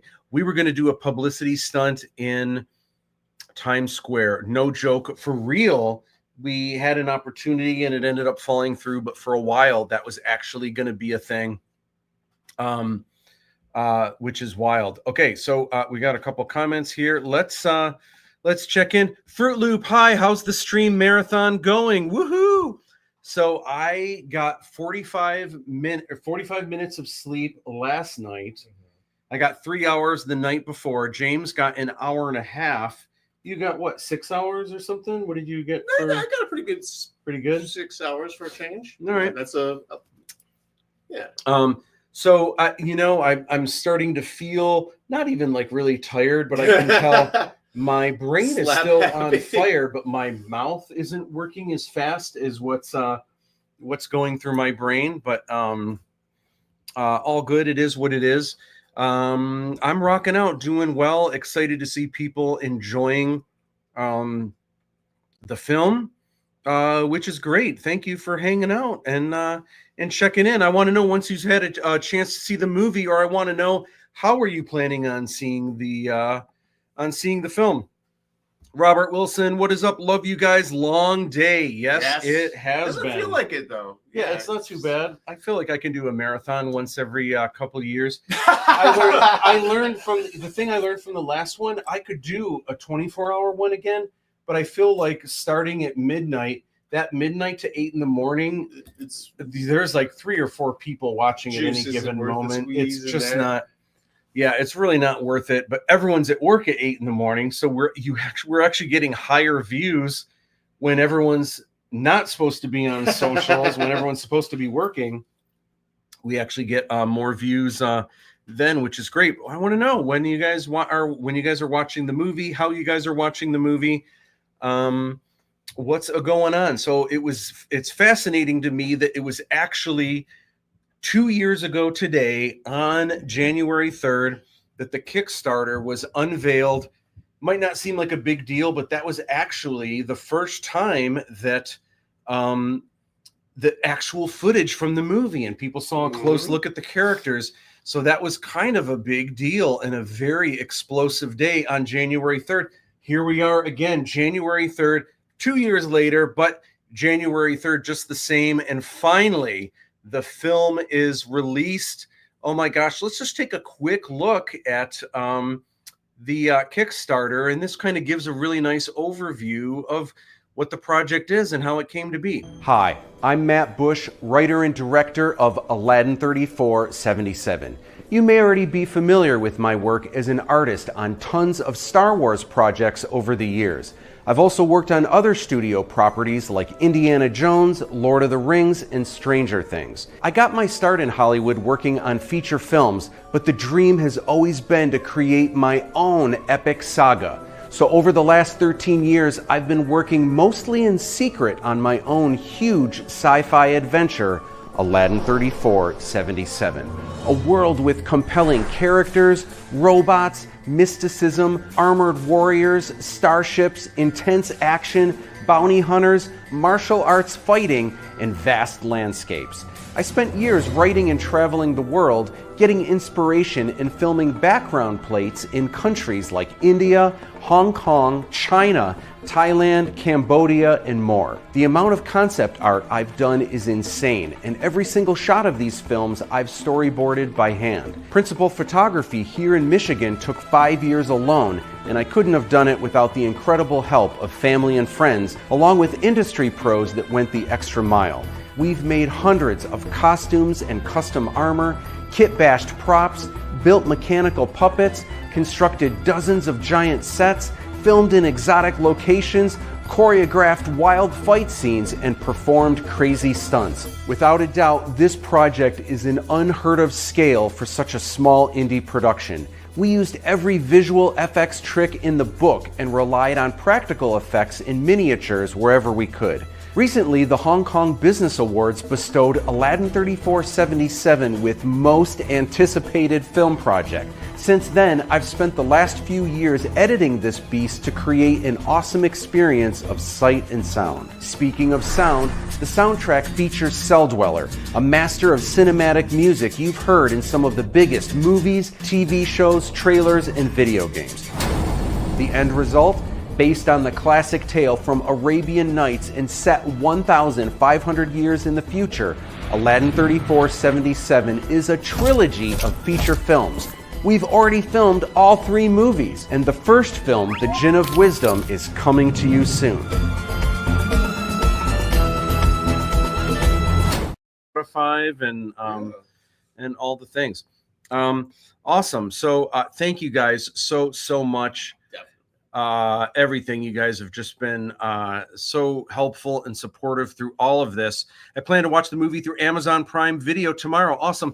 Just so you know, Fruit Loop, Amazon Prime, it is available, but the subtitles are not working, and we don't know when they're going to be back up and running. It could be tomorrow, but it's probably going to be longer than that. It might even be a couple weeks. So if possible, it works perfect on Fandango at home.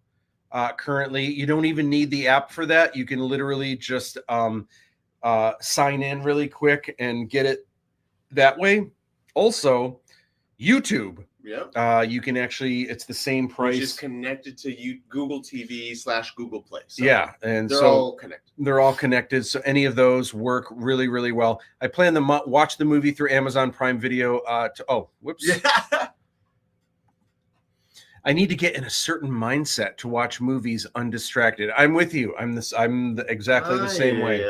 I hear you. Totally. There's been lots of press. There's a lot that's come out today that we're kind of just checking out in between these videos. But there is a nice article in Germany for filming. There's a bunch of websites now that are listing all of the locations we filmed in. Strangely, they have really detailed, like I don't even have this stuff written down. And what were you talking about again? The geo trackers? Now my brain is going to mush. But yeah, it's like people who search for locations based on just images alone, and they can figure out certain markers where the sun was at that time of day. Oh my gosh! I think the most startling one that we watched it too. Dropped the image, like boom, guy looked at it for about 15 seconds, spent less than 45, boom. It's in this northeastern part of Cameroon, and then they brought in the satellite, compared where he pinpointed, and like you're off by 20.3 miles, but he came the closest. Just wow. Crazy. Amazing. Those are the people you want working for. Someone released the Aladdin 3477 Djinn of Wisdom movie script which is funny because it's closed not captions, actually, more like it's not the actual script, but it looks like someone got a hold of the captions and just released the dialogue. I guess you could technically download that yourself and follow along. Yeah, with the and type, movie. and sometimes that's what kids do. I didn't know it was available here on YouTube for rent. That's much easier for me. Awesome. Oh, awesome. That Yeah. would be, and that has the subtitles work perfect on that. That would be the way to do it for sure until it gets back up and running on Amazon. Again, I know I keep coming back to this, but the weirdest thing I have seen still, I think, is a store that is selling the official trailer for $35. Even though it is free. Even though it's free, I don't know what exactly they're selling, except there are options. And when you click on the options, it's men's shoe sizes. So who's down for us actually making some Aladdin 3477 kicks? I feel I would love that because Right? I'm a You're a sneakerhead sneakerhead now. now. But Used to be all about the Crocs. Now it's bathing ape. yeah, it's wild. There is a new music video. So we saw the One Jump Ahead. This is the latest one. It dropped Wednesday on YouTube, the rest of the socials yesterday. And I just love the vibe of this. It's so mysterious. Check out this cool modern day version, or I guess a version in the future of Arabian Nights.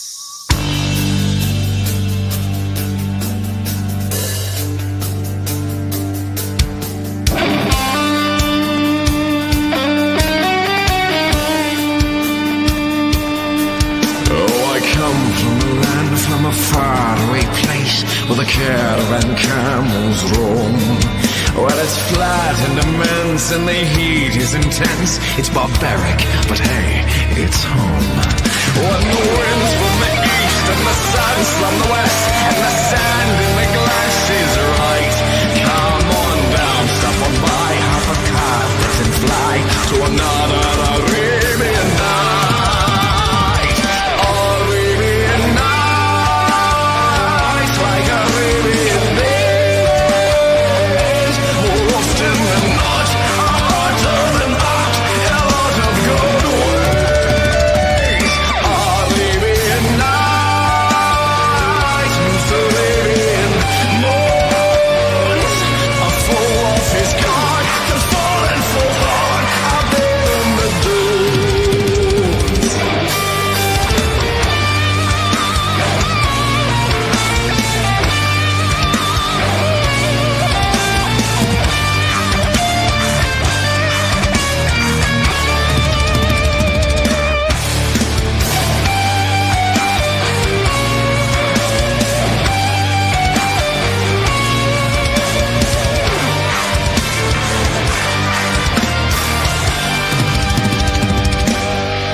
Shipping, but thank you, James. I really like their quality and their prices. Faux show.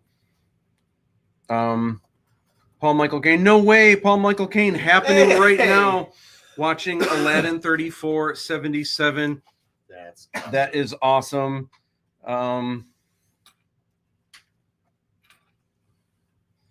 Excellent. Thank you so much. Thank you, everyone, for your support. And hanging out with us. Yeah, absolutely. We've got some awesome quotes that we've been reading all day. Oh my gosh, Fruit Loop says, Jonathan Young, I love his metal covers. Yeah. Cool, yeah. Jonathan Young, incidentally, is also the artist who did the One Jump Ahead. Oh, yeah. Yeah. He does a lot of Disney covers and stuff. And there's other music videos I want to do for some of the other Aladdin songs. I believe these are the only two Jonathan Youngs that I'm using, but it just so happens I downloaded every version out there and kind of tried to find my faves. Some of the other artists that do some of those songs I like better for the other songs, but for both One Jump Ahead and Arabian Nights, Jonathan Young, I I enjoy the best. I'm glad you recognize that. That's awesome.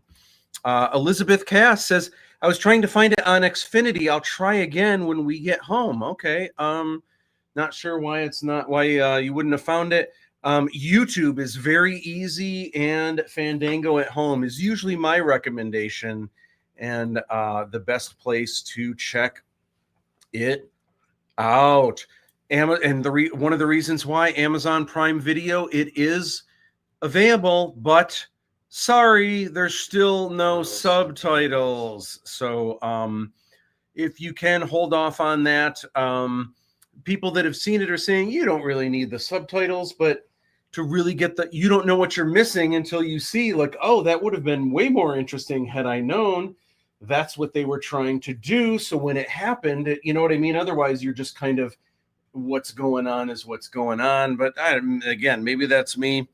It's my baby. So of course I'm like, this is the way it should be. That said, there is a bonus feature at the end. So stick around for the end credits. This is an app that always tells you whether there's bonus scenes and everything. You want to stick around for that for sure. So this is the minifig for Aladdin, but this is the first brickhead figure, and we did a new one today that we kind of built, and curious what you guys think. If you guys like A better or if you like B better. They're very different. A is a little bit bigger, a little bit taller. A has it's got a round face here, which is interesting, but then it's super cute, but they just painted the face on there, where this is like a true brick head. True. It's got a square jaw, and I don't know if you could say it's as cute, but like even the eyes are like, they're like they're like the stick-on, or the little peg pieces for the eyes. This is more of a true brick head. This one I like because it has slightly longer hair. This one, Eric likes the bangs because it's got kind of the shaggy bangs there, which is looks like it came right out of Adventure Time. Yeah, for sure. So super cool. So a lot of people, have preconceived ideas of what Aladdin is. It comes from Arabian Nights, and a lot of people, and if they're familiar with the Disney version, although the Disney version never says where Aladdin is from. It's a fictional city called Agrabah. What's interesting, and no one really knows for sure, but the palace that the Sultan's in looks like the Taj Mahal, and the city that the Taj Mahal is in is Agra, India. Yeah. Agrabah? Agra? Coincidence? I don't know. I'm not saying one way or the other. Regardless, fine. Let's just say it is supposed to be in the Middle East in the Disney version. If you read the actual Arabian Nights, even though the names are all Arabic, Aladdin is a Chinese boy. Don't believe me? Well, you can go ahead and you can open a book of Arabian Nights, or I'll make it even easier for you. Check this out. We already saw that. So if you don't believe me, check this out. Which Disney characters are in Aladdin 3477? The original Aladdin tale comes from the Arabian Nights collection, often referred to as 1001 Nights, which is in the public domain. In 1992, Disney came out with their own version and changed a few things. My version, Aladdin 3477, is also based on the original source material, where I've changed a few things as well, the biggest of which, mine takes place way in the future in the year 3477. So while there are some huge differences with the Disney version you know and love, there are also some similarities. Let's talk about them. Aladdin. Yes, as you can guess, the rogue street rat Aladdin is the central character to these films. The first thing you might have noticed about our Aladdin is that he isn't Arabic, and the reason why is neither is the original Aladdin. Despite coming from the Arabian Nights book, While the characters all have Arabic names, Aladdin is actually a Chinese boy living in China. So I thought it would be interesting to split the difference location-wise and have the Aladdin 3477 saga take place throughout Asia and India, and so our Aladdin roams the streets of futuristic Hong Kong. The Aladdin you'll meet in these films is charming for sure, but he's also a little bit more of a scoundrel. He's a con artist through and through, so we'll see over the course of these 3 films if he becomes the hero everyone is expecting. Abu is my favorite, but sadly, Abu doesn't exist in the original tale. He's a Disney character, so no monkey sidekick in Aladdin 3477. You do see monkeys in the films, however, the only thing better than a monkey sidekick is a robot sidekick, and that is Fidji. Fidji was a character I designed way back when I was in college, way before I entertained the idea of making a series of Aladdin films. He was always intended to be the floating sidekick of this other adventure-seeking con artist, so when it came time to making these films, Fidji was the perfect accomplice for Aladdin's shady antics. All right, rock and roll. So I am actually, let me remove this. Let me do this here. So rock and roll. I hope you guys are enjoying the movie. I think a lot of people, kind of what I get from private messages and stuff, people are watching the movie now, which is awesome. I can't wait. I hope people come back on and tell us what they thought. What was their favorite scene, favorite character, and anything, likes, dislikes, and also more importantly than any of it, oh my gosh, especially if you enjoyed the film, please leave us a review. Let us know, get it out there, help spread the word. Obviously, we're going to have some haters or people that, it's funny, most people, not everyone, but most people that get into doing reviews are failed filmmakers, people that went into filmmaking, it didn't really work out, so they kind of have a chip on their shoulder, but now they get to have all the power watching other people's hard work, and if they enjoy it, they enjoy it, but if they don't, they get to just slam it, and be honest, and that's kind of what it is. It's hard when it's for someone like us, but everyone has the same fate, including big studio movies and stuff, but we really are the underdog. So every positive review really, really helps. It's all we have is word of mouth. Word of mouth. So it is really super, super helpful. Guess what? You guys are watching the release day marathon with Erik Steele. What's going on? Hit 12-hour mark. We did. Oh my gosh. We did just hit 12 hours. We got 4 more hours to go. We may be joined by we're going to be joined by Sydney Solomon, who plays Vishal, and he's having a watch party in Colorado. Oh my gosh, so that is going to be so much fun. Colorado is beautiful. I just went there over I love it out there. I love that whole area, Arizona, New Mexico. Absolutely love it. My special guest is Aladdin, and in fact, I'm actually chatting with Paul Michael K. Apple TV. Okay, well, it looks like Apple TV's back on the market. We're getting a lot of surprises today. I did not Wait, for real? So all the stuff we said earlier, just hold on. It's gonna take weeks. We'll double check this real quick, but double check everything.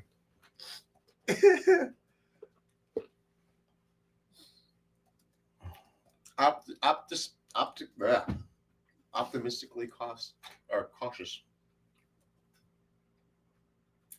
That is funny though.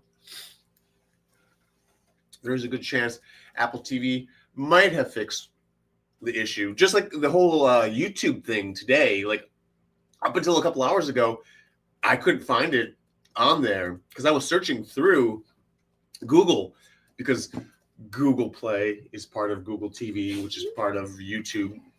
Depending on what you're using, I found out it's if you're on a TV, you use Google TV. Mm-hmm. If you're on a mobile device, it's YouTube. Yeah, and or computer system. It depends what system you're using that it plays with. Do you have an iPhone? No. Oh, okay. Not yet. Not yet. So I'm chatting with Paul Michael Caine right now. This is his image. He's watching the film, which is great. He's watching it on Apple, but I'm wondering maybe his wife set it up. Maybe he's watching it on Amazon. I'm not sure. Maybe he's using his Maybe Apple he TV to watch it through Amazon. There's that too. Or YouTube. You never know. All right. So there's Fiji, Happy Holidays, Shiva to Believer. This is just crazy. The film is out. It's out. Has it hit you yet? No, it is not. Especially because we're still getting word that it's coming out on other things finally. Yeah, it's everything is a little bit backwards, but this is kind of fun. And dude, I'm having a blast with you. This is so fun. And people are being so kind about the film, and it's just something. You never know how an audience is going to react to stuff. So man, nice reviews help. The bad reviews help to a certain degree. All right, so here's something crazy. Paul Michael Caine is watching it on Apple. Okay. Mm-hmm. Hold on. Let's take a look here and see. Apple TV, bottom left. Apple TV. Search.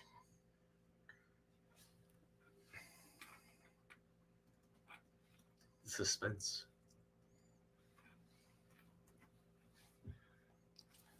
It is strangely. That's on. Not a correct thumb, but okay. It's not the right. Oh, it does give you the option to rent or buy. It looks like we are on Apple TV now. All right, hold on. I'm gonna buy. Okay. I want to see if subtitles. Yeah. All right. So my Apple account password. Okay. I believe.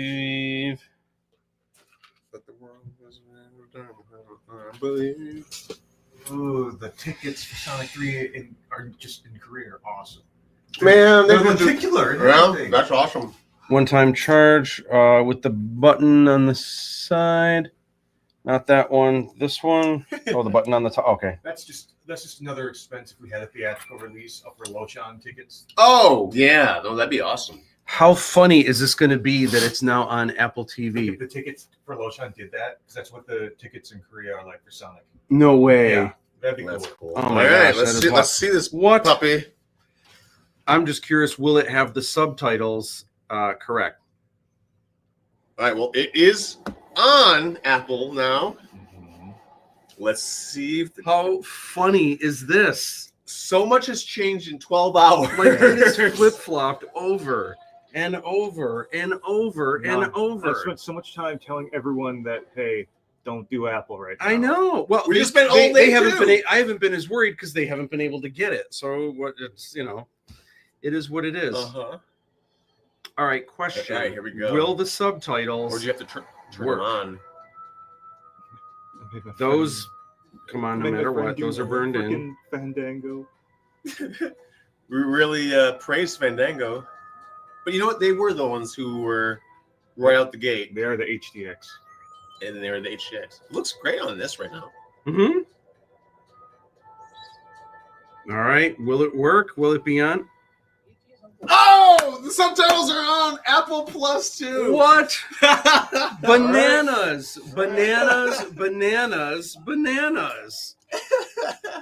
Okay, so that's Apple. That's almost everything. It's literally. Wait a minute. It literally is everything. Hoopla. No. Hoopla is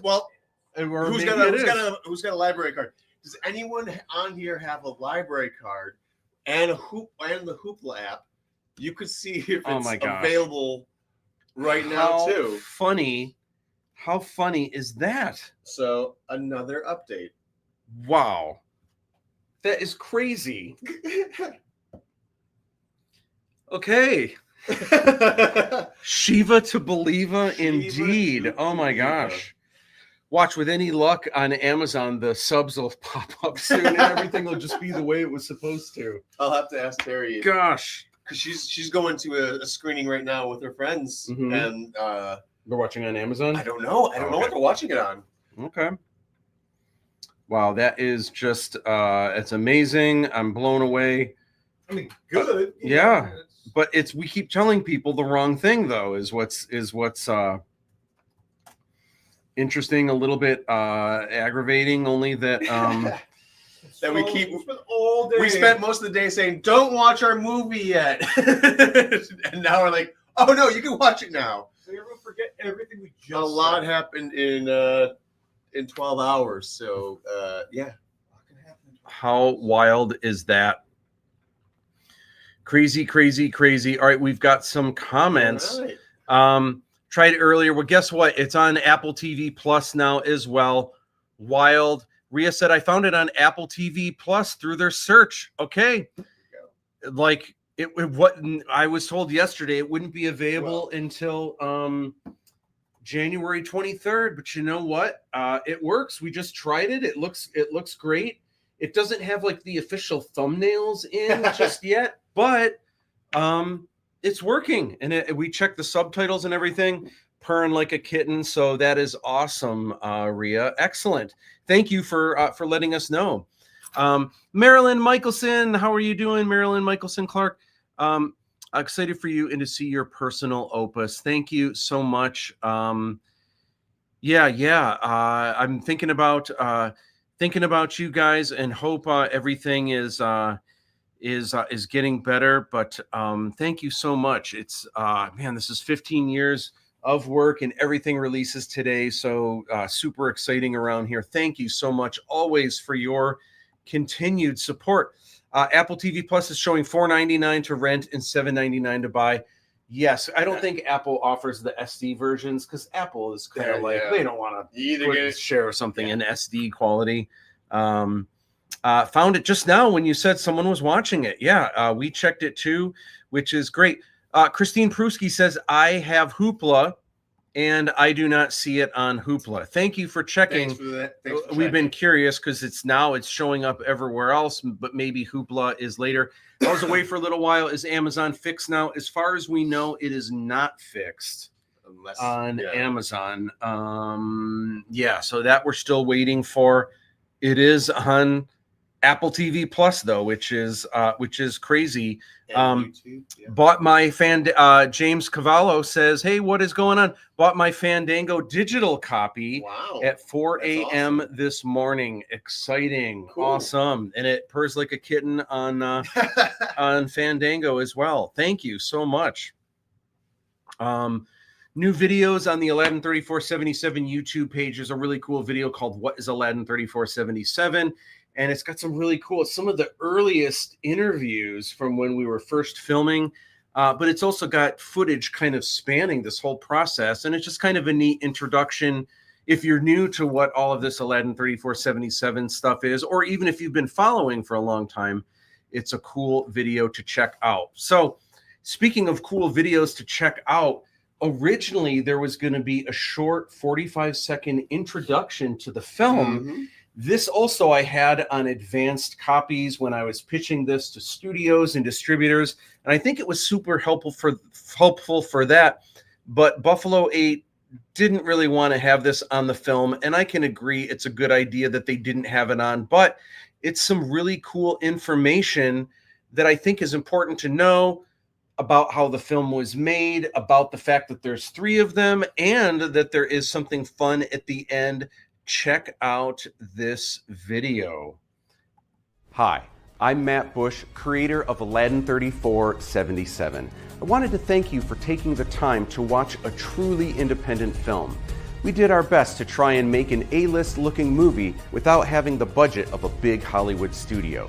With family and friends building sets in our own backyards, we spent years putting our blood, sweat, and tears into this handmade epic saga. This film, The Djinn of Wisdom, is the first in the Aladdin 3477 motion picture trilogy, and the adventure is just getting started. Be sure to stick around after the end credits where you'll get your first sneak peek at the second film in the Aladdin 3477 trilogy. Enjoy.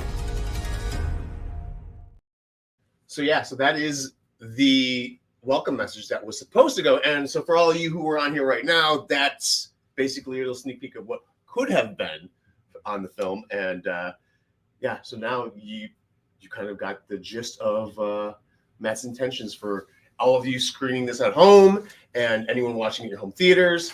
And right now we've realized that Apple TV works, Fandango at home, YouTube, which is also part of Google Play, which is also part of Google TV, depending on what device you use. So if you're using a TV, your TV or a computer or a phone, they're kind of all different aspects of different versions of Google that you'd be using to watch it. But yeah, we're right now at the 12th hour of our live stream marathon today. So thank you guys for hanging out with us right now as we're kicking off the release party of Aladdin 3477. I'm going to grab another Red Bull. Pretty soon we're going to be joined by Sydney Solomon. Let me double check this here. Okay, looks good. Let me double check this here. Okay, looks good. Go back to this. And our competition for the day, our biggest competition releasing today is Wallace and Gromit, Vengeance Most Foul, which is on Netflix. We have continued. Every time we go through these updates, it's slightly different every time. But we got new updates. And a lot of them are positive and things that we didn't think that we had, we have. And because there's the snafu with Amazon where the subtitles aren't working, every time we see it on a new service where the subs are working, it's like, whew, okay, awesome. Just know we have nothing to do with the Prime Video subtitles. That was out of our hands and totally not throwing blame, but we're just letting them know that it's not on us. For sure. Well, and you see it working everywhere else, so obviously it's same file. Yeah. Someone's got to take the heat. Someone's losing their job. I feel like. All right. So here's what's up. We're going to go through because this is kind of presented in an order of what we have and what we don't have, but this keeps changing. Fandango at home. Ding. Yep. Voodoo, Fandango. Voodoo is now Fandango. Hoopla. Yeah, Hoopla's allegedly the most recent thing I've looked at says that Hoopla will be dropping on January 23rd. Okay, so that might have been the 23rd one. Okay. Of course, we've been hearing that about others that suddenly have popped up like literally in the past 10 minutes, so who knows? Verizon Fios, from what I understand, that is live. Vubiquity, I think, is tied in with that and is live. Charter, I assume, is good. Spectrum, I assume, is good. I know James is very positive, has faith in Cox. Xfinity, I've heard it works. All day long. Well, once you start, you can't stop. What am I going to do? Not say it next time? Give me the shaft? All right. Well done. So it is what it is. Okay. Xfinity, I've heard it's good. I've heard from some people that Xfinity was kind of garbled and like the sound wasn't working very good. Yeah. And I've heard from other people that it was just fine. So who knows? Cable, VOD, I would assume it's kind of all the same no matter where. Amazon, as far as I know, still the subtitles aren't working. There are issues. It's out of our hands. So I know a lot of you were aiming for Amazon because you already have it and it's easy and everything. Yeah. And originally we were like, yeah, great. It'd be good to have a lot of eyeballs going there, but the subtitles don't work. It really would help to see this with subtitles if you can help it. So for the time being, until they get it squared away, I would recommend not watching this on Amazon. That's just me. The film is available today in the U.S., Canada, United Kingdom, Australia, and New Zealand. Can someone set the record straight? Is the United Kingdom one country in 4 territories, or is it one territory and 4 countries? Because, is this 5 countries or is this 8 countries? I feel like someone who knows needs to, or with Google, I feel like Eric can figure it out. And with Dave over there. 4 countries since 1922, according to Wiki. But now, is Scotland still part of the UK? England, Scotland, Wales, which collectively make up Great Britain and Northern Which country broke away? Well, England? You're talking about UK breaking out of the European Union? Yeah. And that was just I think the UK as a whole. Oh, that was what? Okay. I think I could be wrong, but I mean, I'm geographically challenged, so I apologize. Yeah, I feel like we should Scotland, Wales, we should know. In Northern Ireland. Northern Ireland, yes. Josh Tobby, big congratulations, guys. So excited for the Aladdin 3477 crew. Thank you so much, Josh. And you've always been so supportive. I consider you to be part of the Aladdin 3477 family. There were so many times that you came through and helped with things. Plus, you've just been so supportive. You and Mark backed the Kickstarter. So you guys are amazing. Yeah, I love everything that you guys are doing. You guys have always been great friends. So I consider you part of the Did you notice part of the family. his new comedy role suit? I was just gonna say, isn't your suit. jacket usually lighter blue, like a lighter blue? This is swanky. Because they're getting ready for a comedy festival of stand-up comedian battle of the mics. Yeah, I'm aware of it, but it looks I don't have my glasses on and it's a small image. Are those giant lips like lipstick marks, or did someone beat you up? Oh my gosh, bro, what happened? Him and Mylan got in a fight. Oh, for the battling mic.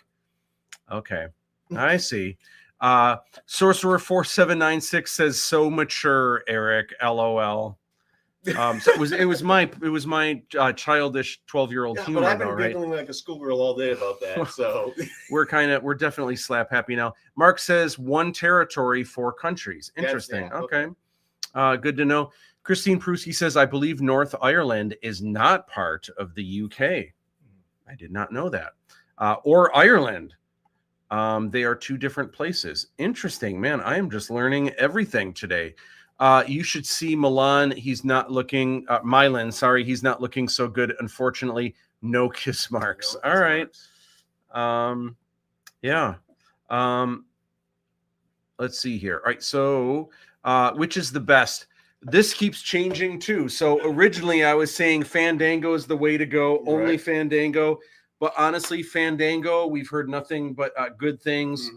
YouTube is easy for it looks great so far. We test drove it, and now out of nowhere, Apple TV Plus, boom, there it is. So now we have top 3, easy to stream. And I assume if it's on Apple TV Plus, it's probably on iTunes and also Apple TV likely. Without the Plus. It's probably all 3 of them if it's at one of them. So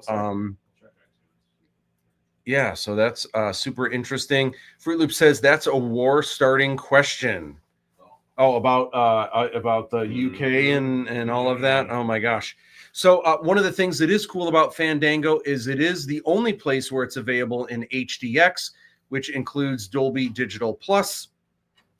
By the way, Collider, awesome, crazy website, super huge in the pop culture community. We were it was so lucky for us to get an exclusive where they were the first to show this exclusive clip of Princess Kamala getting ready for an adventure. It's less than a minute. Let's take a quick look.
Today, all right. So that's it's a fun, whimsical scene. Not all the scenes are as whimsical as that, but I feel like that was a fun first thing that people got to see. It is January 3rd. Today is the big day. I hope a lot of you are actually watching the film right now, or you guys have seen it. So phase one, this keeps changing. There's 2 phases of TVOD now, and it seemed like half were going to be today, half were going to be January 23rd. Now, out of nowhere, it seems like most of them are actually today. Wow. Well, at most of these places, the prices are all the same. You can rent for as cheap as $3.99. You can rent, and that's for SD, standard definition. High definition, obviously, is a lot nicer. It's $1 more. And then you can buy it to own it. Again, SD is like DVD quality for $5.99. It's $7.99 for full HD, but then you own the film, which is cool. Anytime you're looking for it, if you type in Aladdin, you're going to get most of the Disney stuff. It may pop up, but you might need to add in the $34.77 to see it for sure. Just depends. Here is Christy Perovsky, and I believe this is the Fandango at Home that she saw the pre-order on a few days ago. New release dates, and boy, do these keep changing. Holy cow. So it was that on the 23rd was the second phase of TVOD, and Apple TV Plus was supposed to be on the 23rd. That was the new date yesterday, but guess what? We just looked. It's up. Subtitles are working. Looks great. It's on Apple TV now. Go figure. Cray. I assume it's on Apple TV as well. It would have to be, because that's what I looked up here. Right. So I believe it's on both. Not sure if it's on iTunes. I think iTunes just moved their movies to a different place. Is it like the similar thing with YouTube, Google TV, and Google Play kind of thing? I think where it's like iTunes so. is the store. Yeah, let me see if I can open up here. Yeah, everything's kind of. Oh, see, there's music. See that now they call it music and not iTunes. So they're kind of flipping iTunes store, maybe. What happens if I go into the iTunes store? Okay, sending you notification. Don't allow. I don't want notifications. Okay, if I go to movies, iTunes movies of purchase have moved. You can buy and rent movies on the Apple TV app. So okay, so iTunes does direct you to Apple TV. Yeah. Okay. Yeah. So like I said, they're all connected. Yep. Just like the Google ecosystem. Totally.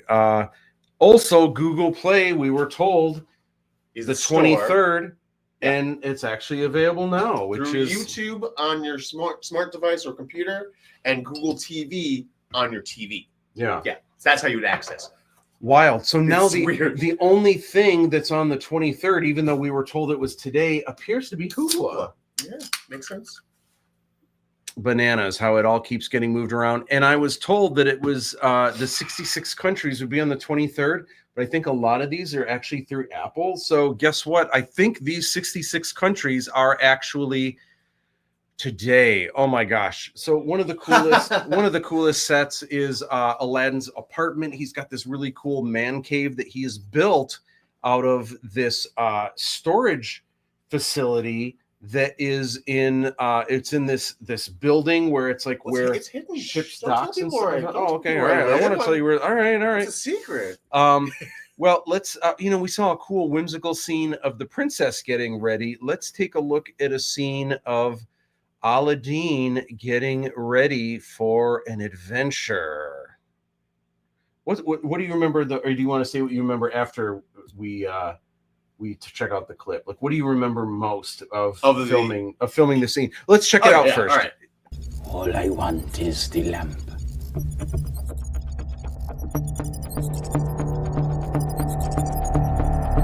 Where'd you get a key? Does it matter? I'd like to know. I'd like to leave. I'd like to leave. Good, I'm flying. Wrong, I'm flying. I'm flying. I'm flying. No. Yes. No. Yes. It's my power key. It's my sky sail. Fine. Fine. Fine. But you help me retrieve the lamp, and we get it my way. End of discussion. And what are we waiting for?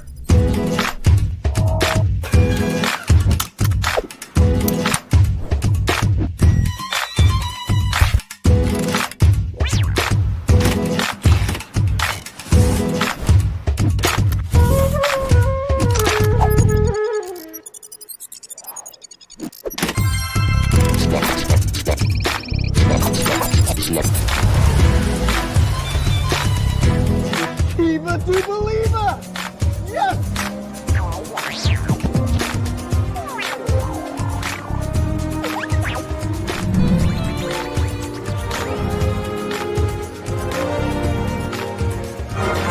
There goes nothing.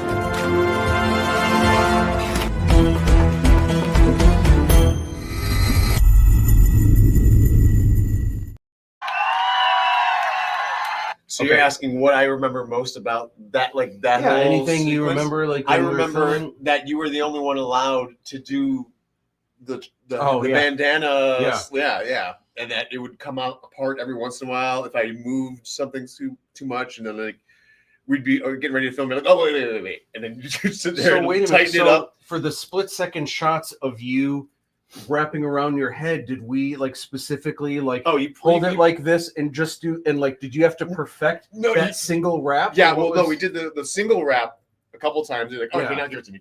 You would make sure it was always done the exact same way. Yeah, every time. Yeah. And And sometimes it'd be a little tighter than others, and really? certain ways you do it, it would like almost cover my ears to the point where I couldn't hear much. So I was like, huh? What? Oh my gosh. So funny. Yeah, interesting. So many things people don't think of when watching something in a film. Like, do you realize that person can't even hear anything right now? That so fun that that some of that happens. Hey, guess what? There is a bonus at the end of this film. And listen, a true Marvel fan stays until the end credits have finished rolling. There is something special after the end credits. It's even better than a post-credit scene. It's almost like a post-credit trailer for the second film. It's your first like teaser trailer, sneak peek. And a lot of people have said, man, when the movie ends, like all I thought was like, when are we going to see the next movie? But then when they instantly see the teaser for the next movie, they're like, oh my gosh, when does the second movie come out? Which is good. That makes me feel good. Now you're just going to need a date in the next couple months. A release date. Oh my gosh. Yeah. Well, we'll see. We'll see how quick that can get started. Chantel Williams says this part and so many others cracked me up. Awesome. Oh, great. Awesome. Yeah, I'm glad you got a chance to check it out. And yeah, hopefully there's some scenes that people thought were really funny and some scenes that were perhaps emotional or just some really cool action. So awesome. Thank you. Some cool reviews that we've been getting, but again, it really helps if you guys can review us and leave a review. You can do it anywhere, usually any of these services that you watch it on. Right at the very end, it'll pop up and do you rate this movie, or did you enjoy, thumbs up, thumbs down, or sometimes you can even write a little blurb on any of these. Super, super helpful. One of the places you can go and do that is Letterboxd. That's this new thing that a lot of people that are into movies, there's cool lists that you can make. That's a great place to go. I highly recommend it if you're really into films. Rotten Tomatoes is kind of like the benchmark where they split it up into critic reviews and then just consumer reviews where anyone can kind of review it. Super, super helpful every time. So definitely help us out, because especially if you enjoyed the film, we're the underdogs. We are, we're entrepreneurs, we're independent artists, and reviews can make us or break us. Sure. And people are always more likely to leave a bad review for something.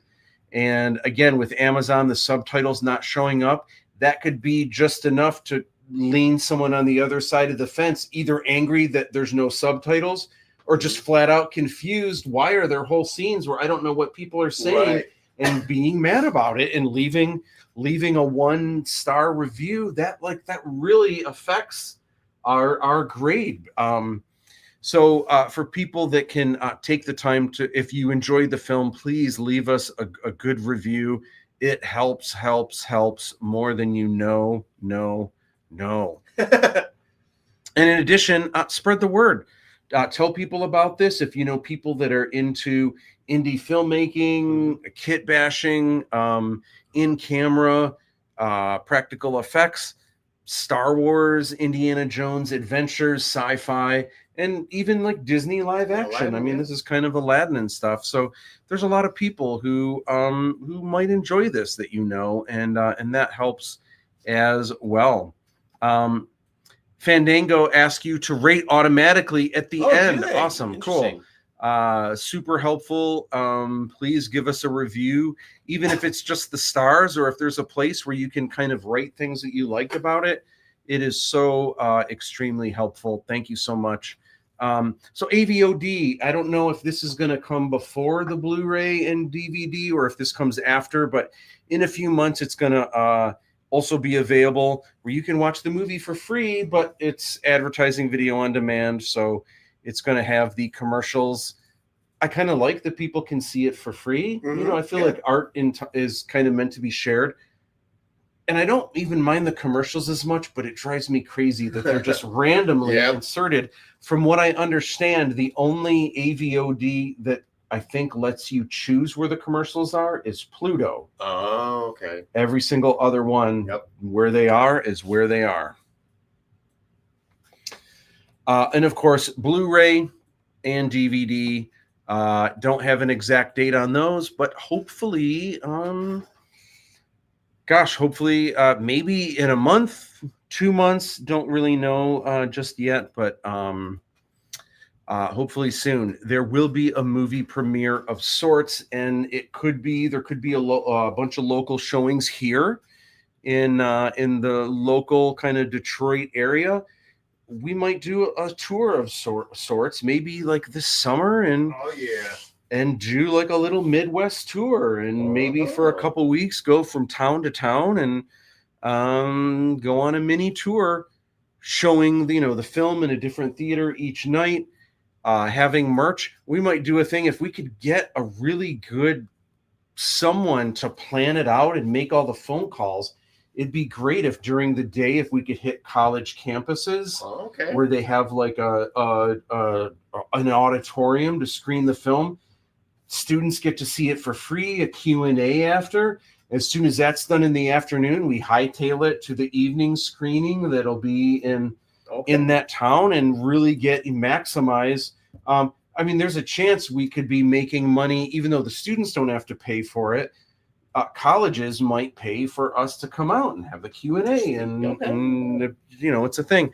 So there are ways that it might work, but it's a lot of phone calls. I'm not sure who would be able to do that. I'd love to get someone like Luke Castle, but he's already got so many things he's a part of. He's pretty busy cat. But here's what's interesting. Movietickets.com, Aladdin 3477 is already on there, even though you can't see it in theaters yet. When you click on it, the show times are not available right now, but it's set up ready to go if and when. That's going to be a thing. Would this be a volunteer, or would we pay them?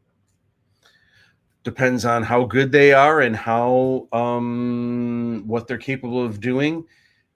Ideally for me, because I'm still in debt, like, oh my gosh, tens of thousands. And they're willing to have like an intern for like field experience. Well, not just that. What if someone's willing to work for a cut, and maybe a healthy cut, but that way the more work they do and the more they really push, the more they're going to make. The more they just make a couple phone calls, and maybe not as much money is rolling through. They're not selling as many seats or whatever. One of the actresses in that murder mystery, their sister, that's what they do. Oh, wow. Really? For touring movies? Touring, just performances. Yeah, okay. And it's just the director of that company didn't want her volunteer out because he has this thing of always making sure people get paid, which is good. Yeah, I know. Yeah, but he would absolutely shot himself in the foot for turning away someone who was willing to do it to round out her portfolio. So I'll see if she's still in town. Okay. Interesting. So we've got some great behind the scenes videos. This one is really cool because this is a day in the life of filming in our exotic desert. But really, this is just Silver Lake sand dunes. You wouldn't be able to tell. So interesting. So you did have scenes this day. Oh, yeah, yeah. you absolutely Oh, did. yeah. So I'm curious. We'll watch this video, and I want to know what you remember of this day. What stands out to you?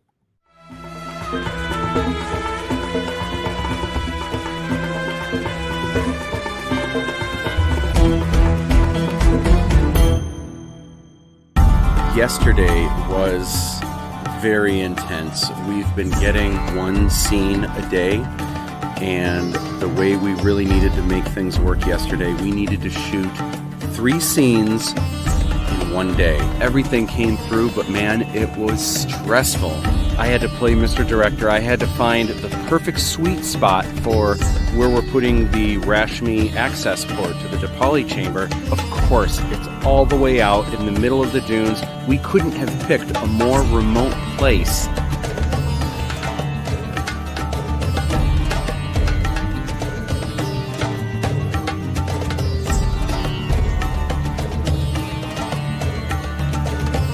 So once we had the setup, we were good to go, but these were intense fight scenes,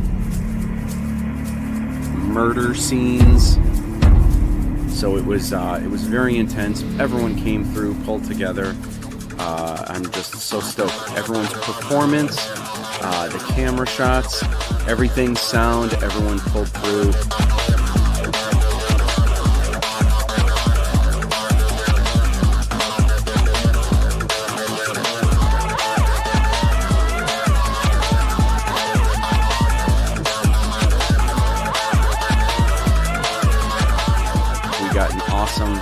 Sunset scene that was just beautiful, and we nailed it just in time. Very happy. Aladdin 3477. Woo!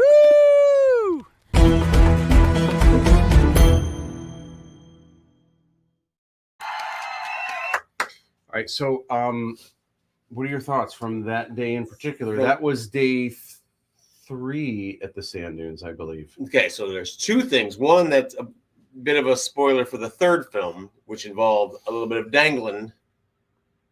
Oh, that we filmed on the 4th day. That was a different day. Okay, different day. This day was all the Rashmi access portal. Okay.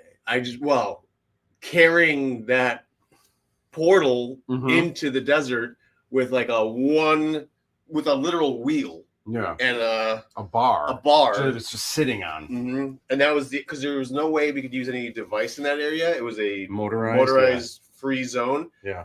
And you couldn't just go like, oh, we're gonna go a little bit. We're going like 3 football fields to get deep enough in that you look around you and there's nothing but sand. You don't imagine when you see those scenes, you're like, where was this? And it's like, this was in Michigan? Like, yeah, Michigan's a pretty cool place to shoot. Yeah. There's lots of great opportunities here. Faux show. We're hanging out with Erik Steele, Mr. Aladdin himself. Thank you so much for sharing in this special day. And we got a couple more hours left, but oh my gosh, it's been so fun. It's been surreal because in a way we're communicating with people from around the world, but in another way, it seems like we're in a little box, and it still doesn't feel real. I think we are in a box. Well, I mean, literally. I mean, obviously, physically and figuratively, we're just, we're So it's like the film is this, no pun intended, genie in a bottle that's like, no. Okay, I'm coming out. Like, because it's like from when we started this morning, we thought it was only like workable on one device, and now since then it's changed throughout the day. All but one. Yeah. So, and one is still messed up as far as we know, but I guess I don't know. I guess we'll see what happens in the morning tomorrow. Like, a lot can happen overnight. Yeah, for sure. Will this be one of those moments where it's like, oh wow, the whole world has seen it, or will it be something? Just another cup of Joe, another cup of Joe. Yeah. So how to say Aladdin? If you're here, it might seem weird. How come they're not saying Aladdin? Well, it's pronounced a little bit differently around the world. says another 20 minutes. I will call you before I go on. Oh, okay. Let me see. I won't be able to answer phone since we are filming with it. Ah, yeah. LOL. Good point. Good point. But if you go to that link above, you will be on the live stream and you'll be able to see us as well. He typed the message just like that with all the punctuation to make sure it sounds just like that. See now, it's like the Shatner. He's a dad now. It's like the Shatner pauses. The way I was doing that, I was putting beats in each Spock. I think we're in trouble. I won't be able to answer the phone because So we'll be funny. Comma, comma. So, in addition to pronunciation and everything, so around the world, in the Middle East, they actually say Aladdin, or Aladdin. Yeah, Aladdin is what they say, which I thought was cool. And then Aladdin, but I kind of liked Aladdin, and also like, what's the happy medium? And so I would always ask in Asian countries, including India, when they would say Aladdin, I'd say, what about Aladdin? Could you say Aladdin? What would that work? And everywhere they were like, no, that's insulting. You're basically calling Aladdin a girl. And I was like, oh my gosh, that's amazing. There is a character, kind of an annoying best friend that's kind of a rascal that would say it that way just to be as kind of a term of endearment, buddies kind of, ripping on each other. Yeah. So yeah, we want to be careful with that bromance. Gripping on each other will be they were kind of giving fuel to the future to that one site that says we're already on there. But anyway, Aladdin is how most people pronounce it. Here's me doing my handiwork with the head wrap. It's meant to be a throwback to obviously Raiders of the Lost Ark. You guys, if you were here earlier, you got to see a sneak peek at how we did. I'm so glad Terry had footage of that. That's really cool. Kind of showing the magic behind how we did this shot, which is super cool. This was us a year ago signing posters for the Kickstarter. And if you're ever curious, if Erik does his own stunts, but even more than that, if the slaps are real or fake, they're definitely real. This is actually a shot from the film, and we had to do this over and over. And Cassidy Failing, who plays Jolly, even though in the film it doesn't look like she can fight very well, and it looks like she's untrained. She's actually a second-degree black belt, and she had no problem clocking you open-handed pretty good. And man, that is a whack to the face. I was the one who told her to make full contact, and after like the 5th time doing it, getting some for giggles. Yeah. I kind of regretted that option. Yeah. Oh my gosh. Someone else got to do it. I'm like, man, I kind of want in on it. Awesome. Here's an early production painting of Aladdin getting chased by bounty hunters. And this was where originally there was going to be a hover chopper scene, but I needed something that was just something different, something more feasible, but also over the top that would be just a really, really fun introduction to Aladdin. So here we are, meet Aladdin, and let's give another little sneak peek at one of the exciting scenes. Man, I keep doing. Oh, there we go. At one of the exciting scenes from the film. Let's take a look. Right, man. Where am I here? Oh, here we go. Right here. Let's check this out.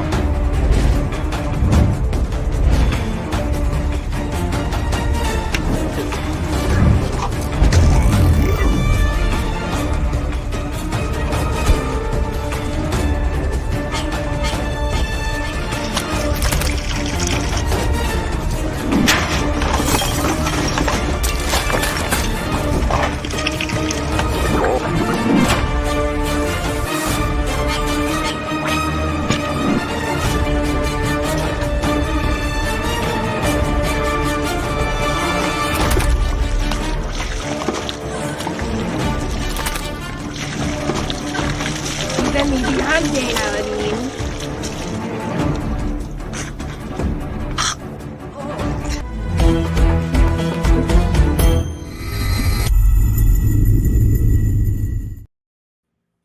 Woohoo!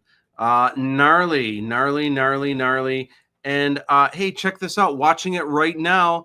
I'm so pumped. Awesome, Robert. Excellent. Can't wait to hear what you think of it. So let us know. Let us know afterwards. Fruit Loop says if you do college tours, you better hit up MCC South Campus. Yeah. Oh yeah. Definitely. I mean, yeah, we really should. It's weird. There's so at the college, sometimes people ask about it, but I'm just not the kind of person. I just don't go around from person to person, from place to place going, I made a movie. Do you want to hear about it?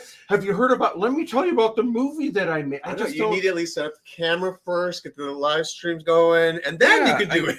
Well, and then sometimes people ask, but even when people ask, I will answer what they asked, and I don't keep going because I know what it's like to maybe you want to know a little bit about what someone did, but then they just well, let me tell you about it. And they just go on and on and on. And then it's like, dude, I just wanted to know, this one thing.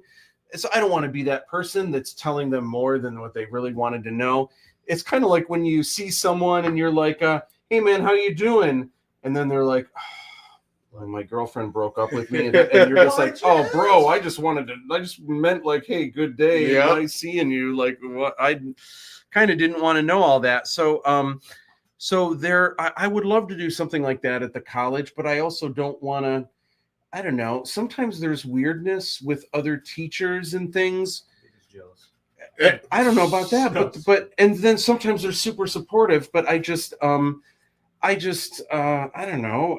For people that are interested and want to know more, want to be part of it or anything, awesome. But I just don't want to be ever perceived as someone that's just like, have you heard about my movie? You should show it. We should have a big thing where I come and tell everyone about my movie. But just the way that you got to see that look and everything. I saw the face. But most of the time, your students are the ones who hear about it, and they seem pretty into it. Well, what's funny about my students, usually the first 4 weeks, it's almost like they're starstruck a little bit with, some of the stuff I do. After 4 weeks, the novelty is worn off.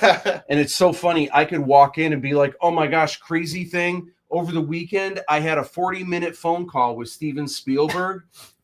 And my students would be like, cool, man. So what are we doing in class today? You know what I mean? Like the novelty really wears off pretty quick. That's which is Carey kids are right. They hate that song, and they just are so overhearing about their mom. I'm like, hey man, that song's catchy as hell, and I'll ride it to the grave. I don't care. Yeah.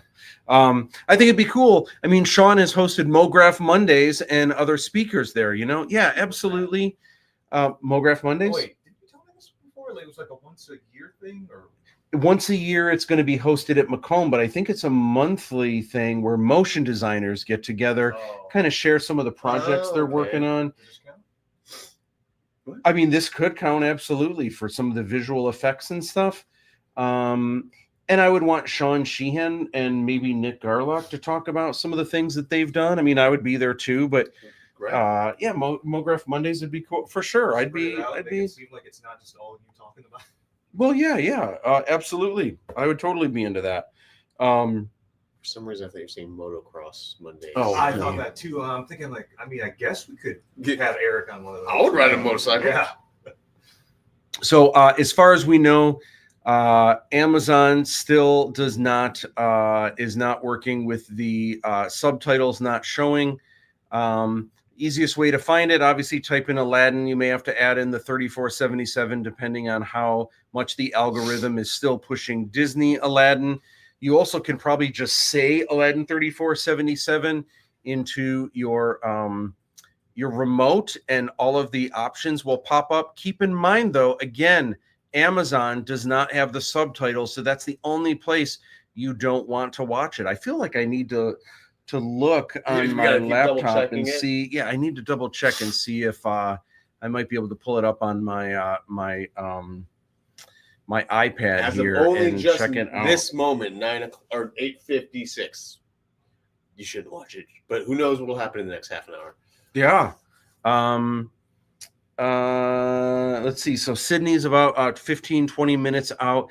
CableTV.com, their movie picks and TV picks, the top 16 this week, which is cool. We made the top 16, but then if you look, the only two they even mention in the subheader is the new Squid Game season and Aladdin 3477. Awesome. MSN has covered us. TV Guide has covered us. Which we found out today is still in print. Yeah, you learn something new every day. The special request getting sent to your house. Interfleet Broadcasting has done some, or I did a lengthy interview with them last week. There's been unboxings, including Pop Culture Kaboom, which is a radio station in Nevada. They had a cool unboxing that they did. Fidgy Fridays. Oh my gosh. Do we have another Fidgy Friday in us? Making another one? Yeah. What can we do? James, I feel like we need a Fidgy Friday with you. Oh yeah. Oh, I know. Next to the dude on the brim of your hat, next to the actual. You got a photo for this? 1 second. Portrait. Don't move, James. Perfect. Awesome. There's our new Fidgy Friday. You have to show it to the camera. That'll be a Fidgy Friday. Processing. Soon. Boom. There we go. James is probably gonna hate his face. I love it. I've looked worse. Nice. I love it. So Fidgy Fridays is with these Fidgy designer toys. These are available in the Aladdin 3477 pre-sale store where we have all of the merch. And they come in these blind boxes. You never know which one you're going to get. There is a way you can get all 6, though. So you're not continually buying a bunch if you're trying to get all 6. Okay.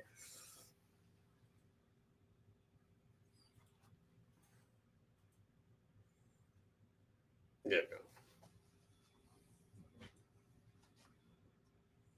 Good.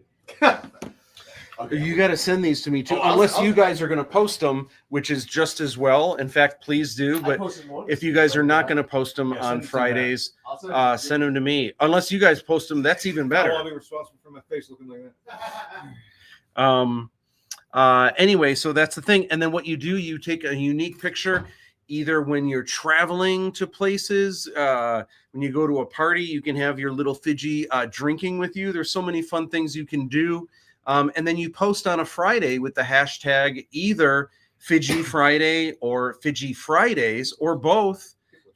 And people are still doing. Oh yeah, well I'm doing it every week. I'm trying to, and then some weeks are thicker than others, just depending on who has new Fidgy stuff to do. But as Aladdin continues to grow, I would love for Fidgy Friday to just keep being a thing, and then for series 2 of the new Fidgies and stuff, I feel like that'll be just kind of a fun thing that hopefully keeps growing.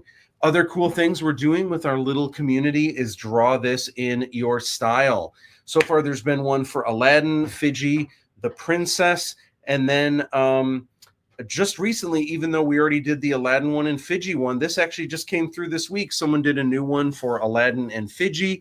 But the big one that we've had recently is Draw This in Your Style, Lochan Shyamalan, who there's a lot of villains and adversaries in this film, but Lochan is the big one, or these films, Lochan is the big one kind of throughout all 3. There's a really interesting way that he kind of rises to power through technology, and it's just really cool. There's 2 versions. There's the light version hologram, and then there's the real sinister version like you see here.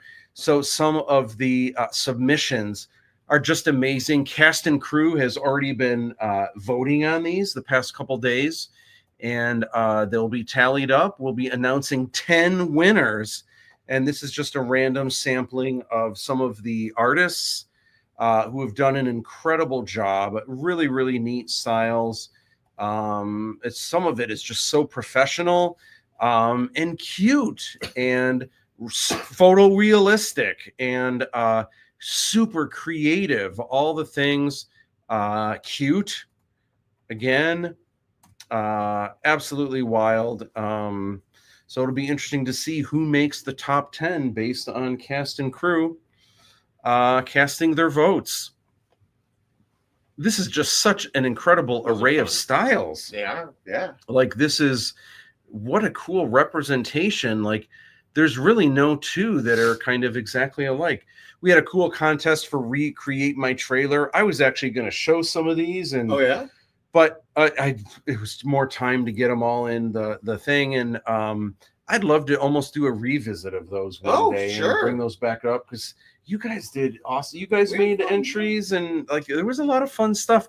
I think a lot of this, when people have seen the movie and they know the story, and now instead of just random clips of characters they don't know anything about, they're seeing the bits of the film. Yeah. I feel like they'll resonate with the characters a little bit more. So it won't just be that they're seeing a new version of the trailer with the images in different order, but they're going to feel the emotion behind it, and it'll mean something to them other than cool shot, kind of a cool shot, fun music.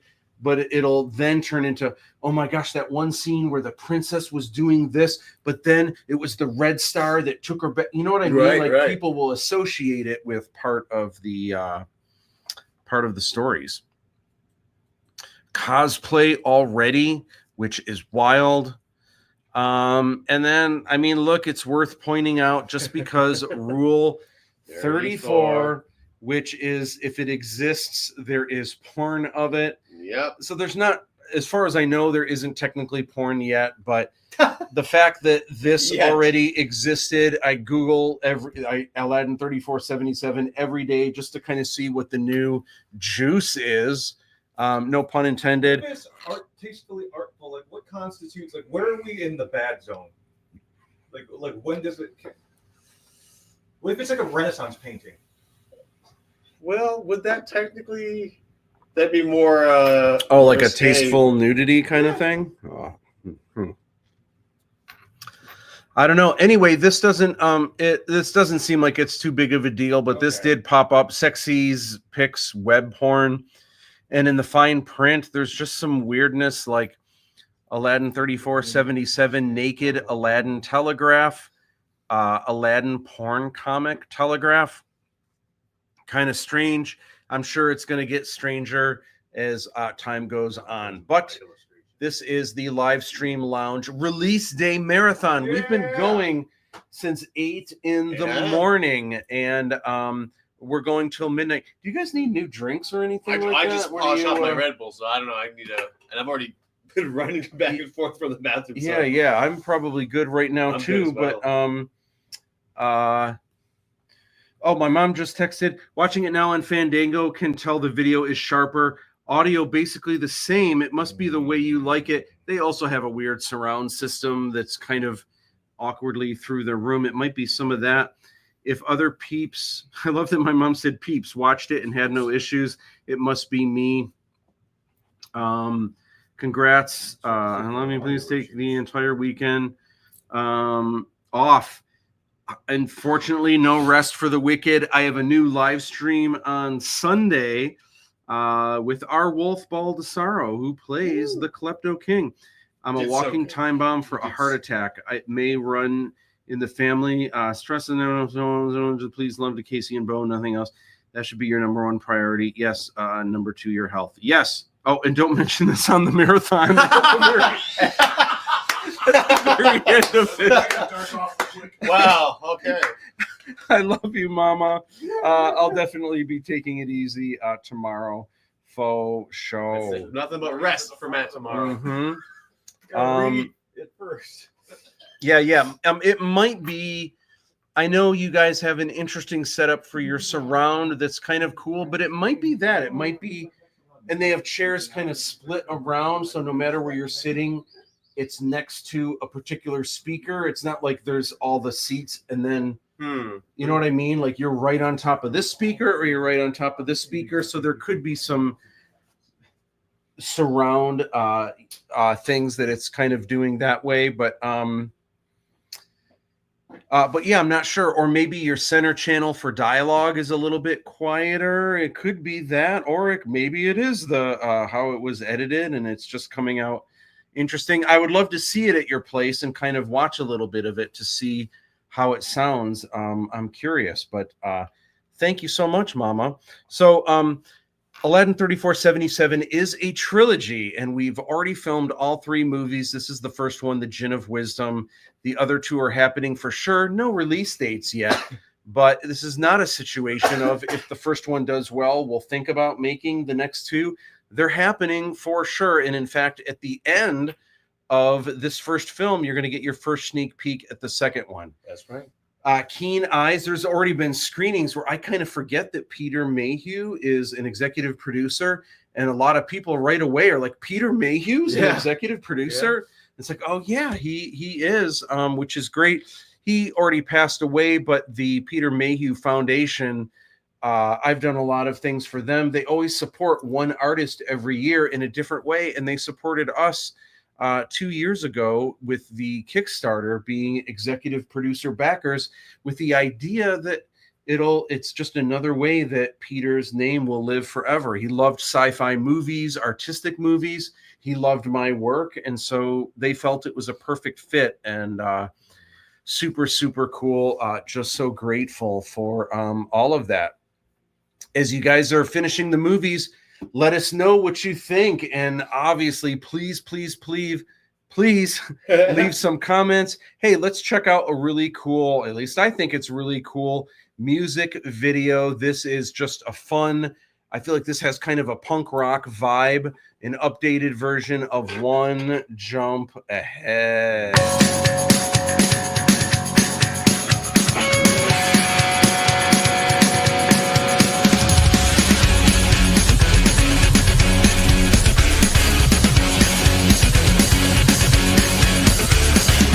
One jump ahead of the breadline, one swing ahead of the sword. I steal only what I can afford, and that's everything.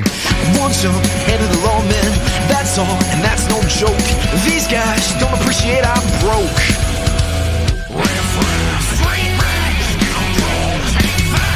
Just a little snack, guys. Rip him open, take it back, guys. I can take a hint, gotta face the facts. You're my only friend ever. Oh, it's now, and it's in the bottom.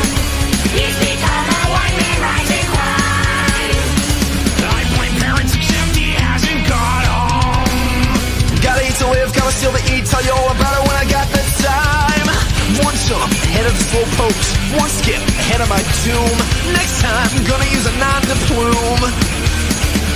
One jump ahead of the hitmen, one hit ahead of the flock. I think I'll take a stroll around the block. Apple! Let's not be too hasty. Still, I think he's rather tasty. Gotta eat to live, gotta steal to eat. Otherwise we get along.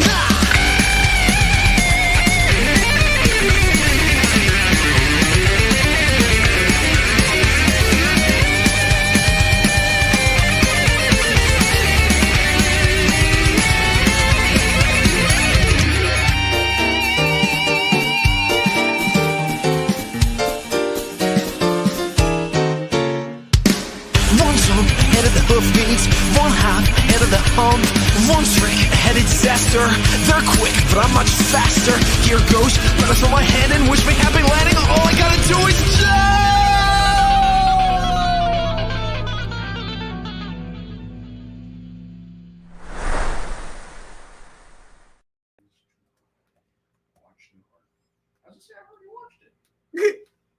Well, how does it know that? How does it know? Hold on, I'm writing to Mom because she's kind of concerned. Oh no! Also, Terry has told me that it is snowing out, so everyone be careful driving. Oh, nice. I mean, not nice. Oh, nice. Not no, we're in danger, but thank you for the heads up. That you know that we know. Yeah, this coming week's supposed to be like, actually a sign of winter for once.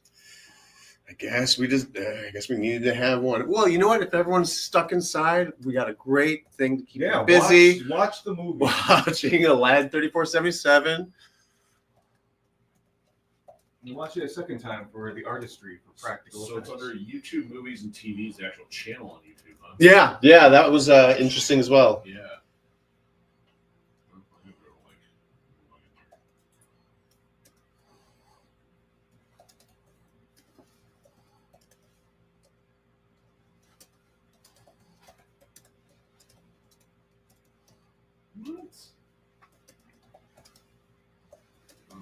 Being on another network, huh?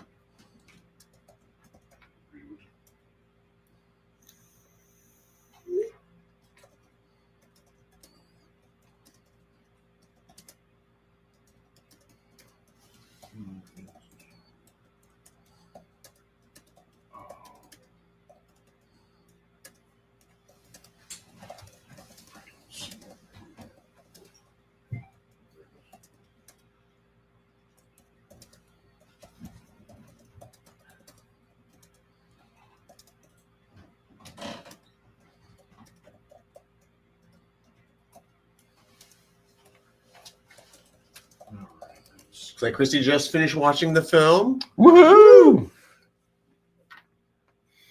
I hope you guys enjoyed. Let's see. I've got this here. Oh, I need to.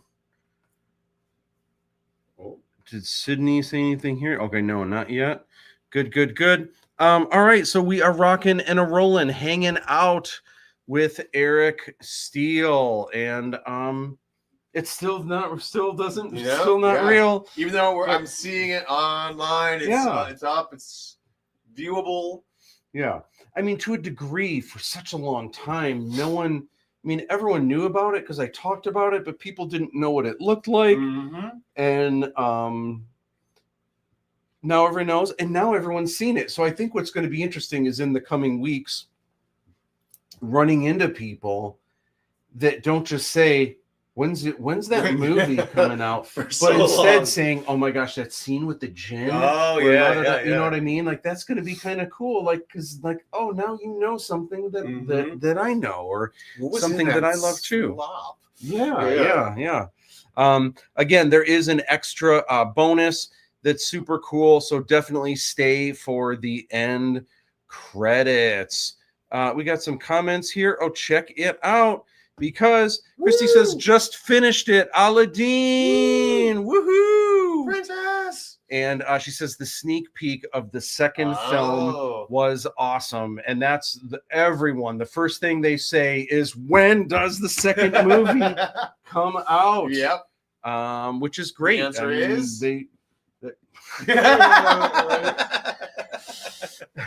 there is no answer. I don't know. Right. I mean, and I keep telling, and I actually just said this to my mom. Ideally, a year, it's not going to happen. There's no way.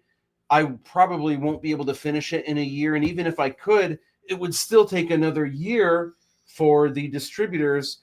It's not like a big movie where they already know the release date once they've made the announcement. Sometimes they haven't even written the script yet, and they already have the release date. With independent films, you finish the film first, then you sell it, then it goes through quality control, all the things. So it's a little bit backwards. It just takes more time. So what's a realistic date? I mean, I don't know. I hate to even say. I don't want to say 15 years because it's not going to take that long. I don't want to have people think that, but I also don't want to have people think like it will be out in a year. When I say ideally, I just mean if I had it my way, it would be like Lord of the Rings, where a new one comes out each year. And oh yeah, that's right. Or 2 and 3. 2 and 3. Yeah, 2 and 3. I guess there was a pretty big 5-year gap. I was 99 to 2002, but then they had 2 and 3 back to back. Yeah. So huge updates. Have changed. I feel like every time we give the updates, it just updates every time. We do have updates. So originally this was all the places it was going to be on. There are some updates, and it keeps changing. What is available now? Okay. It is available on Fandango at home. We have checked. It looks like it's purring like a kitten, running smooth. Everything is fine and dandy. Hoopla appears that it's not available yet. Likely the 23rd, maybe. Assumedly, of January. It is available on Verizon Fios and Vubiquity, from what I understand. It's also available on Charter, Spectrum.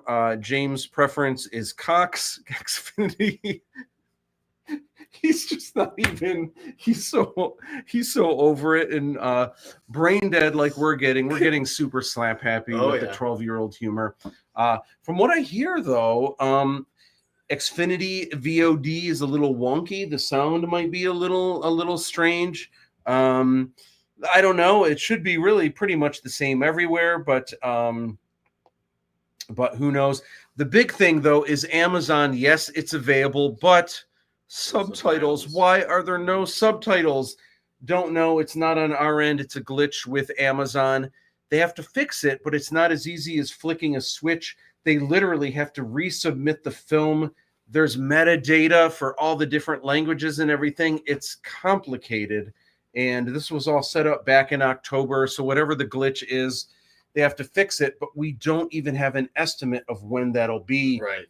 Magically, it could be later tonight. It could also be like 4 weeks from now. We really don't know when that will happen. So just be mindful of that. If I had my way, even though it's available on Amazon, please don't watch it yet on Amazon. If you already purchased it, as soon as the fixes are made, they'll be there and you won't have to buy it again. And we will shout from the rooftops. Yeah. It's also just a couple bucks for the movie. So if you really want to see it soon, we recommend Fandango.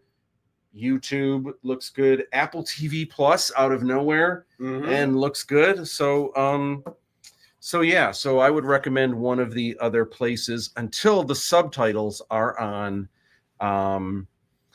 So man, we keep saying a different thing. Originally we were pushing Apple TV Plus and Amazon, then we weren't. Yeah. Now we're pushing Apple TV Plus again out of nowhere. It's available on that as well. Crazy. This is really hilarious, isn't it? Like how much it keeps changing.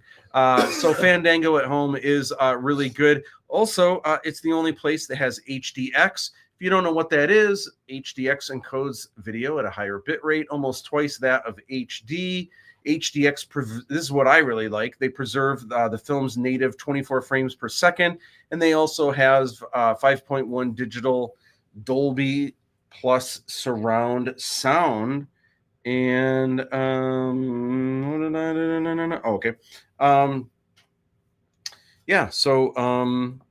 super cool, super fun. Let's see. We got some. Oh, cool. We got some juice here. R. Wolf Baldessaro, bro. I just finished it. Mind blown. That was sweet. The end credit teaser has me stoked for part 2. Awesome, Wolfie. Dude, and you killed it. I cannot. Are so cool. Yeah. Cannot wait for Saturday or for Sunday. And then, oh my gosh, Rachel Baldessaro just finished watching Aladdin 3477.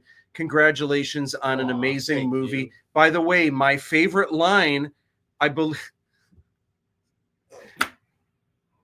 that might be spoiler. Actually, you know what? It's hilarious out of context. Right. My favorite line in the film, I believe I have some klepto king in my mouth. Out of context, yeah. That's cool. Out of context, that is the ultimate and that spoiler is slash phrase on that new website we're going to be on. Oh boy. Let's see. Yes, Christy, a crazy update literally minutes ago is that Apple TV Plus now works. Also, strangely, YouTube. You can buy it and watch it on YouTube.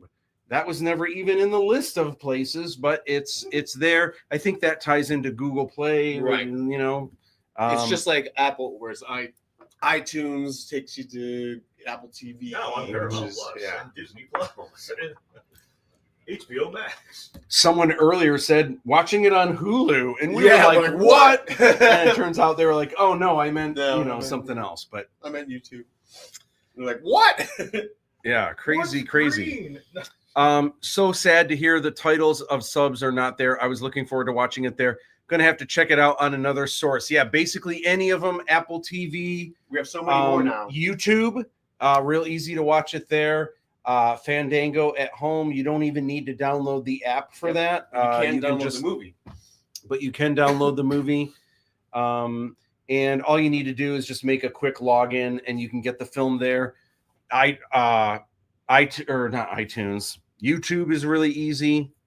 And so there's a bunch of as ways long as you to have a YouTube account of some kind. That also helps. Oh, Just for yeah. signing in. Wolf, yeah, given the the tongue and everything. Ha ha ha ha ha. Sorry guys. Gotta love my wife. No, that was brilliant. That was really that is a great I almost wasn't gonna read it. It's a little spoiler, but people don't know what you're talking about. They don't. It'll almost be funnier if they're waiting for when are they gonna say that? Why would they say that? And then when it does, it might actually be funnier that way. That's great. Super, super, super cool. So speaking of really cool scenes, not everything is super crazy action and whatnot. Here is there's a little bit of drama with that features Christy Perovsky, Christy Dumar, and Jerry Hayes, who is the independent film industry darling, official, the indie darling. Is he watching it? Where is he? He must be. I think I talked to him I talked to him on the phone. And I told him if we have a little shindig in a couple of weeks at the studio, I said, you have to come out. And he was like, absolutely. Did these lowlifes see my daughter indecent? I'm not aware of any privacy that has been violated. If there had been, the entire world news would be gossiping about it by now. However, you can ask your daughter of her safety in person, as she has just arrived.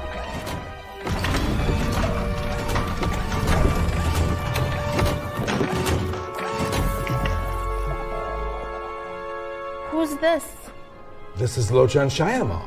He's the new Grand Vizier and responsible for saving you. Saving me? Where are my personal guards? They were killed by someone looking to harm you. Kamala, I can't give you the freedom that you crave if you can't.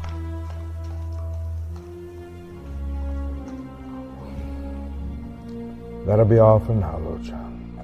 As you wish, my lord.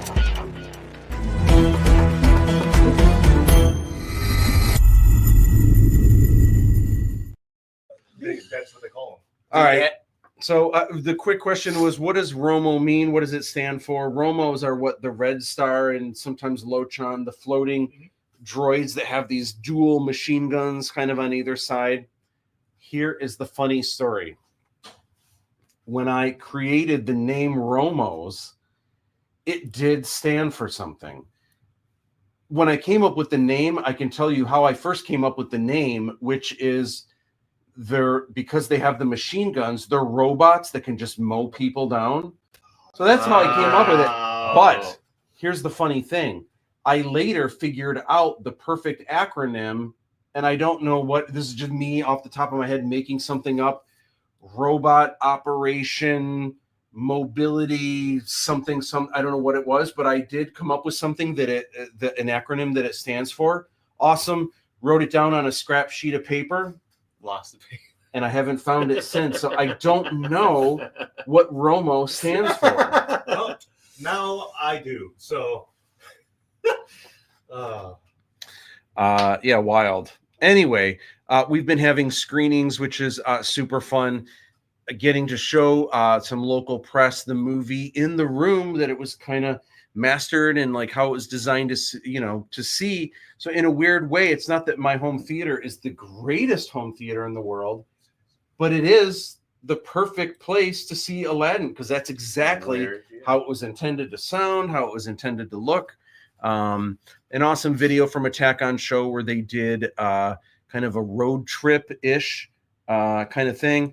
Calling in shortly, Sydney says, so I don't know how we can do this, huh? Yeah, I need to know, present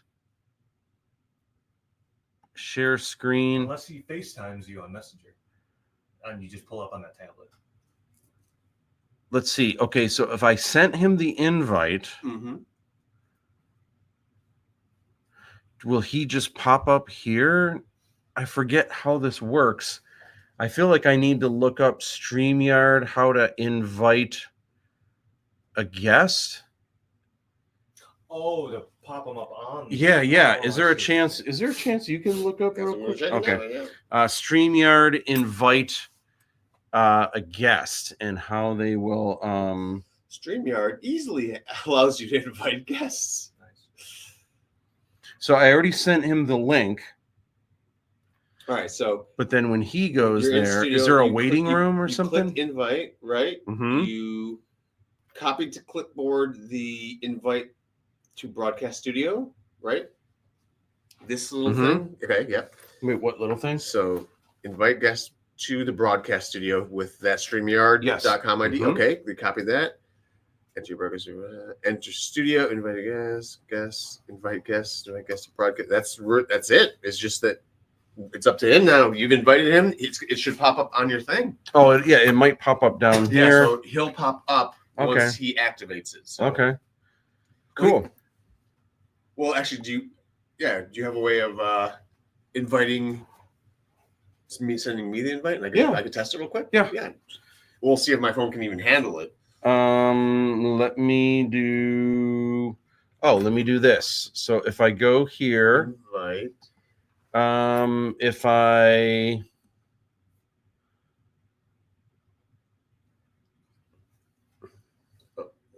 Are you in Facebook?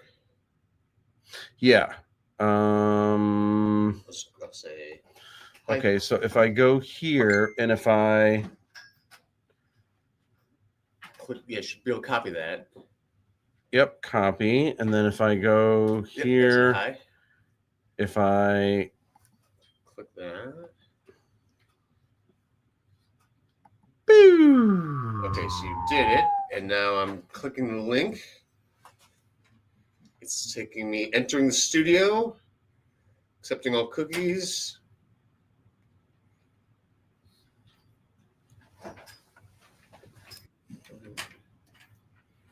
Oh, look at that. Oh my gosh. Oh, never mind. Is that me? All right. Sydney, what is going on? Matt, can you hear me? I can absolutely hear you. All right. Let me All right. close this. Let me All right, now get ready. Now, before we do anything else, first I'm gonna let the crowd just say what's up to you real quick, just so they can see you and Eric, and then we can go from there. Cool? Awesome. All right, here it is. Whoa! Oh my gosh, that is amazing. Wow. Oh my gosh, thank you so much for watching our movie. We are so excited. That is amazing. Oh my gosh, look at the Fidgy toys. Yeah. Awesome. Yeah, so far they've won some swag. They've got some posters, and and of course this is super limited. So I've got it, and then my co-host over here is wearing it as well. Oh my gosh. You know what? We have someone that I don't know if everyone can see this, but we actually have someone that wants to say hi. Okay. I have to turn him on first. Kiddies, can you guys see it? Fidgy! Fidgy's there. Guys, Fidgy is there to say hi to you guys here. Woohoo! Beep, beep, boop. Everyone, you guys can all say hi to Fidgy. Hello. Yeah. Woo-hoo. All right. Who wants to say hi to Aladdin? Hey, guys, Aladdin's live on the call as well. Hey, Sid, you should know it's pronounced Aladdin. Oh, here we go. How's it going, guys? What'd you guys think? No, dude. So here's where we're at, Eric. So we haven't watched the movie yet. We're still in the pregame. We're still in Colorado time. So we're about to dive into the movie here shortly. In a quick second. And so, you know, and we're, of course, these are not Raiders of the Lost Ark children over here. So we're going to send them downstairs, and just all of the adults in the room are going to be watching Aladdin 3477 here shortly. Okay. All right. Good. So is there anything, guys? So, hey, guys, we're going to keep it real quiet here. And then I'm just going to ask them a question. Anything that you guys would like to say to all of the people in the room, something to expect, anything to look forward to in the movie itself? Oh, just you did a great job on it. You were so good. Yeah, I would say a couple things. For one, Sydney is in the film. Just a couple brief, quick little things in this film, but a lot more in movie number 2 and movie number 3, which maybe is a spoiler because your character, that means, doesn't die in this film or in the second film. So I guess we just spoiled that, but a little bit. So there's a little bit of Sydney that's so amazing in this film, but there's a lot more of Sydney in 2 and 3. Right. Yeah. Yeah. And we're just we're so grateful. People are really it seems like people are really, really enjoying it. A lot of action. Aladdin is more of a scoundrel. Oh yeah. And but we had fun with it. There's also whimsical parts, and can't wait for you guys to see it. What an amazing watch party. It's just 3 of us, or no, it's 4 of us here. Yeah. So man, wish we were hanging out with you guys. What an awesome party. Is that Jackie? Where's Jackie? No, Jackie is right here. Hold on a second. I'm going to take you to Jackie real quick. Oh my gosh, look at the cute baby. Oh my gosh. This guy didn't want to miss the party either, so he came in at 8 days old. Oh my gosh. Are you kidding me? Oh my gosh, beautiful. Aw. So tiny. Awesome. Well, Matt and Eric, thank you so much for joining us. Without further ado, hopefully in the next 10 minutes, we're going to get into the movie ourselves as well. Aladdin, I'm sorry, man. I was trying to support you, but listen, I went the other way. I went the other way. So thank you so much. Awesome. See you guys. Enjoy the film. All right, man. Awesome. Take care of the Fidgies. Awesome. Love you, man. Thank you so much for chiming in. That is so fun. Yeah, 100%. Awesome. And Matt, from me to you, I mean, thank you so much, man. Thank you so much for the opportunity, for the chance to be here, to work with some of these greats like Erik Steele, Jared Hayes, Christy, and the rest of the cast and crew from behind the scenes to all over the place. So thank you so much. You've kept my life interesting for at least these last 8 years. If I've never been a dull moment at a party of saying, hey man, I'm in a movie. Dude, thank you so much. It was so crazy when I approached you and I was like, listen, I'm not a weirdo. You have to be in my movie, please. And so thank you for taking a chance on me.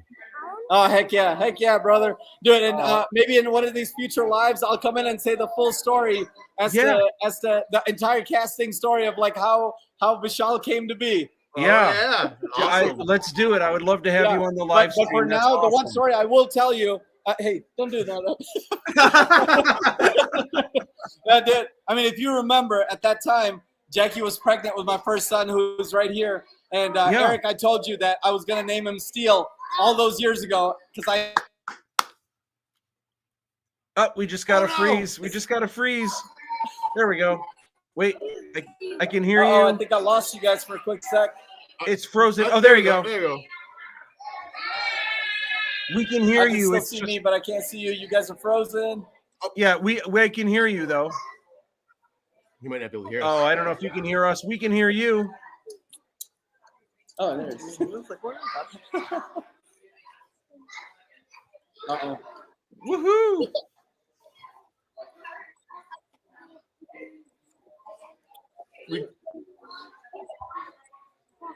All right, dude. Hey, thank you guys.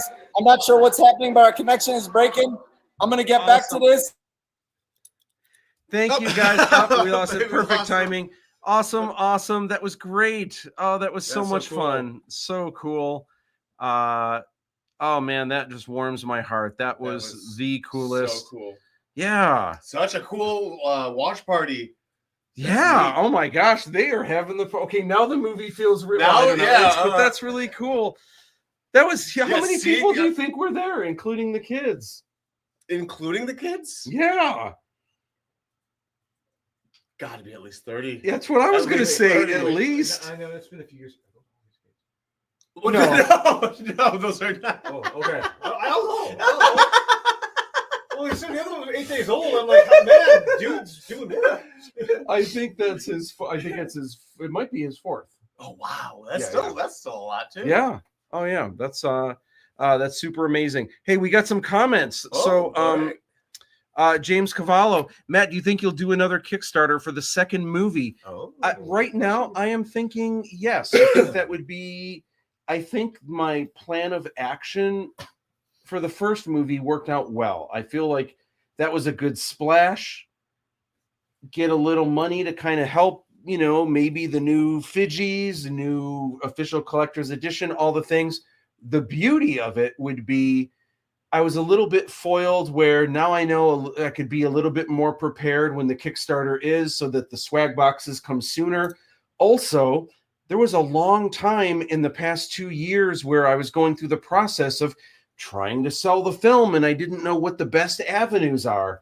So now I assume I'll be going through Buffalo 8 again, even if I'm not going through, if I weren't going to go through Buffalo 8 or if they weren't going to go through me, now that I know the ropes, the kind of currently modern kind of what's going on, it's going to be way quicker for me to get this film in the right hands. And it would not be 2 years from the time the Kickstarter begins to when the movie comes out. So things would happen a little bit quicker for sure.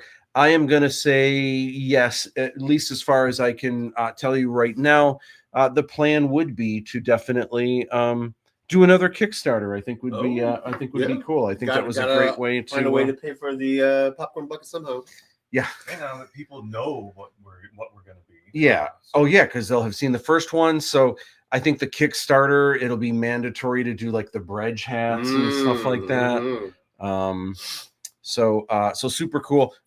Really quick. Christy Dumar says the support is making me emotional. Yeah, wasn't that awesome? Same here. Wasn't that awesome seeing Sydney? That is just so magical that he shared that moment with us. That is so cool. I'm just like, oh my gosh, that was amazing. Our Wolf Baldessaro says it warms my heart. Y'all deserve it. Oh, thank you, Wolfie. That is just the coolest. I'm just over the moon about all of it. So X Shy X says just got it on YouTube. We'll check in after. Woohoo! Awesome. Let us know what you think. Awesome. So man, it's I'm on overload right now. That was so wild. That was so fun. And Erik Steele it's hard to even read these because it's just like, man, they're just all the love coming in and the support is just awesome. You guys are amazing. Look at this. We got a message from Casey's mom. Woo! Matt, we just watched the movie for the first time. Witty, funny, beautiful scenes. Loved it from start to finish and am blown away and amazed, to say the least. Kudos to everyone involved. Everything came together beautifully. Can't wait to see the next one. Thank you so much, Mom. Oh my gosh, that is so great. Glad that you guys enjoyed the film. I wanted you guys to watch it here in the home theater and everything. Obviously, it's been crazy busy. My voice is cracking like Peter Brady. We've been at this live stream since 8 in the morning.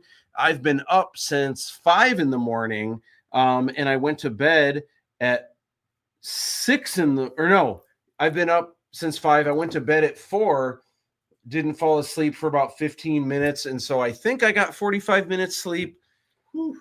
Whoo, man, it has been crazy, but I am just over the moon with how awesome everything has been. Thank you, thank you, thank you. I'm so glad that you guys saw it and enjoyed the film. Awesome. That is amazing. So what everyone can do, if you've seen the film, it really helps us to leave reviews. And sometimes when you're done watching on the screen, it'll say review this, thumbs up, thumbs down. You can write a little something.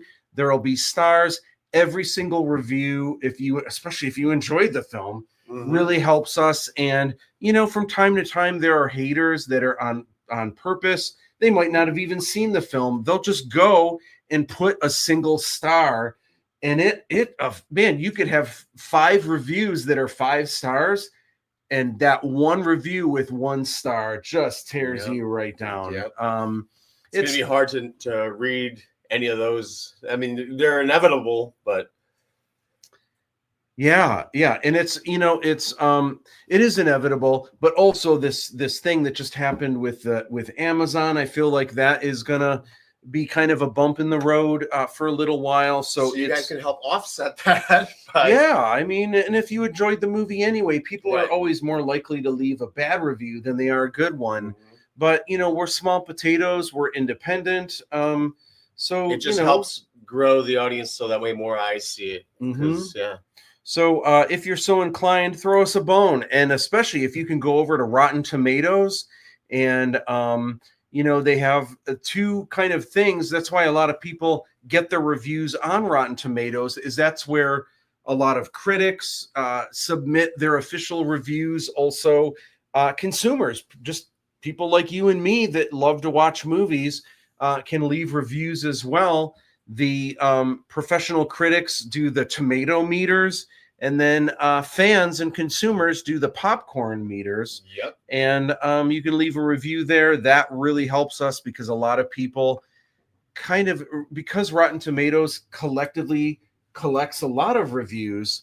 That's where a lot of people go, because a single review, you never really know. Are there ulterior motives, or are people hating on a movie unwarranted?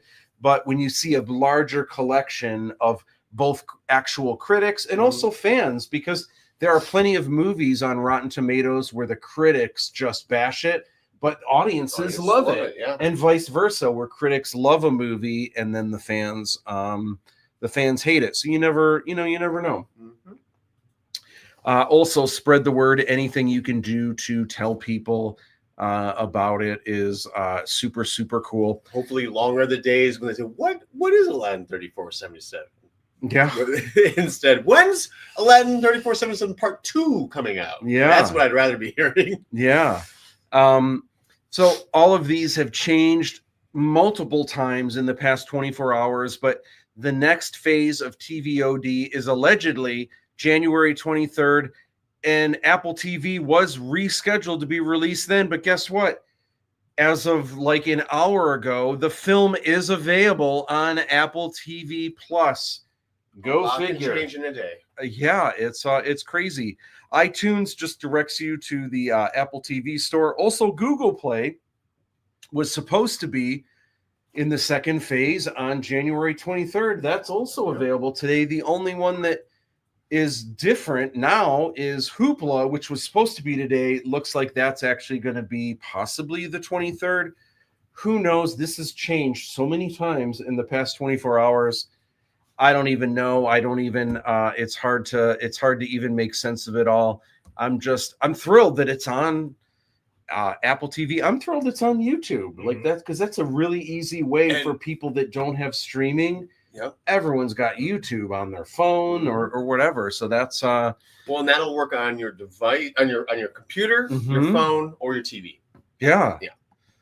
That's wonderful. So Aladdin is where do I go here? I'm like lost here. Where am I? Oh, here I am right here. Okay. So this is concept art I did of one of the scenes from Aladdin 3477, kind of designing this klepto runner's action scene. There's some pretty cool, intense action. That looks familiar. Let's yeah. So let's check out this exclusive scene. Some of you have already seen this in the film, but if you haven't, here's a little taste of some of the action in Aladdin 3477, The Djinn of Wisdom.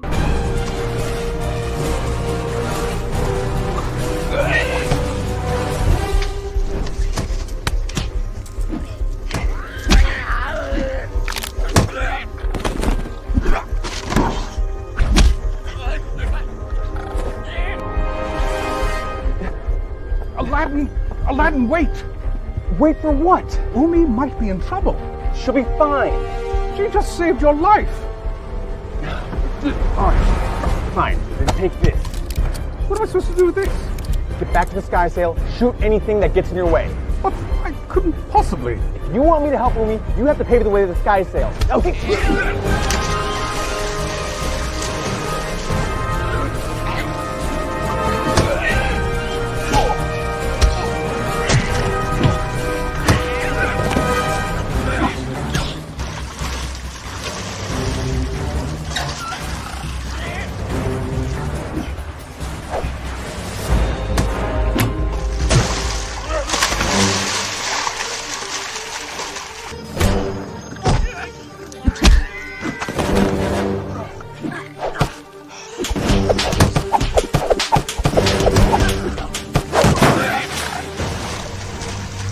Aladdin, make the wish.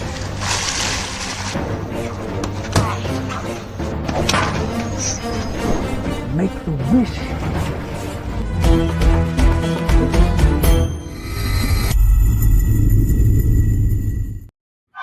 Listen to everyone going crazy for violence.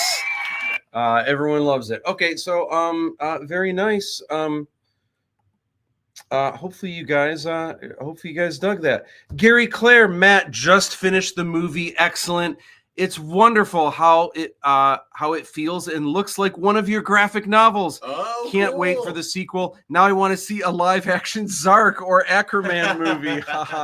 Excellent work, my man. So proud of you. Thank you so much, Gary.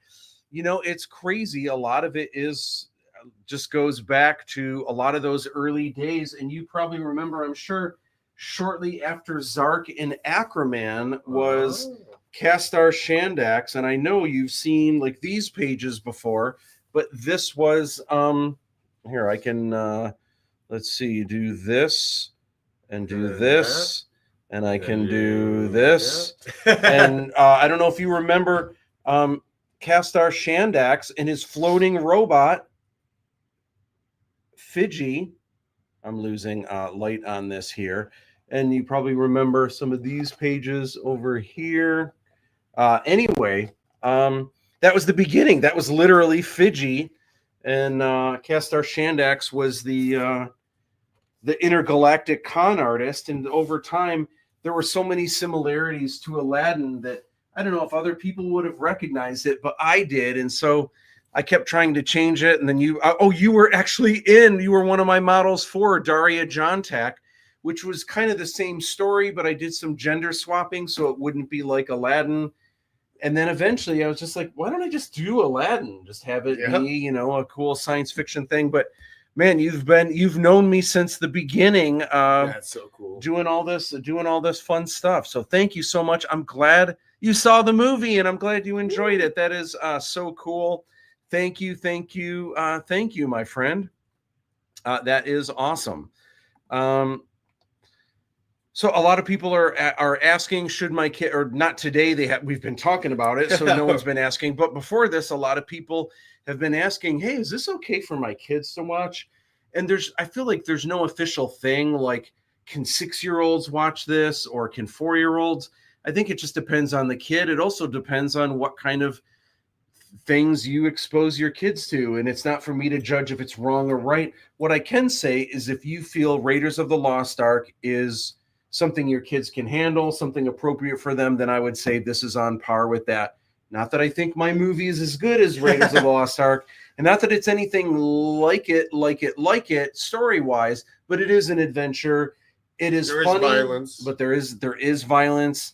There is an SHIT if that matters to you, you know, with kids and stuff. If they go around repeating Shiva, Shiva shit on Shit it in his shorts. in his shorts is the first one, right? Or unwelcome thumb on the butt. Oh yeah. Yeah. Well, that's not I really forgot- swearing, but that is a little saucy, though. I mean, isn't it? yeah. I mean, I could imagine a kid being. Well, because if a kid thinks about it, like, why would someone put a thumb in the butt? very And then unwelcome. what if they try? You know, you never know what. Just putting that There was thought the in their pandemic head. of kids giving unwelcome thumbs up the butt. Oh my gosh. We've been up all day. Yeah, we are. We were slap happy 1 hour in, Yep. and it's just getting worse as we go. So real quick, the story behind Buffalo 8, why I decided to sign with them. They're a great company. They've been growing every year.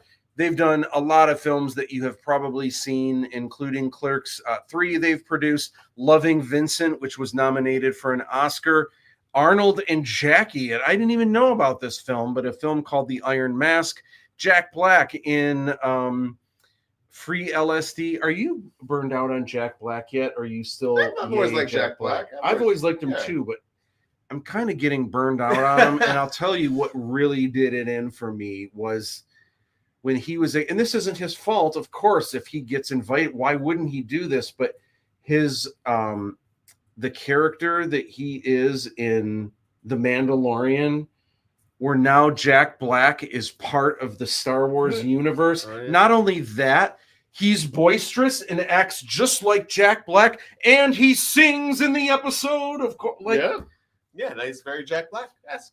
but like the Mandalorian was so good when it started, when it didn't have a who's who of pop culture. I mean, faves. Taika and stuff. Waititi was playing one of the assassin droids. Now that's different because what you didn't see him, but even if you did, but also that was an assassin droid. That's true. And it was also from New Zealand, which is available in New Zealand right now. Yes. But how weird would it be if there was an assassin droid that Jack Black plays, and then but the assassin droid also loves metal and sings like this, and like, and when he's why shooting, would you do that? yes, Rickety-boo, ding ding dong ding. Like, why would you put that in Star Wars? Skadoosh. Oh my gosh, drives me bananas. John Rick Bridge says Matt just finished watching GB. Woohoo! And says I get it now. It's Aladdin, but in the future. Like, you never picked that up when oh my gosh, that is hysterical. Terrifier 3, 1 of the hour. Yeah. You guys get it. It's Buffalo 8, great company, and glad to be part of the Buffalo 8 family. So John Rick has seen about a year ago-ish, maybe 2 years ago, he saw parts of this film with his family, but just the bridge scenes. Oh. So, and there aren't as, obviously, there's only a few, there's, I think, 4 scenes with bridge. 3 or 4? There's more than 4 scenes. There's 1, 2, 3, 4. With bridge? Yeah. And you count the hologram as 1 too? Yeah, that's 1. Well, there's 2 hologram scenes. There's 1. This guy said. Yeah. And then there's another. Wait, what's the 2 hologram scenes? Calling him. Him messaging me. The calling him? Mm-hmm. There's one me calling him, and then there's me one calling him again with a rap. And then there's one him on the sky sail, and then there's one him helping me in. Wait a minute. There's one of you. What is you calling? Don't you just say to Fidji, "Hey, can you? Why don't you call Bridge?" Yeah. But Bridge isn't in that. You don't see Bridge. Maybe. Okay. Maybe I'm. Yeah. Maybe I'm double counting in your head. You're imagining. That we see. See, that. you have so much more like presence that we're making up scenes for you to be in. Yeah. That's how much stage presence you got. Well, anyway, so what we did is he's in obviously the second film a lot more.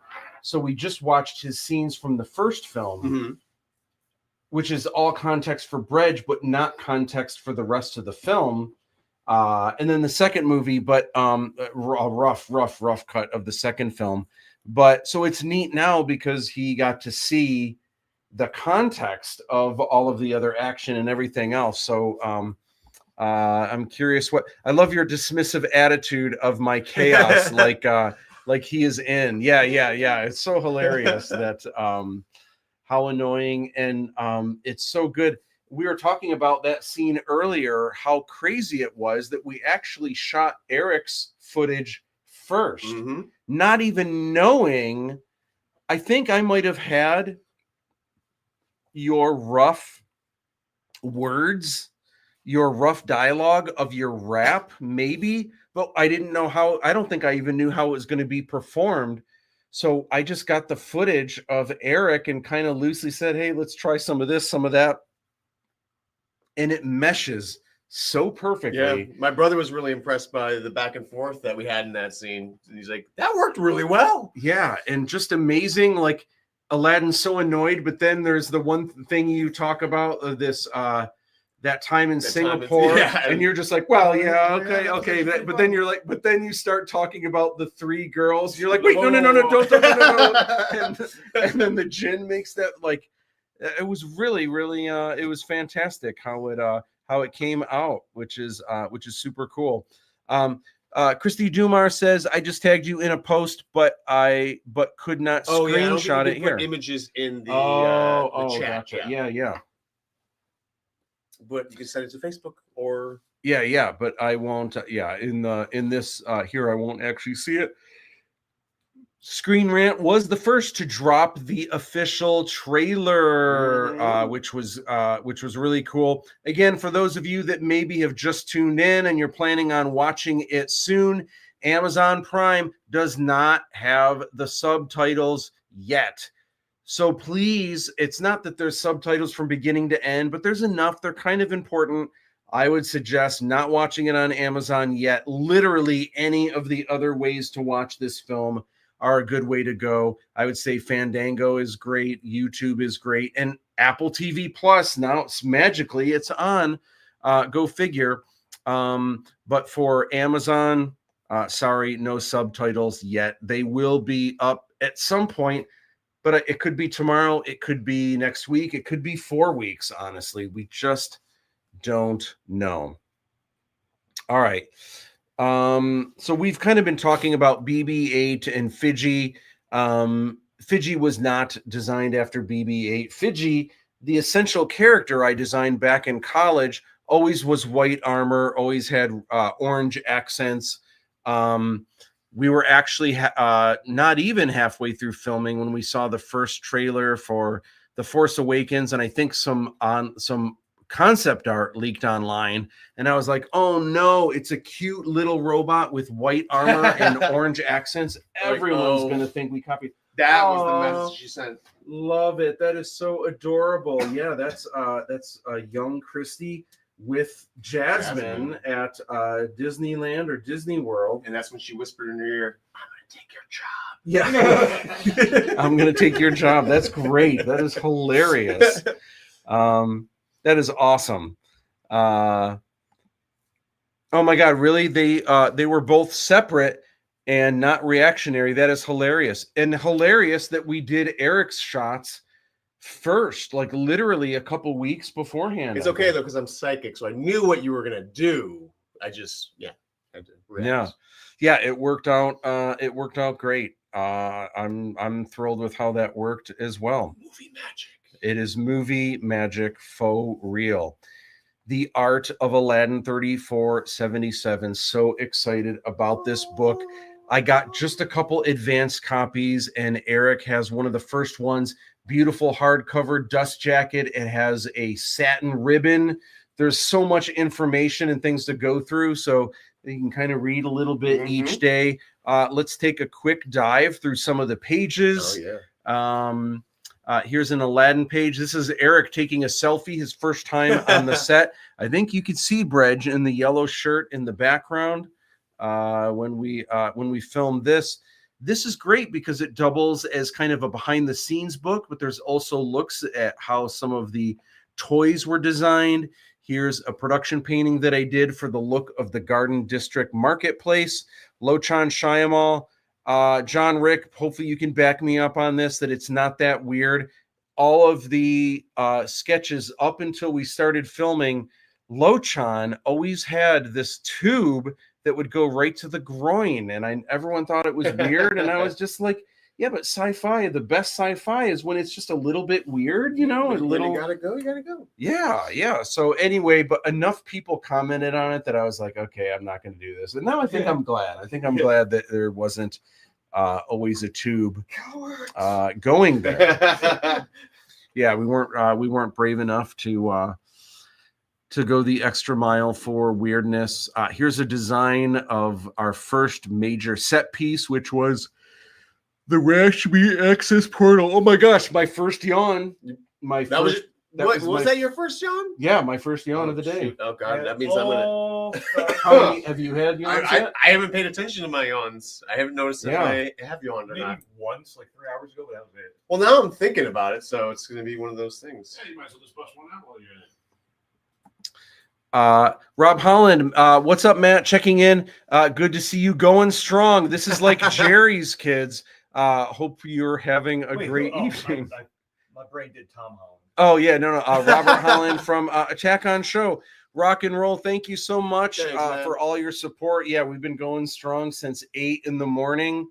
How much time do we have left? Look at this. TikTok, 2 hours left. Yeah, you're killing it. Rock and roll. And I think he took a little bit of a break from Attack on Show, but it's coming back. I think he's planning to come back strong again, which is super cool. Here's some of the introduction of Umi and some of that.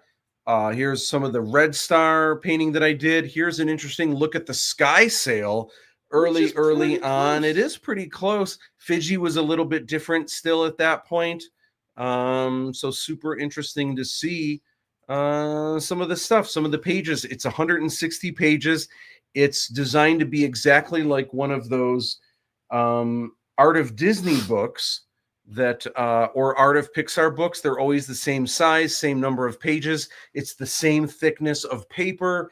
So if you collect those books, this will go on your shelf right next to those and look amazing. Matt needs all the people on red phones behind him and Eric on red phones. Yeah. Oh yeah, like we're doing a sweepstakes. The fundraiser. telethon. A telethon. Yeah, like we're doing a telethon. Well, we were doing that kind of at the end of the Kickstarter. Right. It was kind of like that. And no, we're not trying to raise money. We're just trying to get people to check out the movie. Yeah. Send us a review if you are so inclined. Yes. To say something nice. Yes, absolutely. Here's a look at the back cover. And this right here is a look at the apartment, which was one of the really cool sets. And how did we make a set like this? You know what? I'm so glad you asked. Let's just take a little peek at how we created this. The challenge is going to be, we've got these cool panels. How do we get these panels to angle like this and then angle upright and then angle back this way again without having beams all up and down this thing like you would in a basement? And we're going to begin today.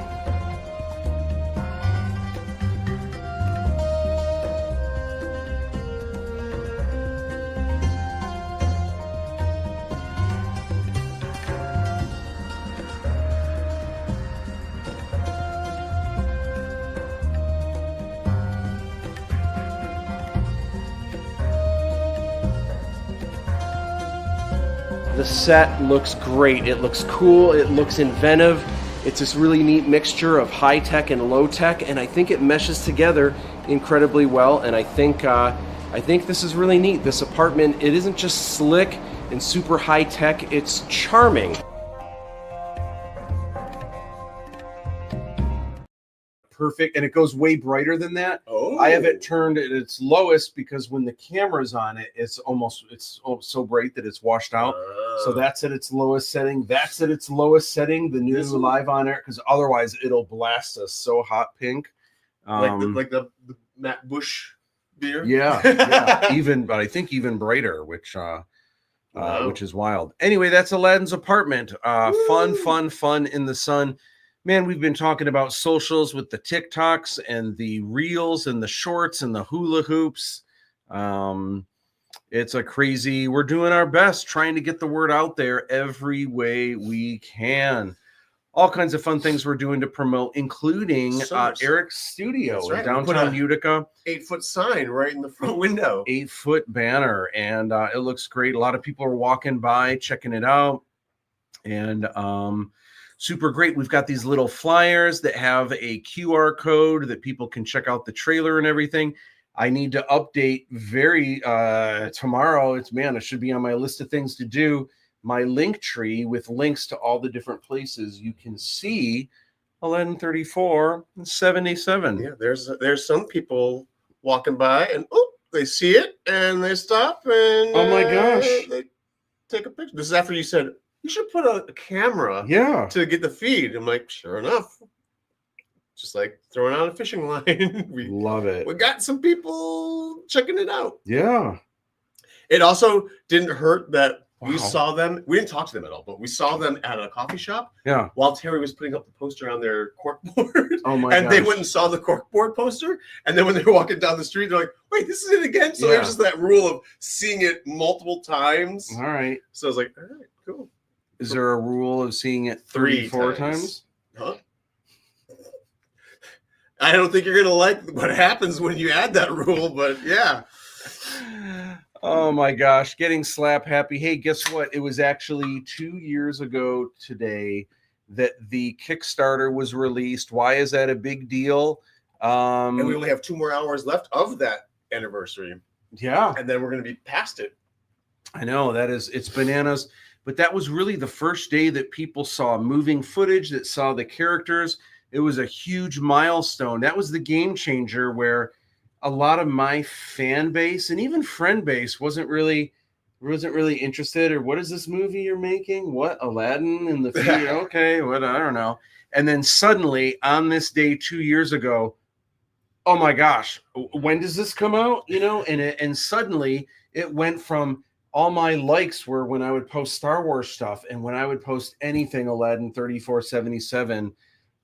Honestly, my average was like 2 likes, and that would be after like 2 days. Sometimes it broke my heart because on different Facebook pages, you can actually see who sees and how many likes and stuff. And it broke my heart that, man, there are even people in cast and crew that saw this and didn't even take the time to like it or leave a comment. And now it's like the opposite. Now more people are excited and asking about Aladdin, and it's almost like I'm the opposite now. Like, hey, I also did this cool Lando cover a couple of weeks ago, but people are excited about it. So that's the dream. I'm just so grateful for all of it. But you know what? We should really take a look at just a snippet of this video from the Kickstarter, which is just a really fun overview of kind of how the whole thing came together. Let's check it out. Hi, I'm Matt Busch, writer and director of Aladdin 3477. You may already be familiar with my work as an artist on tons of Star Wars projects over the years. I've also worked on other studio properties like Indiana Jones, Lord of the Rings, and Stranger Things. I got my start in Hollywood working on feature films, but the dream has always been to create my own epic saga. So over the last 13 years, I've been working mostly in secret on my own huge sci-fi adventure, Aladdin 3477. A world with compelling characters, robots, mysticism, armored warriors, starships, intense action, bounty hunters, martial arts fighting, and vast landscapes. I spent years writing and traveling the world, getting inspiration and filming background plates in countries like India, Hong Kong, China, Thailand, Cambodia, and more. The amount of concept art I've done is insane, and every single shot of these films I've storyboarded by hand. Principal photography here in Michigan took 5 years alone, and I couldn't have done it without the incredible help of family and friends, along with industry pros that went the extra mile.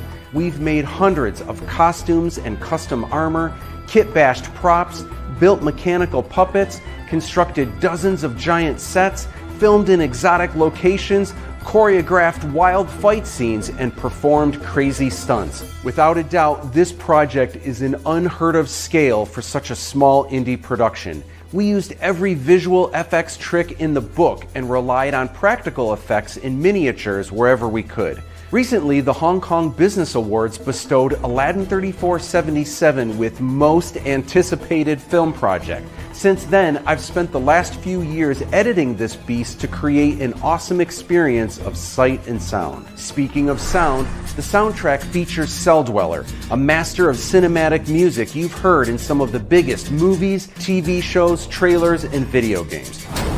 The end result?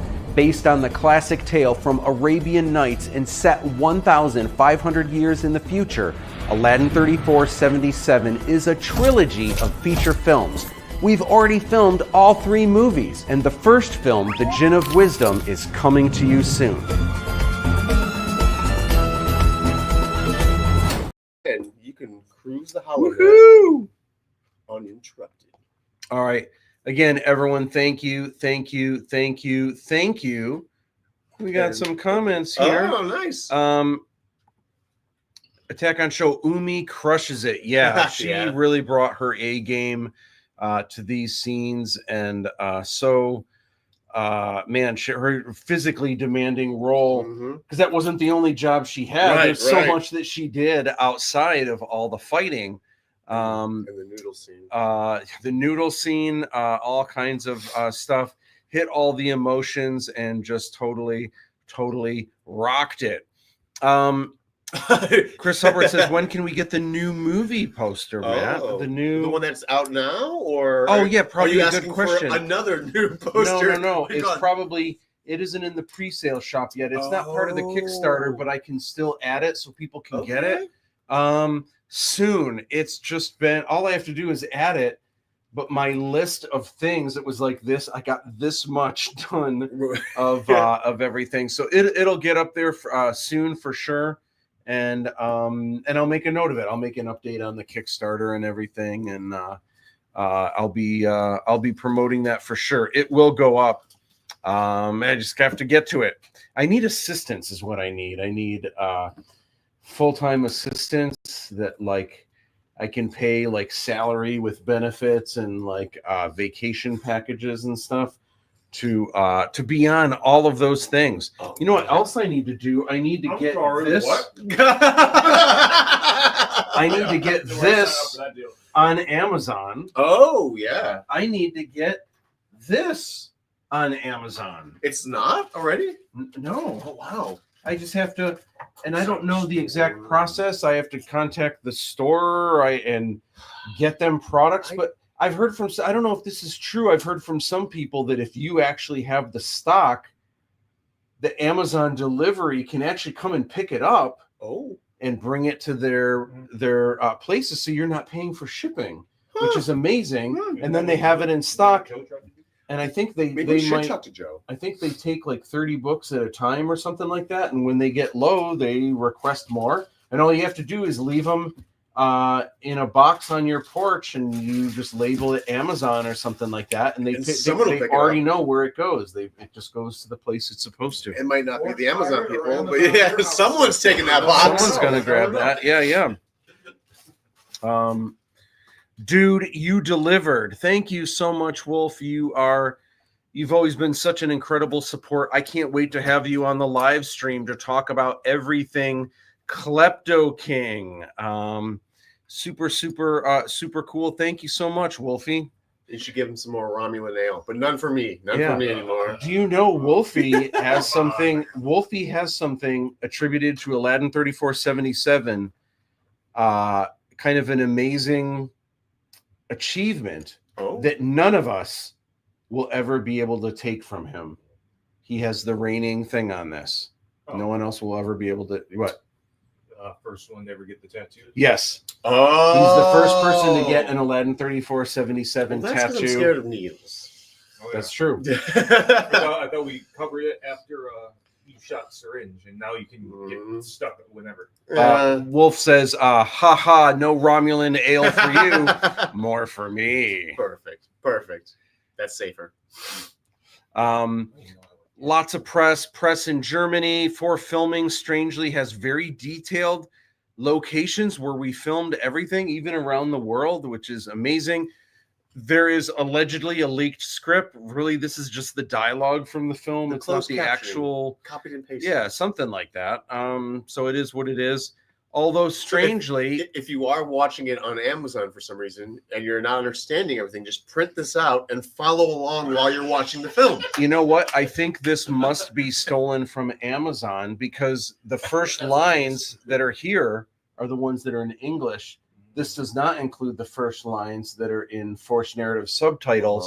So it's a good bet that whoever swiped this took it from Amazon. So they took it from Amazon. That's why Amazon doesn't have the subtitles. Give us back. They did. Oh my gosh.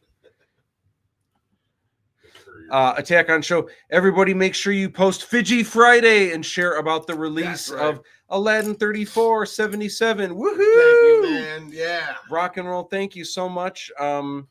Yeah, the Fiji Fridays, Aladdin 3477, spreading the word is so helpful. So we've been talking about things on the internet. This is the weirdest, and we've been talking about this all day. There is a store selling the official trailer, which is free. Which is free, but they're selling the trailer for $35. And then when you choose the options, it's men's shoe sizes. Someone just needs to buy one pair of shoes to see what happens. That's what I want to do. I feel like what's the worst that's going to happen? What if I get amazing shoes that like what if they screen printed somehow images of the backdrop of a sky sail or something on the shoes? Yeah. Can you really hate on that? I don't know. I really don't know what to. Remember those metal signs? Oh yeah. That they were selling on Amazon. That's free advertising. Yeah, it was, and then I think they took it down. I don't think they're selling them anymore after I bought one. But anyway, we have a new music video that just came out, set to the tunes of Arabian Nights. It's more of a modern day rock version. Love the vibe of this, kind of immersing you into the world. This song is not in the movie, but check out this vibe.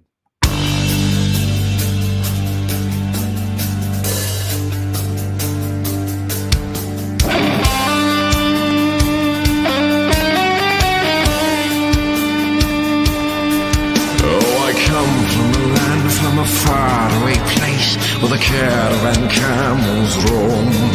Well, it's flat and immense and the heat is intense. It's barbaric, but hey, it's home.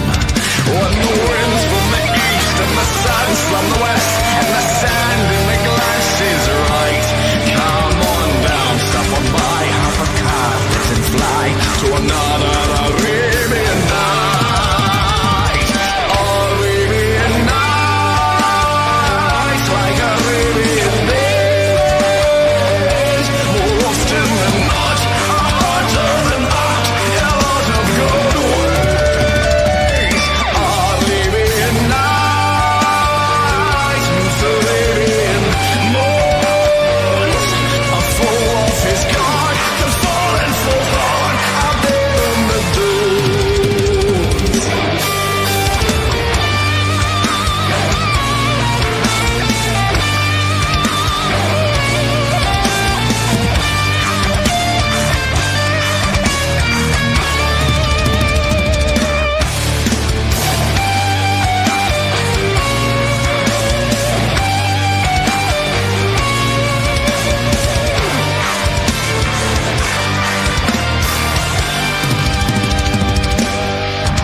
Custom Aladdin 3477 shoes. I have no idea. It doesn't make sense that it's of the trailer image. Like, how would you even put that on shoes? I have no idea. I feel like I need to order a pair. So very, very interesting. John Rick says, so did you, man. Awesome job. I wonder what that's in reference to. So did you. Oh, crushed it. Yeah. Yeah.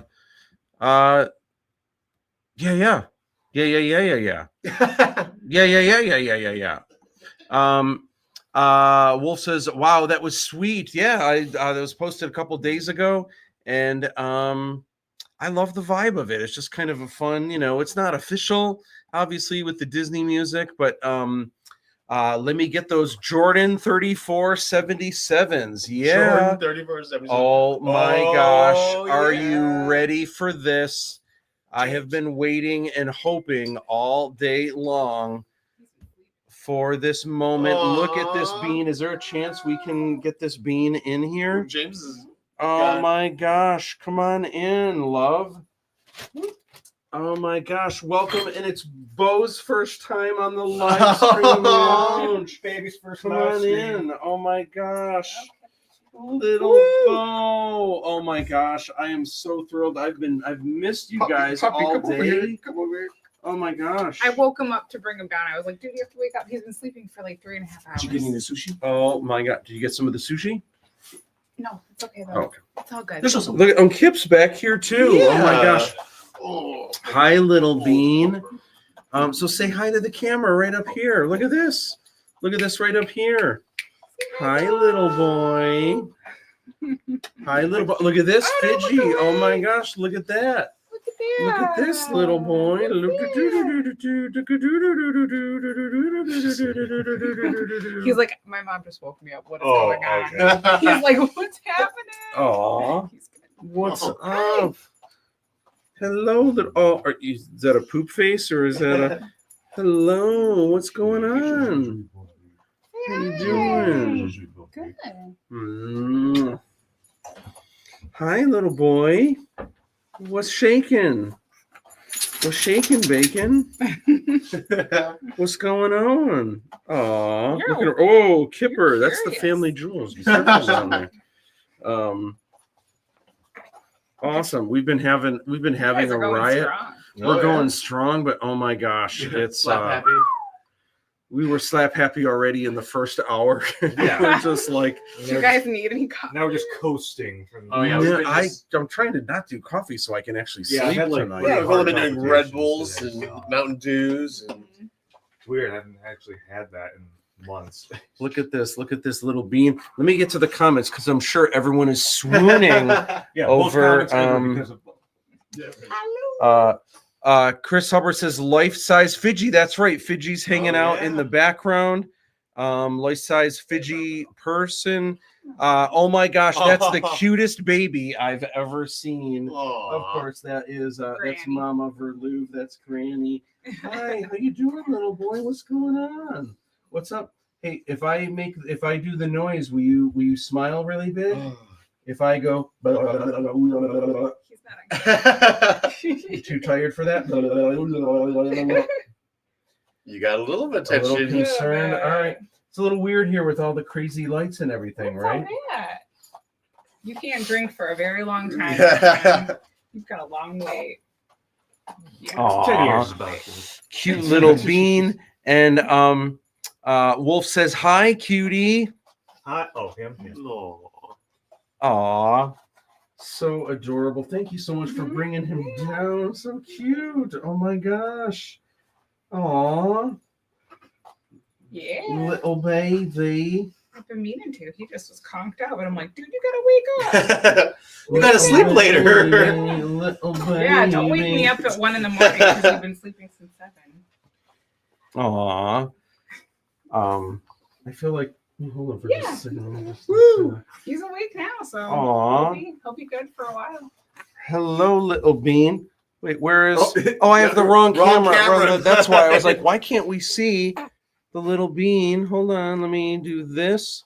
There we go. Little baby, little baby, little baby, little baby. Oh my gosh, so adorable, so adorable. A little baby, a little baby. Oh, look at this standing. All right. Yeah.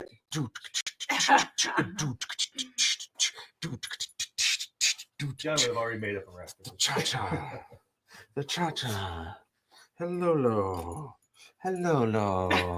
Hello, lo, lo, lo, lo, lo, lo, lo. Okay, so usually the thing that gets him revved up is actually Grammy has a joke that Bo usually enjoys, and the joke kind of propels this. Are you ready? Hey, Bo, where does the Lone Ranger take his garbage?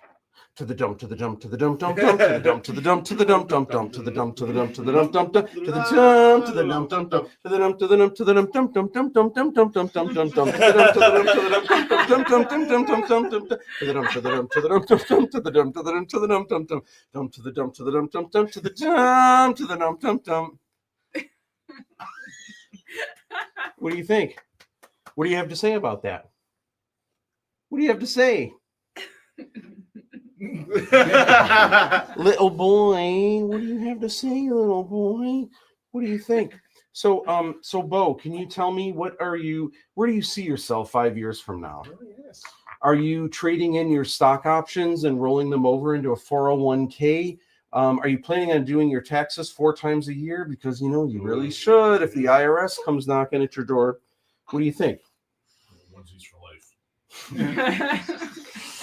Onesies for life, faux show. Oh, little baby. Oh my gosh. I've missed you and you all day. So, oh my gosh, you have no idea. Have you been following the live stream at all or anything going on? No, I don't. It's okay. It's. I'm sure it's been a crazy day for you too. So everything that turned upside down yesterday, everything that turned upside down all day long, things have been changing. So there's, the two phases. Mm-hmm. So suddenly something that was supposed to be up, it's not up. But then something that wasn't supposed to be up was. Pretty much every hour there was a new thing where it's not supposed to be on Google Play. It's on Google Play. The most recent, it's not supposed to be on Apple TV Plus until January 23rd. As of like an hour ago, it's up. Yep. On Apple TV Plus, out of nowhere. Like the only one. It's Hoopla. Hoopla. And Hoopla was supposed to be today. Yep. Hoopla is not up. Amazon still doesn't have the subtitles up yet, but it's crazy. It's just bananas. But people seem to enjoy the film. Everything's going good. Everything's super fun. Best of all, I got a little bean. Oh my god. Oh my god. He had his first yawn out here too. Brett LaFleur says, "I know Sydney Solomon." Awesome. Cool. Yeah, he's such a great cat. I should tell the story really quick. We didn't have anyone cast for Vishal, and I wasn't getting a lot of bites with casting, getting like authentic Eastern Indian actors that kind of fit the part. We were a little less than maybe halfway through filming, and we were celebrating Ghost's birthday at a restaurant. That's right. And there was this person working there who was so charming and funny, and I was just like, oh my gosh, and I was like, this is Vishal. And so I said to him, I pulled him aside and I said, listen, you're gonna think I'm a weirdo. I'm making a movie, but I'm telling you, listen, you got to check it out. I need you to play this character. And he was just kind of like, yeah, but please, will you look at this website for the film, and please, and call me. I am not a creeper, please. And it worked out. And he's a great friend to this day. So, he was just such a good friend. And so he called in with his family. They were having a watch party. So we actually had them on the live stream. At least 30 people in there about to watch the film. So many kids with fidget toys. It was awesome. It was so cool. Yeah, it was really neat, and it was cool that I just haven't seen him in a while, and that he's in Colorado now, and they were all excited for the movie, and yeah. What do you think, Bobo? What do you like the on-air light? It's cyberpunk colors. Now he's looking at all the booze or the gun. Maybe he's looking at the gun, like to the planning my escape. To the dump to the dump to the dump to the dump to the dump. Dump to the dump to the dump to the dump to the dump. Aww. So we got some more comments here. I just have to say that you guys dominate, the most premium of artists. He might have it. I think he's got a little wet dye. Huh? Thank you, A Towner. little bit, so I might have to pass the mic. Oh, thank you. If you guys want to hang out later, you guys are welcome to come down. I miss you guys. Oh my gosh, awesome! I just have to say that you guys, ultra tight. Have to say that you guys dominate, the most premium of artists. That means the world to me. You know, we You're dominant. yeah. We what's up? See you. Oh, we'll bring him back down after. Love you, boy. You know, I feel like the four of us here in particular, we really are like just artists. Like we create. Obviously, we want to be successful, and the goal is to put food on the table and money over the head, and it's the dream to be have financial freedom doing this. But a lot of the things that we do, it's like it's just in our blood, and it's a compulsion to keep just making stuff. Yeah, and we create not because like I'm gonna get rich with this, but it's like the opportunity to create, the fact that we live this life, that we are able to make something. And hopefully other people like it too. It's just this incredible gift. That's why I like seeing what like you guys do. And I see like, Eric, what are you doing? Like you guys are the artists. Like I just kind of. Oh, you made movies. What are you talking about? Yeah, James. Yeah, I don't know. I look at the budget or directed these things. So Alex Stryker, what is going on? Matt, I just watched it. My wife loves Fiji. That is awesome. That's Fiji is cool. Everyone has a different takeaway where someone saw a lot of the film a couple years ago and they said, easily best character, Noodle Master. Best character in the film. You should just will think that. You should just make sequels. I would watch it all day long if there were just films that had the Noodle Master from beginning to end. And like, okay, that's great.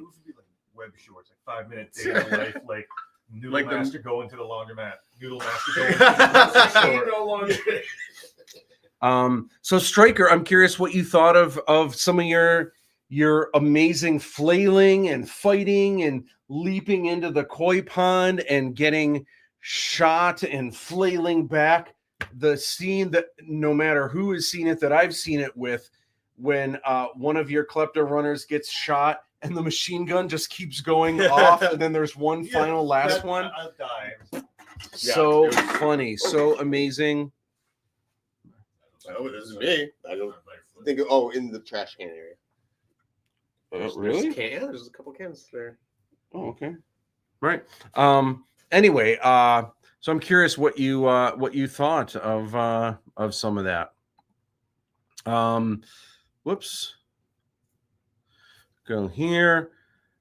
We've been getting incredible reviews. Just so grateful for all of them. I can't even read these anymore because it's just so it's amazing, overwhelming. That said, man, we can really use help with the reviews, especially consumers posting on all the places wherever you saw the film, whether it was Amazon, Fandango, anywhere, leaving a review, especially a positive one. It helps us. We've had a snafu with Amazon, which probably means people are not going to review it as good as they could because they're not getting the full cinema experience of storytelling. Again, Amazon, sorry, there's still no subtitles. So please, Amazon is not the place to see it. Alex Stryker says, God, it was great. That last shot was well timed. I feel bad for slapping Eric so hard by the pond. Oh yeah, that was just so much fun. Yeah, a lot of slaps. A lot of slaps. Well, Alex, you have some incredible scenes in the next movie as the Skanda Mafia. So I cannot wait. Absolutely. There is some epic, just like sass, and just those characters are and I think are so amazing. You get flung around more than me at some points. Oh, in this first film, or you mean in the Skanda Mafia? Skanda Mafia scene. Trying to think. There's so much stuff. There's actually footage of Alex on a chain. There was a chain. That's what I'm saying. That's what I'm saying. And he was like doing all these cool way poses. more. It was so, and like I couldn't use it for like the actual Skanda Mafia fight scenes, but in Masked Nightclub, there's like flashing images of things on the screen. So I put in just these random klepto runner, just like spinning around, doing all this stuff.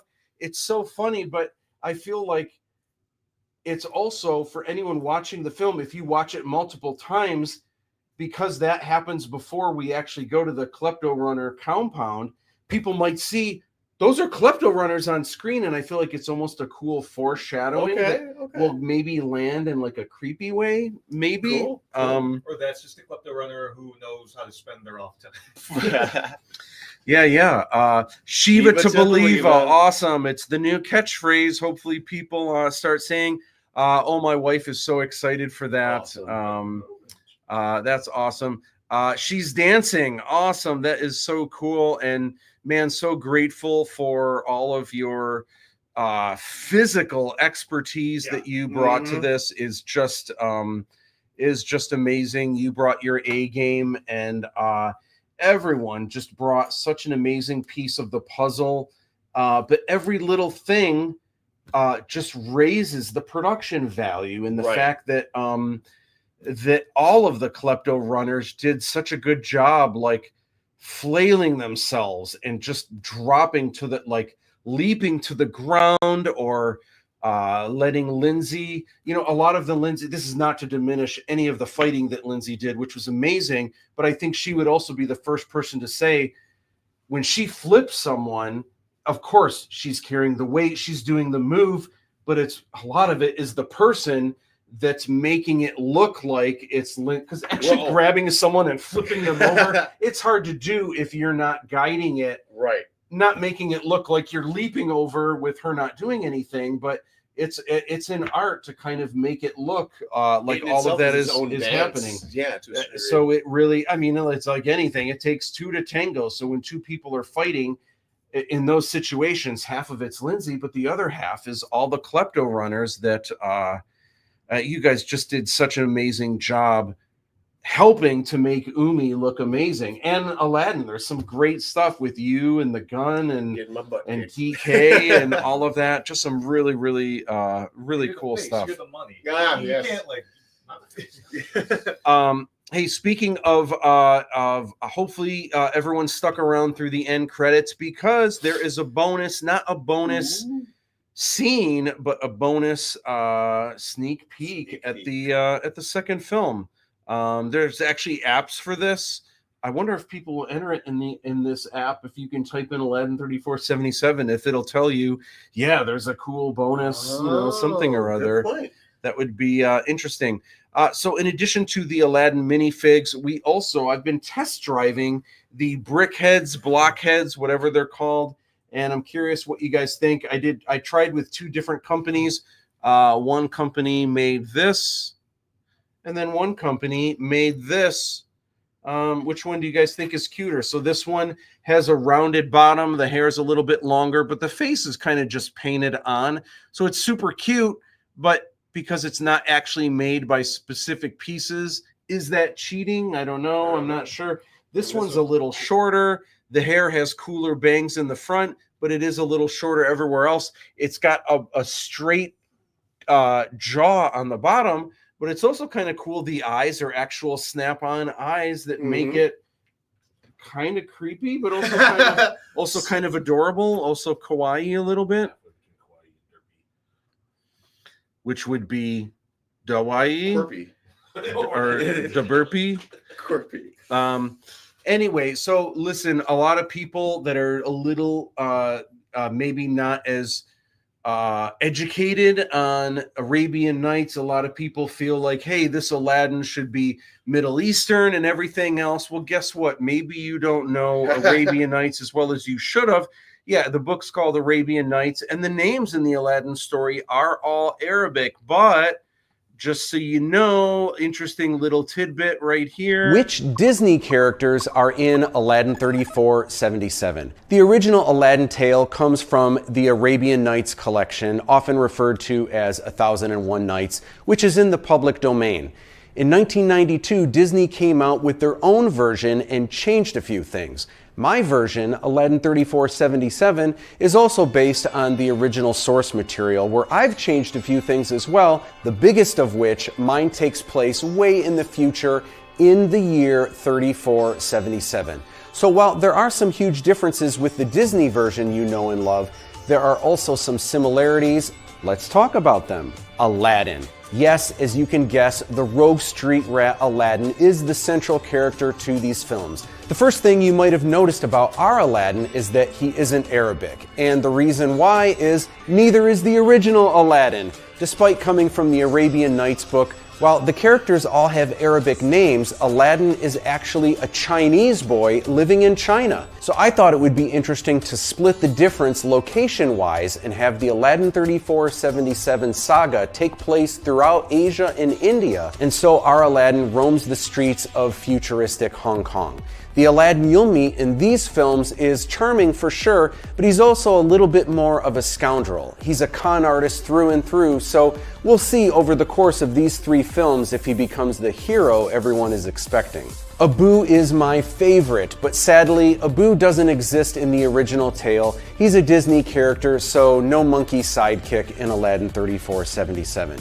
You do see monkeys in the films, however, the only thing better than a monkey sidekick is a robot sidekick, and that is Fidji. Fidji was a character I designed way back when I was in college, way before I entertained the idea of making a series of Aladdin films. He was always intended to be the floating sidekick of this other adventure-seeking con artist, so when it came time to making these films, Fidji was the perfect accomplice for Aladdin's shady antics. Either in Always the Muldoons. Yeah. Wait, what? Yeah, remember he'd be at Muldoons all the time. R.I.P. Muldoons. Dave killed him? Yeah. Is that how we know? Yeah. Okay. For the most part. Okay. Kind of. Was he ever in Asia Fisher Park? You came to see it. Okay. Okay. Yeah. Okay. Absolutely. So that's a little I info. follow his posts about his cat. I mean, who doesn't follow posts about cats? That's fair. That's fair. I think that's the only thing I think we're really missing in Aladdin. Some more cats. We need more cats. Brandon Sanderson planning to do a Magic the Gathering crossover with his artwork. Oh, for real? That's awesome. It's like, Matt, you could do that. It's on the dock for sure. I would love to do something like that. Okay, so here is what's up.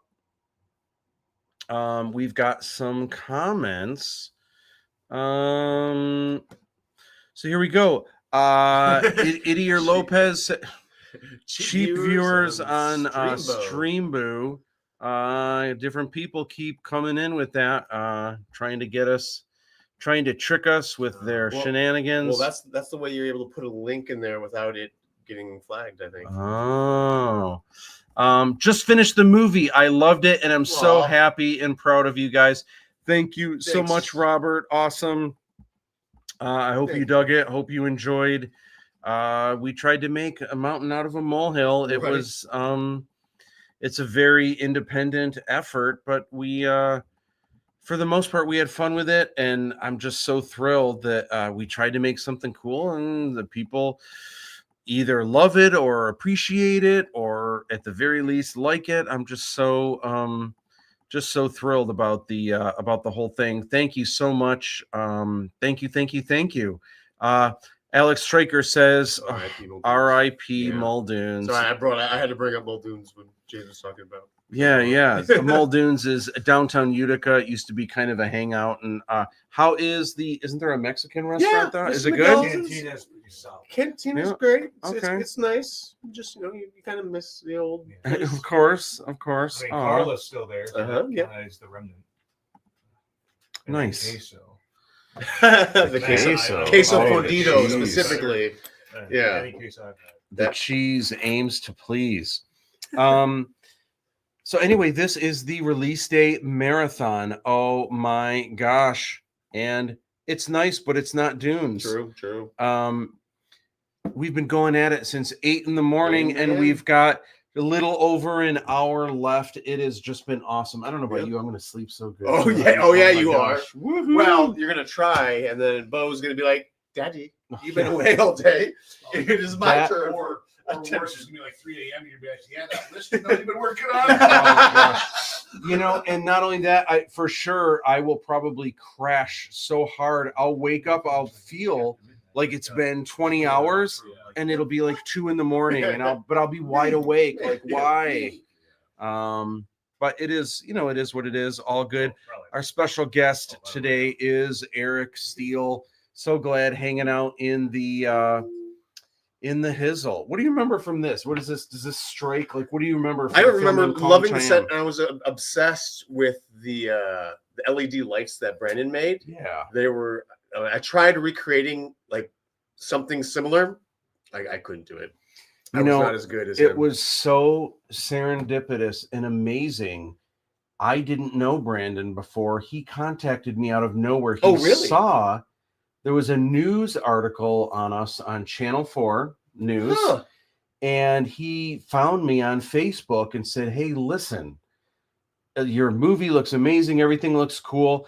I'm making a sci-fi amazing, or a sci-fi movie as well." And I'm thinking, oh, what does this guy want? Is what I'm thinking. And he didn't want anything. He just said, "Hey, listen, I have a bunch of kanji neon things that I've made. I've been making them for my movie. I feel like they would really help your movie. If you want to borrow them," out of nowhere, just contacts me to do this nice thing for a fellow filmmaker. Amazing. And it was like the perfect timing because we had one more set and I needed something that would make Kong Chai-am, even though we filmed it in a completely different place. A lot of our sets are just kind of the same things, painted a different color, using it over and over again. We turn a thing upside down, we cut something apart, flip it backwards, paint it different, but we worked with what we had and we just kind of saved money wherever we could.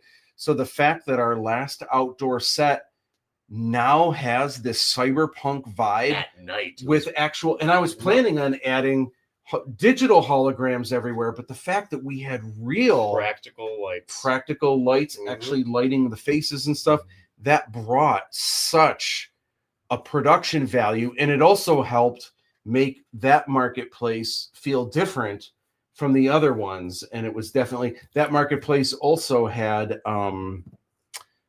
hay on the ground instead of grass. And what was interesting is originally Jenny Raquel, I think is her real name. She has a stage name. I forget exactly what it is, but originally she was, because she breathes fire and does all that. But because so originally the scene was going to involve her breathing fire, because I was like, the only thing our movies don't have is actual fire. I feel like we need this. Soon as the other thing, I didn't want this to look like, Sterling Heights. So this set, I asked Clayton, is it okay if we have hay, if we destroy the grass? He was fine with it, which is amazing. So we killed the grass and then we added hay everywhere throughout the set. But as soon as she saw that, she was like, whoa, there will be no fire here. Because didn't realize, oh my gosh, one little flame drops and the whole place goes up in flames. And it wasn't even so much like the hay wasn't so much the issue. It was, but it was basically the fuse that would light the rest of the set on fire. Yeah. Space Kitty Lex or whatever they went by in the credits.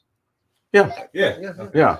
That's the model for. And I actually think that's what she goes by. That's what she wanted to go by. The only person I could fathom with a name like that doing the fire. Yeah, that makes sense. That one. Oh no, Space Kitty Lex is the the black model that was with a hologram that had like the big puffy two things on the side. She had the braziers. Yeah. Did we tell you that with Brandon, I think the reason he found out about you was because me and Ghost helped him on his film. We helped him film certain scenes at his house in his built. Was this that was after? No, it was before. I'm pretty sure it was before. I'm pretty sure it was before. No. I think you should fight over. That's how you. What was the you date? guys met him? Well, I can tell you. Well, I don't know when I can tell you when we filmed Kong Chai-am, but you might have done those before we did Kong Chan, but when he reached out to me, he didn't know any of you. He didn't know any of us. Yeah, because I was in a scene after. That would have been 2017, I believe. 2017. Really?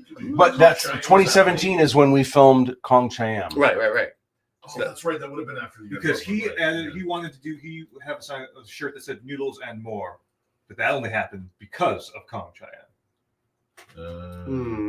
Okay. That makes sense. Yeah.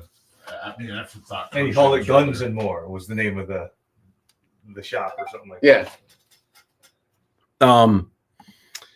Alex Straker says, watching it has been so inspiring and fun. I miss being on set.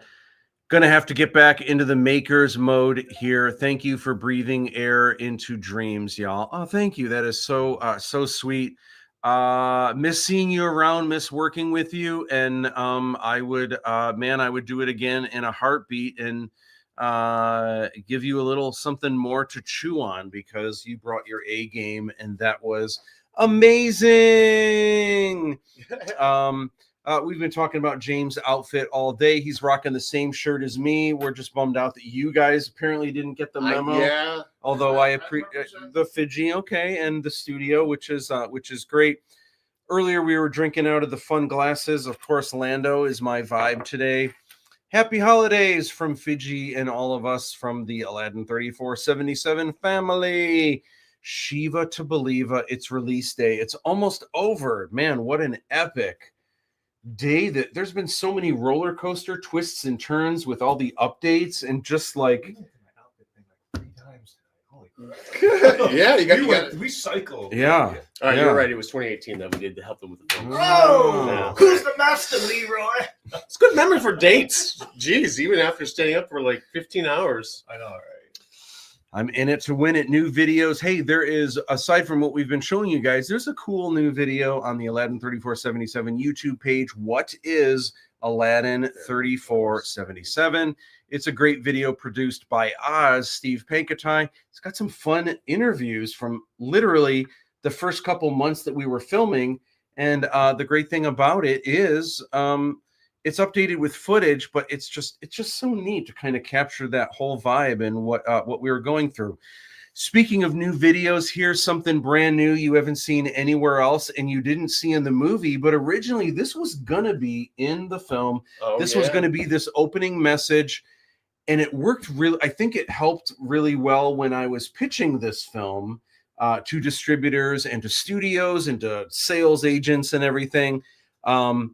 Buffalo 8 didn't think it was a good idea to have in the film. I have to agree, although it's information that I really want people to know about the film, about the fact that it's 3 movies. Most importantly, that that there's a special bonus at the end of the movie that you want to stick around for. Here is that video. Check it out. Hi. I'm Matt Busch, creator of Aladdin 3477. I wanted to thank you for taking the time to watch a truly independent film. We did our best to try and make an A-list looking movie without having the budget of a big Hollywood studio. With family and friends building sets in our own backyards, we spent years putting our blood, sweat, and tears into this handmade epic saga. This film, The Djinn of Wisdom, is the first in the Aladdin 3477 motion picture trilogy, and the adventure is just getting started. Be sure to stick around after the end credits where you'll get your first sneak peek at the second film in the Aladdin 3477 trilogy. Enjoy. So that was the message that Matt put in front of the videos. Didn't make it to the final cut. But you guys got to see it tonight, so at least you got to see his heartfelt message to everyone who's watching the film. And for all of you who have watched the film already, then now you're seeing it now. So Eric, you said you were going to showcase some of your Tibetan throat humming? Yes, but the time has passed because the throat is fair enough. But I have one of those voice drops that may have marshmallow root that you can suck on. No, you don't. Yeah, I do. Do you really? Okay, well, all right. I'm still not doing it. I have no idea. Okay. I have no idea what that even is. But yeah. So yeah, this has been a long time coming. What is that? Fun fact. So is this the marshmallow thing? Marshmallow and yuzu root. Check it. The yuzu fruit. The guy from which metal band was it? But he made those. He created the company that makes these voice drops. And I tried one right before I recorded at the studio. I'm telling you, man, it's like they restore. It's like the health potion for my esophagus. Well, they also say like if you wake up with sore throats or something like that, eat a marshmallow before you go to bed. Like just bite into a marshmallow, and it'll help with sore throat or dry. I don't know. It's supposed to help wonders for people who have coughs and stuff like that. Musicians, I know, take those before like halfway through their shows. So, but if you can't find this, if for some reason you have marshmallows at home, give it a try. That's the thing. You just pop that one day. Just if ever like you're feeling. I will take this tonight when I go home because we have been talking not as much as Matt. I haven't been talking as much as Matt, but it's definitely still wearing. It's nothing like when we did the ADR session where we were literally doing a 10-hour straight of like screams and grunts and like Oh my gosh. Huh? One-shot voice drops. Oh, okay. One-shot voice drops. So here is the scoop. Here's what's going on. Our stiff competition today. I wonder how things shook out with the numbers. I would have to imagine Wallace and Gromit on Netflix probably did pretty good. They have decades on us. Audience for sure. But Wallace and Gromit, Vengeance Most Foul, our biggest competition. Massive updates. They have changed almost every time that we've done this. I don't know if it's changed since the last time we've looked. If anyone has updates on Amazon, that's the only service aside from Hoopla that it's up, but it doesn't have the subtitles correctly on it for the crucial moments. James, you need to flip the camera around because Stryker just said, "Is that James?" You must have heard the voice. And also another fellow klepto runner, Dave Todd, is hanging out as well. Wow, you have the tripod right. Alex says, "I love James." It was not positioned this way initially. I did this to see you guys. Yes. Hey, Stryker. It's been a long time. I think the last Oh time, man, DT. The last time was you. That's Stryker. Said, "Oh man, DT." What's up, Stryker? I saw you on your birthday one year. Awesome. So and he came out for this. He did like the signings, the poster signings, which was awesome. That was a crazy day. We needed like 2 full days of so many people. The entire room was filled to fill with people the signing. rooms, which is aw. Alex says, "Y'all, I'm tearing up. Aw. Dude, we miss you. Hope you're doing good." Yeah. Anyway, so massive update. So here's where you can see it. This has already changed. You know what I'm so glad I didn't do? I was so dead tired, and I was like, if I go to bed now, I'll get 45 minutes. But I was like, you know what? I have this set up so that I'm rifling through to show what's available now, what's going to be available later, the Amazon subtitle thing. But I was like, I should just make a chart in one image that people can see. Because when you're scrolling through, if you say, hey, it's available on Fandango, it's available on this, it's available this, they've already forgotten Fandango. But if I can put them all on an image, so I was like, I need to make a chart. But I'm so glad I didn't do that because that chart would have changed. It would have done me no good. So it is, it's just... man, it is cray-cray, but Fandango has a really good, clean copy. It's in HDX and all the things. If you used to watch stuff on Vudu, now it's owned by Fandango. Hoopla was supposed to be today, but it looks like that may actually be pushed back to January 23rd. Verizon Fios, it is on. Vubiquity, it is on. There are different cable VOD that you can watch it on. And I think Dave Todd prefers the Charter. I prefer the Spectrum. James is all about the Cox. Aladdin is all about Xfinity. And then Amazon Prime, it is available. And also don't forget YouTube as well, which is connected to Google Play. My gosh.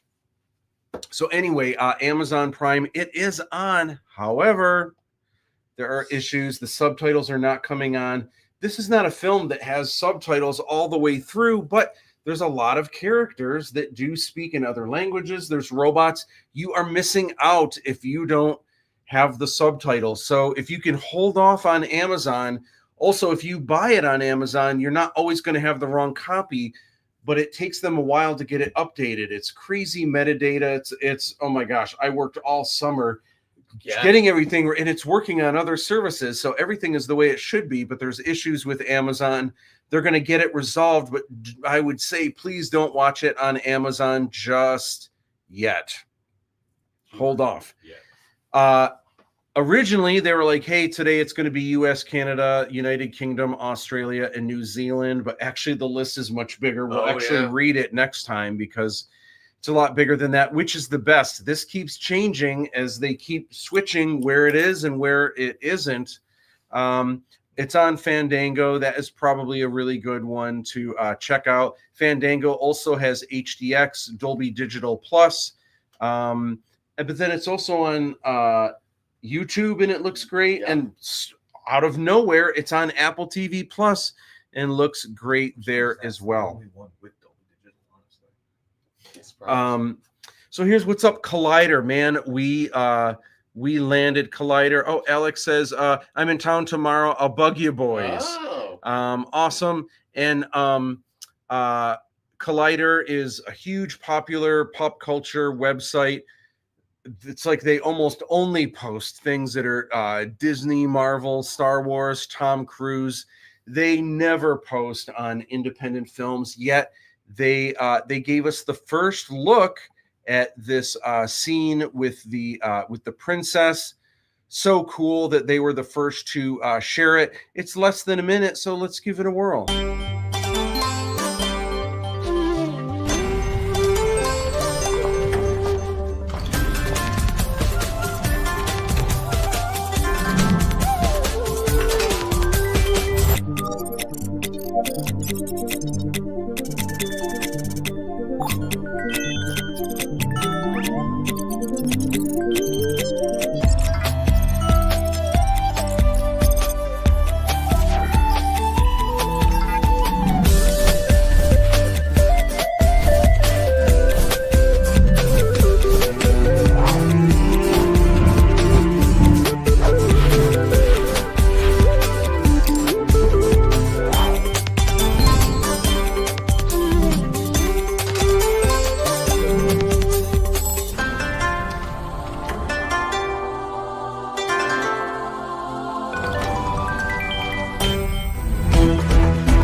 Thank you. Yeah,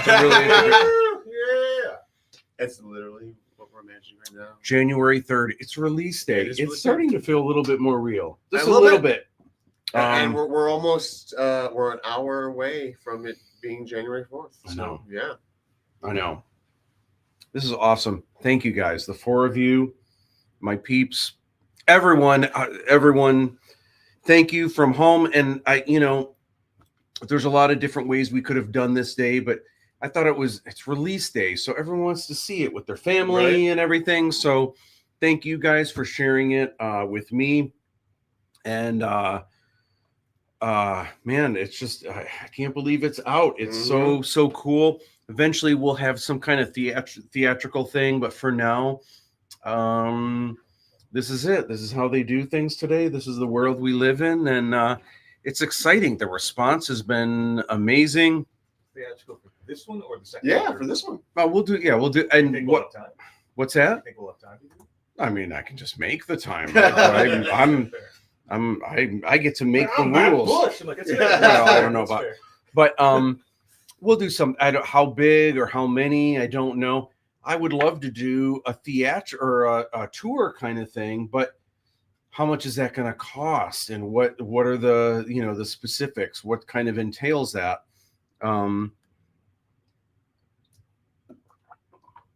So we'll figure it out. So TVOD, transactional video on demand. The second so anyway, I'm trying to think what order this is. This is a little all of this is transactional video on demand, which means you have to pay for it. It's the same price everywhere. You can rent in the cheapest is renting in standard definition, which is like DVD quality. you don't really want to do that. But $3.99, hey, it's if you want to save some bucks, you can rent it in HD for just $1 more. You can buy it to own it in SD for just $1 more. And then for $7.99, you can own the film. Hey, if you own the Wicked film that's on video on demand now, it's like $30 or something like that. Wild. Which is it's wicked. And then if you're looking for the film on any of the streaming services, easiest way to find it obviously is typing in Aladdin. That's got 2 Ds in it. And if you don't see it amongst the sea of Disney Aladdin and everything that right now has a stronger algorithm than us, you might have to add the 3477 to get that cracking. Here is Christy Perowski. This is the first time she saw it on her TV. This is the pre-order, I believe, for Fandango. A couple days ago, we've got some new release dates. These have also just kept changing along the way. All day long. So the second phase is going to be January 23rd. And I believe now the only thing that seems like it'll be the 23rd is Hoopla, right? I guess possibly, yeah. Unless, I mean, I don't know about the other Fios and stuff like that, but I have an email from Buffalo 8 saying that it is out, and they had a link for it. So perfect. It is what it is. Initially, Apple TV Plus and Apple TV, iTunes was all pushed back to the 23rd. Somehow it's available tonight. Right. So go figure. Crazy. Google Play was also supposed to be pushed back to the 23rd. It's available on Google Play. It is through YouTube, though, which is also connected to Google Play, which is part of Google TV. It's complicated. Crazy. So if I'm not mistaken, these are all of the countries that it is available in right now. Eric, I'm going to have you read these. You read all this, the countries? Oh my gosh, so let's see. Because I butcher them too. But, Oh boy. that was a good one. So we have the United States, the United Kingdom. Oh god, I cannot see with these. Canada, Ireland, 3477 covering Belgium is Belgium, Bulgaria, Czech Republic, Denmark, Finland, Greece, Hungary, Norway. I feel like Yako Warner, the United States, Canada, Mexico, Panama, Haiti, Jamaica, Peru, man. Wow, All right, so Hungary, Norway, Poland, Portugal, Slovakia, Slovenia, Sweden, Bahamas, Bermuda, British Virgin Islands, Dominica, Cayman Islands, Cambodia, Fiji, not to be confused with Fiji, which I used to mess up all the time, thinking Fiji, Indonesia, the Philippines, federal states of Micronesia, Malaysia, Mongolia, Vietnam, Lao People's Democratic Republic, Sri Lanka, Israel, Armenia, Anguilla, Antigua, and Barbuda, Belize, Grenada, Belarus, St. Kitts, and Nevis, Trinidad, Tobago, Cyprus, Estonia, Latvia, Lithuania, Luxembourg, Malta, Moldova, Darussalam. Maybe? Sure. Tajikistan? Tajikistan. Tajikistan? It's like Kazakhstan. Tajikistan. Okay. Oh. Turkmenistan. Yes. Azerbaijan. Botswana. Yep. Cape Verde. Gambia. Guinea-Bissau. Maltese. Mozambique. The Mozambique style. Nambia. Niger. Swaziland. Uganda. And Zimbabwe. Dude, you rock. I screwed up so many of them, but way better than I did the first time. Oh my gosh, James had to help me quite a bit. Bunch. Oh, very nice. So we saw a really cool kind of scene of the princess getting ready for adventure. Let's take a peek at Aladdin getting ready for adventure. There's also kind of a cool look at Aladdin's apartment, which was one of the really fun sets that we had for the film. All I want is the lamp.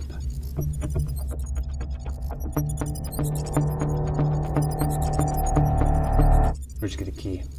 Does it matter? I'd like to know. I'd like to leave. I'd like to leave. Good, I'm flying. Wrong, I'm flying. I'm flying. I'm flying. No. Yes. No. Yes. It's my power key. It's my sky sail. Fine. Fine. Fine.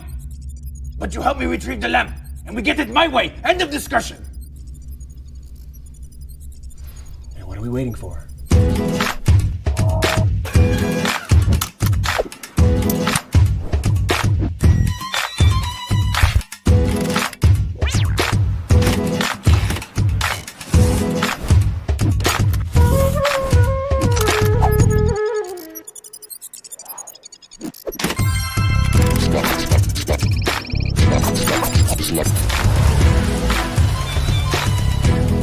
Viva tu believer!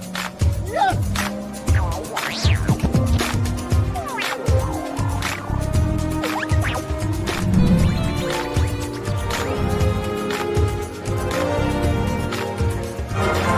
There goes nothing.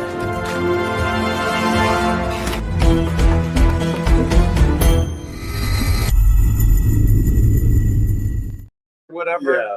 And then it just made sense to kind of have them. But originally there wasn't going to be. I thought it would be more thrilling to not have any kind of harness strap, so that at any moment, a quick turn, you Right. could like really kind of fall off this thing. I mean, Umi's just sitting on the back of it, and Brej. and Brej sitting on the So, front. Oh yeah, and on the back and too. speaking of which, I don't know if you're still watching John Rick, aka Breggy B. I just did all those countries very badly, but I'm wondering, do you think you could wrap all the countries that Aladdin is in a nice bite-sized bit? I don't know. Do you got the skills? United States, I'm not United calling you out Kingdom, or Canada, nothing. Ireland, Belgium, Bavaria. We could have our own Animaniacs. Has he been watching for 16 hours? No. Well, He's probably working earlier. But we'll see if he responds to the Yeah. challenge. To the challenge. Are you up for it? So there is a bonus feature. Don't forget at the end of the film. Plus, you want to watch the cool credits, Sure. seeing everyone who contributed work, but also there's some fun stuff to kind of look at. But there is a bonus scene, not a scene, but there's a bonus thing that you can watch at the end. It's your first sneak peek at the next Aladdin 3477 film. Plus, a true Marvel fan stays until the credits have finished rolling. Here's an interesting piece of trivia that only Dave Todd knows this. Do you know that the first trailer, the first official trailer that I cut for these films was actually for the second movie? Oh.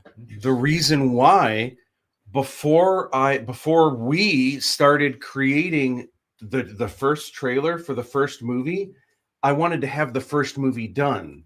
And when I say done, also including the ending, which has the bonus teaser trailer of the second film. So that thing you see at the end, I actually had that before I even had the trailer for the first film. That's funny. For some reason, makes no sense in the world, but for some reason in my head up here, It was your guiding that is light. the Like, we path. have to get to this point. Yeah, that was the. I think one of the things that came into play was probably the color grading. I think, right? Was You're right. Oh, you're absolutely right. That is why. That is absolutely why. Okay. Yeah, I think that's the only thing I can remember. But yeah, but it seems so weird to have trailer movie twos right before one. Yeah, and that means that'll probably be the case for the second film as well. Amazing quotes. It's hard to even read these now because they're just so beautiful and wonderful. The things that that people are saying. Don't stop. Please keep saying those things and leave them in the reviews because we need them. We are the we're kind of the we're the underdogs, and we're completely independent, so we can use the help. Thank you. Make him into a hologram for it. Yeah, for the rap. yeah. John Rick, he was so good. Nick Garlock, you can do it. You're do the Point to all of them. Oh my gosh, yeah. Love like it. I said, Yakko Warner just USC right here. Yeah. Just amazing. So thrilled with what people are saying. Review us, please, please, please, please, please, especially if it's positive. Please review us. There's all kinds of places to do it. Letterboxd is a good one. Usually when you watch the film at the end, or you can go back in and sign in, you can leave reviews for wherever you watched it, whether it's on Amazon, Apple TV Plus, any of them. And please leave us a review. Also, Rotten Tomatoes. You know, there's two different ones. There's obviously the critic reviews, but also the every person. Everybody gets to review there. So please help us out, because people are more likely to leave, hater reviews and stuff. So we could have a couple good reviews, and then there's always the hater that says, mistakenly, or starts watching it, and they're like, I am so insulted that Aladdin isn't from the Middle East. Right. I'm giving this 0 stars. And then that hurts us, but they're mistaken. That's not, Aladdin is supposed to be Chinese. We're actually more Middle Eastern than, than the original tale. So James needs to write a review for every character he plays. I consider that. All right. Now people are going to be suspicious. Paul Trepanier has, look at this. What is up? What is shaking? Thank you for hanging out with us tonight. So spread the word. Anything you can do to please tell people, leave reviews, email people, sharing and liking everything that we're posting about Fiji Friday, the films. All of it is super, super helpful. And it builds all of us up. It lifts all of us up. It all helps. Big time. Thank you. So the next phase, I don't know if the next phase is hard physical media or if it's AVOD. AVOD is places like Tubi and Pluto and Plex. That's where you can watch the film for free, but it's advertising video on demand. So it means it has commercials. Sadly, they're just kind of thrown in randomly throughout, and you don't really get to choose that. But it is what it is. Paul says, been rocking your bumper sticker and poster since Star Wars Celebration. Oh, sweet. Thank you so much. Glad the movie is out. Thank you so Funny much. enough, so technically, Star Wars Celebration was the very first audience that ever got to see a sneak peek. It wasn't the official trailer, but it was where we fell in love with You Must Throw Me the Lamp at Once. Because that's not true. Wait, what is it then? Full Sail. Was it Full Sail? Sizzle. Anticipation. I don't want to speak and have that's on you guys. Fair. Thank you. The very first audience that got to see it is in Germany. Oh, where was that? But then it's still not. But then the second still isn't Star Wars Celebration. Germany. It was in Dusseldorf. It was for JediCon, not for Star Wars Celebration. Second is actually Full Sail Hall of Fame. Oh, you're right. That was the second. So Star Wars Celebration was the third place to see, and that's where we kept hearing over and over, "You must throw me the lamp at once." Yeah. During the break. Have your autographs on my poster. Oh, awesome! sweet. Oh, that is so great to hear. Thank you. Haven't changed. Yeah, thank you. And I don't know what's coming first. Blu-ray and DVD is coming soon. I don't have a date on that yet, but it is soon. There will be a movie premiere locally, regionally, maybe for a week, maybe for a month. Don't know what the sitch is, but I'll have deets on that at some point soon. We just need to figure out logistics. And even if we have like Paul Glantz helping us, what makes the most sense, what's going to be the best for our time. And, we don't want to travel around just to watch it in empty theaters with like a person or two. We want to make sure it's done in a way where it's worth the time and the effort. And that's harder and harder to do these days. But man, with someone like Paul helping us, maybe there's something really cool that we can do. Strangely, Aladdin 3477 is already on movietickets.com, and you can't see the movie anywhere. If you click on it, showtimes are not available right now, but it's already in the system for when you can ever see this in a theater. Alex says, I'm going to go to the premiere as a Skanda goon. Skanda forever. Of course. Well, Alex, actually something, I don't know if you heard this earlier, but one thing that we are planning to do at some point, and I'm interested in what your take is going to be on this, at some point, we are going to have a Halloween party. I want to document this on film. Oh, yeah. We're going to have a Halloween party with Aladdin 3477 cast and crew. I have most of the major outfits from the films, but there's a catch.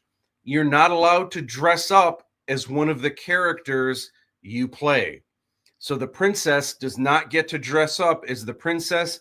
Aladdin does not get to dress up as Aladdin. So who is going to fill these roles, and what is everyone going to play? I'm trying to think what I would do. That's kind of unfair for James, though. James has so limited options now. Because he played so many characters and stuff. Dibs on your talent. That's true. Oh man, this is good. Alex Stryker says, "Oh man, I'm jacking Noodle Master." There you go. Oh, okay. See, Noodle Master. Nice. So, in terms of other versions of the film, like what about a NanoNet version for VR? We just got to get it converted to 3D. Ooh, for Apple Vision Pro and for MetaQuest. Limited. You want to have it get like colored over too? Gosh. Oh, yeah, and everything's just it's kind of like a black and white, but the whole thing is just hologrammed. Yeah. They did that to Arkham Knight when gave it a noir look to it. So instead of doing a black and white version, you have literally a hologram version of the entire movie that you can view only through virtual reality. That'd be a real cool. And we would need Garlock's expertise to make a 3D environment that you'd be watching it on the holoprojector, Aladdin's holoprojector. So you're watching the entire film on Aladdin's holoprojector, vintage holoprojector. What about that 4D amphitheater the zoo has? What? That 4D experience, that would be. I mean, we could pull that off too. Maybe, I don't know. Stryker says, "I'm going to run off with it and film a spinoff." It's funny that you mentioned that. I don't know if you heard this earlier or not, but there was a screening that I had, not of the entire film, but a lot of it, and there was a girl that saw it that said, "Oh my gosh, best character in the film," and I'm thinking they're going to say Umi, Aladdin, Bredge, Djinn of Wisdom, and they were like Noodle Master, and I was like, really? I thought they're trying to be funny, and oh no, I could watch a movie with Noodle Master all day long, and that would be amazing. So we gotta do our own Better Call Saul, but it's just Noodle Master. What's gonna be the behind the story? Noodles. And more. And more. And more. oh, we get a racket going because the and more stuff now. People are coming down on it. We were running a shady underworld. More. Love it. So hey, let's take a quick peek at this is a quick behind the scenes at a day in the life. This is in the magical exotic desert, which is really just the sand dunes over on Lake Michigan, the Silver Lake sand dunes. And let's take a look at a day in the life. Let's take a look at a day in the life.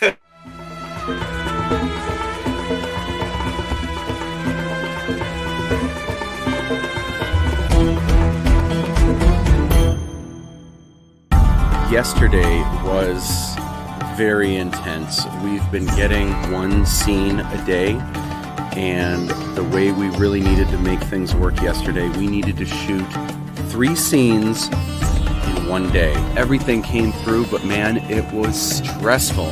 I had to play Mr. Director. I had to find the perfect sweet spot for where we're putting the Rashmi access port to the Dipali chamber. Of course, it's all the way out in the middle of the dunes. We couldn't have picked a more remote place.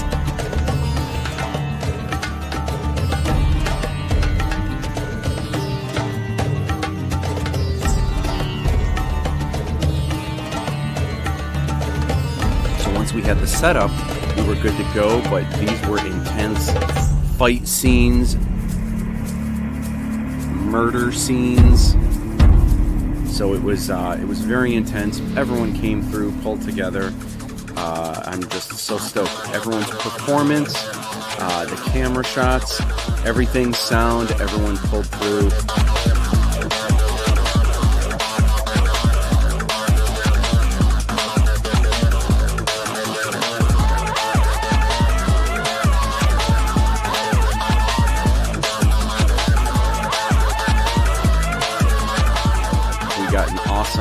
Sunset scene that was just beautiful, and we nailed it just in time. Very happy. Aladdin 3477. Woo!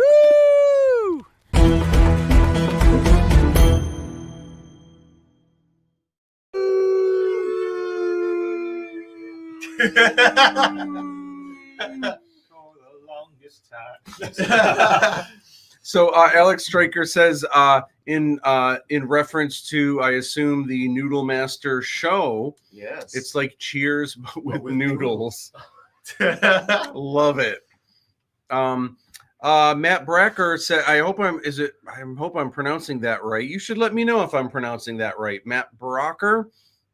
That was a lot of fun. Woohoo! My only regret is my internet connection apparently isn't that great. My loss. I'll look forward to the eventual Blu-ray.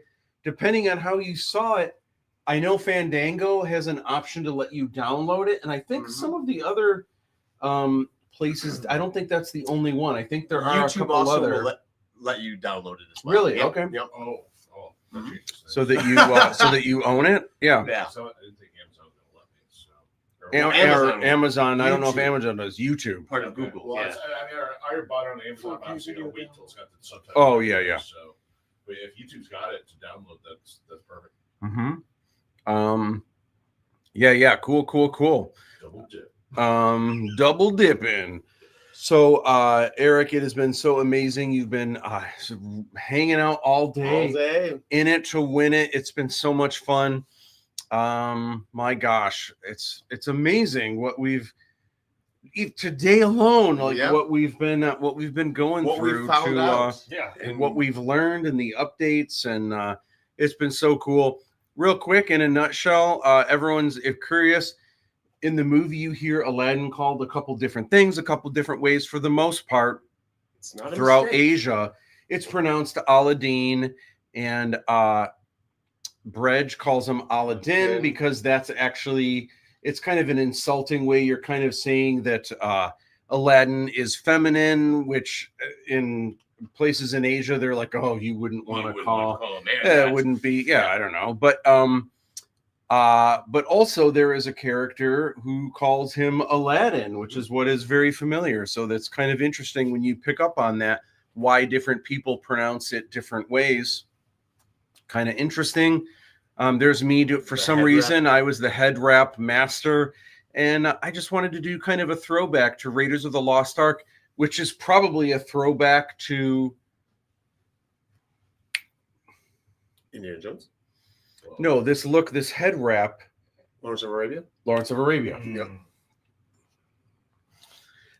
Interesting. When Terry was here, we had a sneak peek at how this trick shot was done, and that was really cool to see. Footage I've never even seen. Oh before. yeah. I wonder how much other footage you had on that phone. I wasn't aware of. I'm curious. Yeah. I would like to know.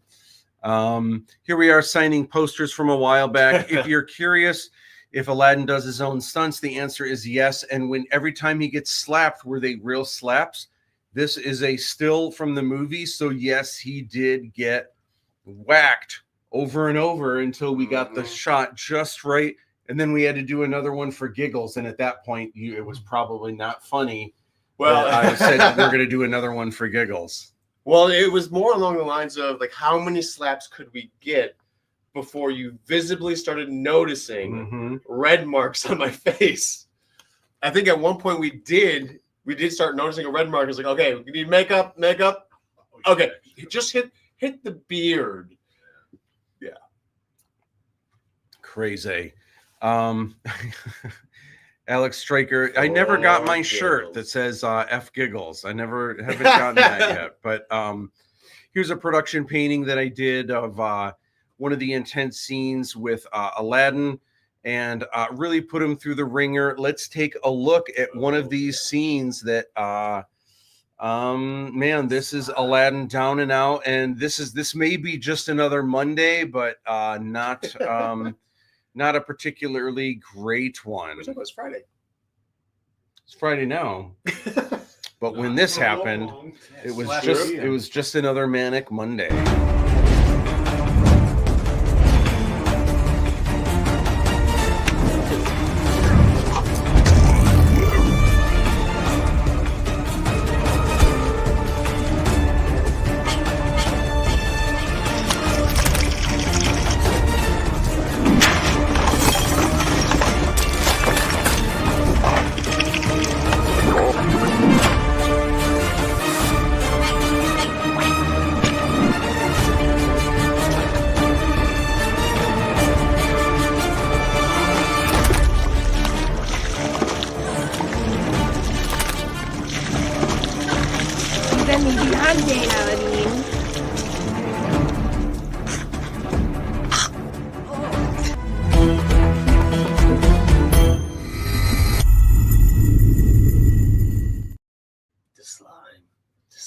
That's my Nickelodeon moment. Oh.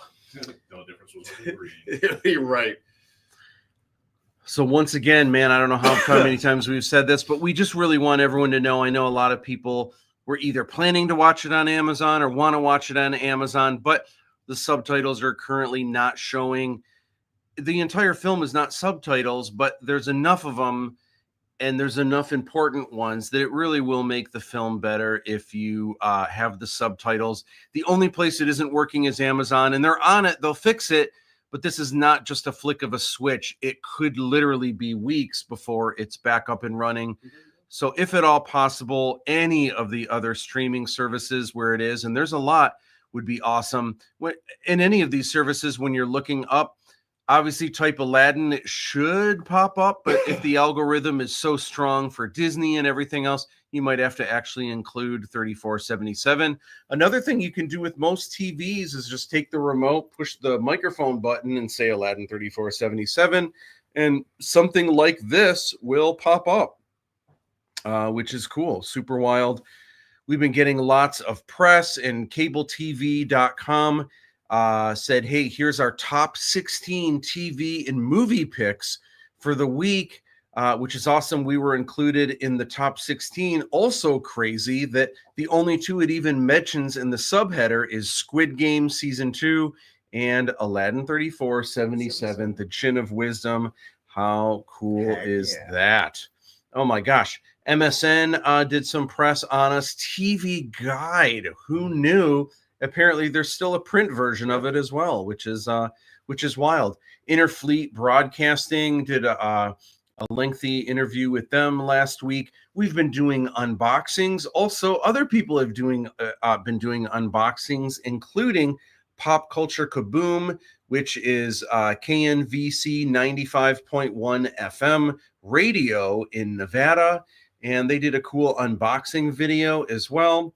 Fiji Fridays. Oh my gosh, what is up? I don't even know if I have it in me. What can we do? There's got to be something creative. One more thing we can do to Fiji riding a gun, Fiji with E.T., Fiji with Boba Fett. Oh, I got it. The blue one and the yellow with Busch. Okay. I was gonna say, I wear the pastellos with the live on air. This is the Matt Busch Fiji. I don't know. Nice. Come in. I don't know. Oh, it might be too bright for it. Oh, that's. I'll just have to do it. Was it night sight? Put them in the middle of the U. I don't know if that'll work. But... Or let me see a flash. Well, that might help. So while Erik is doing that, Fiji Fridays. So the idea is if you get one of the Fiji designer toys, you take Fiji with you on trips, or if you're at a party, you take fun pictures of Fiji, maybe enjoying a beverage, you know, whatever it is. And then you post, you don't have to post the same day. You wait until a Friday and you use the hashtag Fiji Friday or Fiji Fridays. and you share the images. The Fidgy designer toys are available in the Aladdin pre-sale store on BackerKit. There's 6 different Fidgies. You try to collect them all. Some are harder to get than others. There is a place on the BackerKit, though, where you can get all 6 without having to just get random ones over and over, trying to eventually get all 6. We've been doing cool draw this in your styles, one for Aladdin, one for Fidgy. The last one before Lochan was the Princess of India, and then and we still get, this past week we got one for Aladdin and Fidgy, which was awesome. The most recent one was Lochan Shyamalan. Man, what a cool one that was. Check out some of this artwork. Is amazing. Oh my gosh. Love the design of this one. This one's cool with the chains fading into the smoke in the background. Love this because it looks like a Xerox flyer for a Swedish death metal band or something. This looks like a video game character design. In fact, Trevor Sutherland, who illustrated this, took some liberties with the costume, which is really fun. This looks like Adventure Time or Powerpuff Girls or something, like a chibi Lochan Light. Look at this. Markers, grayscale markers. This looks like a photo. I mean, this really looks like a realistic photo. Unbelievable. Love the creativity of this one that Joe Palazzolo did, where it's Lochan Light literally clawing through and revealing the real Lochan underneath. Kawaii! I feel like this needs to be a patch or a sticker or a shirt. So cute seeing adorable Lochan like that. Look at these. All amazing. All really cool styles. Just absolutely blown away. We had a Recreate My Trailer contest that was just awesome. Cosplay already, which is just melts my heart, and cannot wait to see real cosplay in real life. I'm just tickled with that. We have to talk about this. I'm just going to go through this really quick. Rule 34, if it exists, there must be porn of it. Sexies, pics, web porn, and then the fine print. This is just an image from the from Screen Rant. How, why, I have no idea. Naked Aladdin Telegraph, Aladdin porn comic. I'm sure as things get a little bit more popular, we're probably going to see some crazy stuff. I don't know that we would ever see an actual full-scale movie or something. That. I don't know. There we go. And then if it does, I don't know. I don't even know how to feel about that. But anyway, changing the subject here. It is Release Day Marathon, the live stream lounge, Aladdin 3477. We have been going strong since 8 a.m. Oh my gosh. And we have just another little over 20 minutes to go. Gosh. Yeah, wow. For the live stream. And thank you guys so much. If you guys have seen the film, chime in, let us know what you think. Again, please leave the reviews. This is the first of 3 movies. All 3 were filmed. They're already in the can.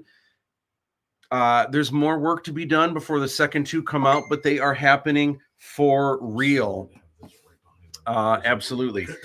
And then Peter Mayhew is an executive producer. We were talking about that a little bit earlier.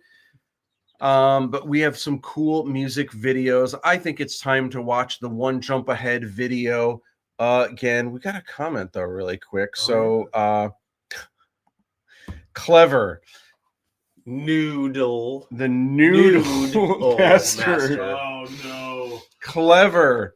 I feel like sending nudes is gonna be different because it's just bowls of noodles. It really brings up the noodles and more. That explains his racket. Story. Oh my gosh, hysterical. There's wooden things in the back, like just and more. All right, hey, let's check out the One Jump Ahead music video. This is just a great look at some of the Aladdin action and some of the antics and some of the trouble that you get into. Punk rock style. Punk rock.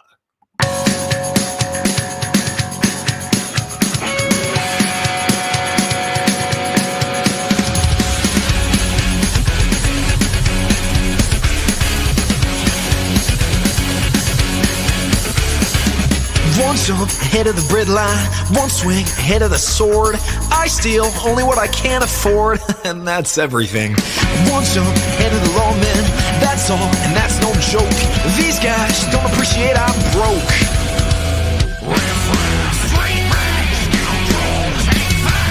Just a little snack, guys. Rip him open, take it back, guys. I can take a hint, gotta face the facts. You're my only friend, Abu. Oh, it's not Aladdin, take the bottom.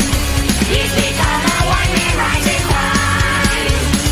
I blame parents except he hasn't got home. Gotta eat to live, gotta steal to eat. Tell you all about it when I got the time. One jump ahead of the slow pokes, one skip ahead of my doom. Next time, I'm gonna use a nine to plume.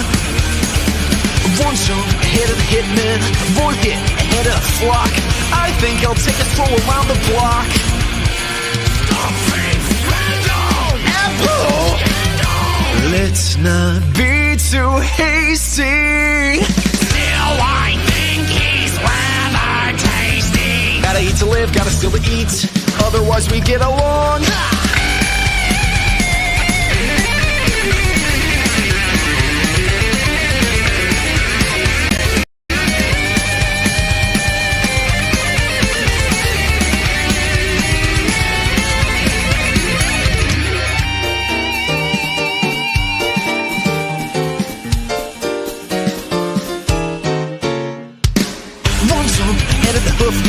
One hop ahead of the hump, one trick ahead of disaster.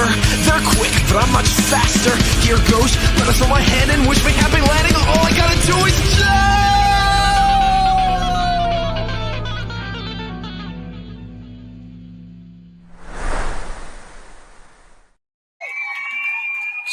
Super fun.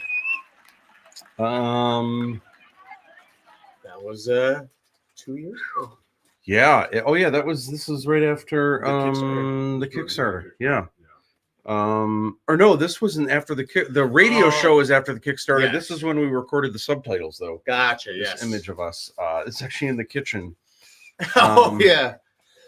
After 10 hours of screaming and grunting and growling. Yeah. So there is a bonus. Please don't forget when watching the film, stick around after the end credits because there you will get your first look. We've been showing the video that kind of originally was going to be in the film announcing it, but it's actually not in the film. Right. So that's why we're telling you today, hey, stick around. There is something really cool. Your first look at the second film in the trilogy. So stay for the credits. Huge updates. Oh my gosh. You know what? I'm going to let you do the huge updates. So this is how you kind of go through. Okay, so I'll let you, since you know what's up. What we've learned for today is that most of the streaming services it is on, but originally this was the map. Currently, the only two where it is not available 100% is Hoopla, which I guess we're assuming is going to be January 23rd. And it is on Amazon Prime right now, but there is an issue with the subtitles. So you'll be seeing the film, but you might get confused because there's going to be some characters who are talking and you're not seeing any dialogue because they're not speaking English or they're speaking another language. And unless you know that language, you're not going to know what they're saying. That said, Fandango at Home was originally the first one that we were like, okay, this one you can actually get it in its high definition, Dolby Atmos, HDX version, and we thought that was the only one that was going to be like the perfect fit today. And for the earliest part of the day, this was the go-to. Hoopla, we found out, we thought it was up. This is through the library. If you have a library card, sadly, you'll probably have to wait until the 23rd to watch this one. Luckily, it will be free with your library card, and the government will pay us for you to watch it. Verizon Fios and Vubiquity. That is on there. Evidently, that's the only ones I haven't personally checked, but Matt has. And then, this is why you made me do it. So it's not, but now I'm so glad Charter Communications I kind of like Charter. I've never used Charter. Spectrum. I think Dave Todd we don't have uses- any access to Spectrum in where I live. We have Xfinity, but I know James definitely is a fan of the Cox, so that joke does not get old all day long. You gotta sleep sometime. So Amazon Prime, this one, it was on early, but it it does not have the right subtitles. So if you have an option with all those other options available, another one that got added was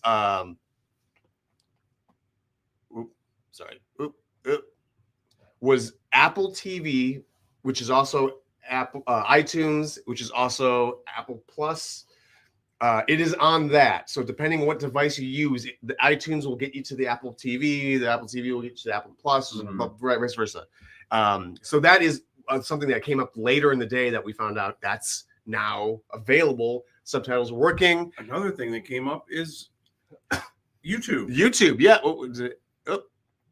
I don't even have a thing for that. Oh, we don't. Yeah, we don't have. I thought Google was up here. So. Oh yeah. Because Google Play is also Google TV is also YouTube. They're all connected. So if you're on a TV, you can use Google TV. If you're on your computer, you can use YouTube. If you're on your phone, you can use YouTube as well, and it'll connect to the Google Play Store / everything's connected. It's all one big web. But yes, Fandango at Home was originally the first place where you could download the film as well, where it has the HDX encoding, which has got really high bit rates, which means the files will be a lot bigger, and it preserves that 24 frames per second that we ensured that we shot, and has 5.1 Dolby Digital plus surround sound, if you have that type of system. Well, next is another scene, but that's yeah. And then I'll let you do the next round, but the next is all the other stuff that we thought it wasn't on that now it finally is, and it's just all kinds of crazy. We've got a comment here. So all right, so XY or X Shy X just finished watching. Is Fiji supposed to have subtitles or no? Great question. Good question. Fiji does not have subtitles. Only I can understand him. Or a lot of And some people could maybe. Oh yeah, you're right. Not a lot of other not a people. lot of people. A lot of other people can. But there are other robots that sometimes have subtitles.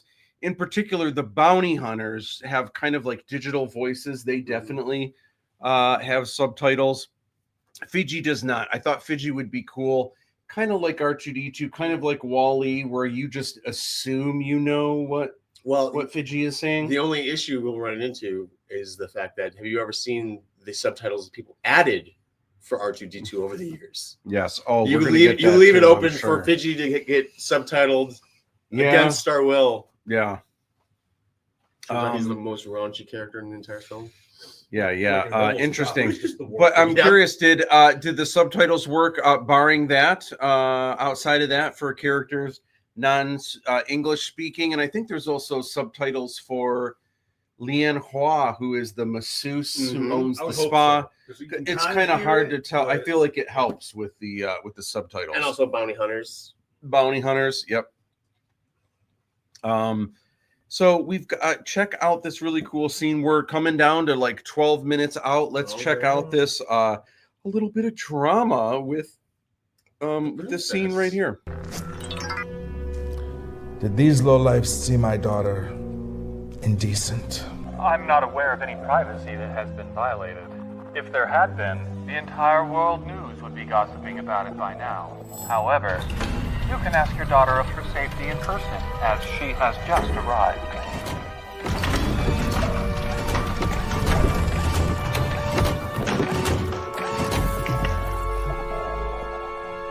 Who's this? This is Lochan Shayamal. He's the new Grand Vizier and responsible for saving you. Saving me? Where are my personal guards? They were killed by someone looking to harm you. Kamala, I can't give you the freedom that you crave if you can't.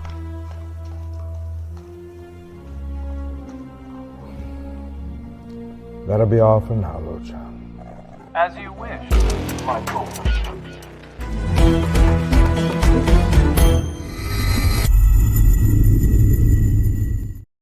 Woohoo!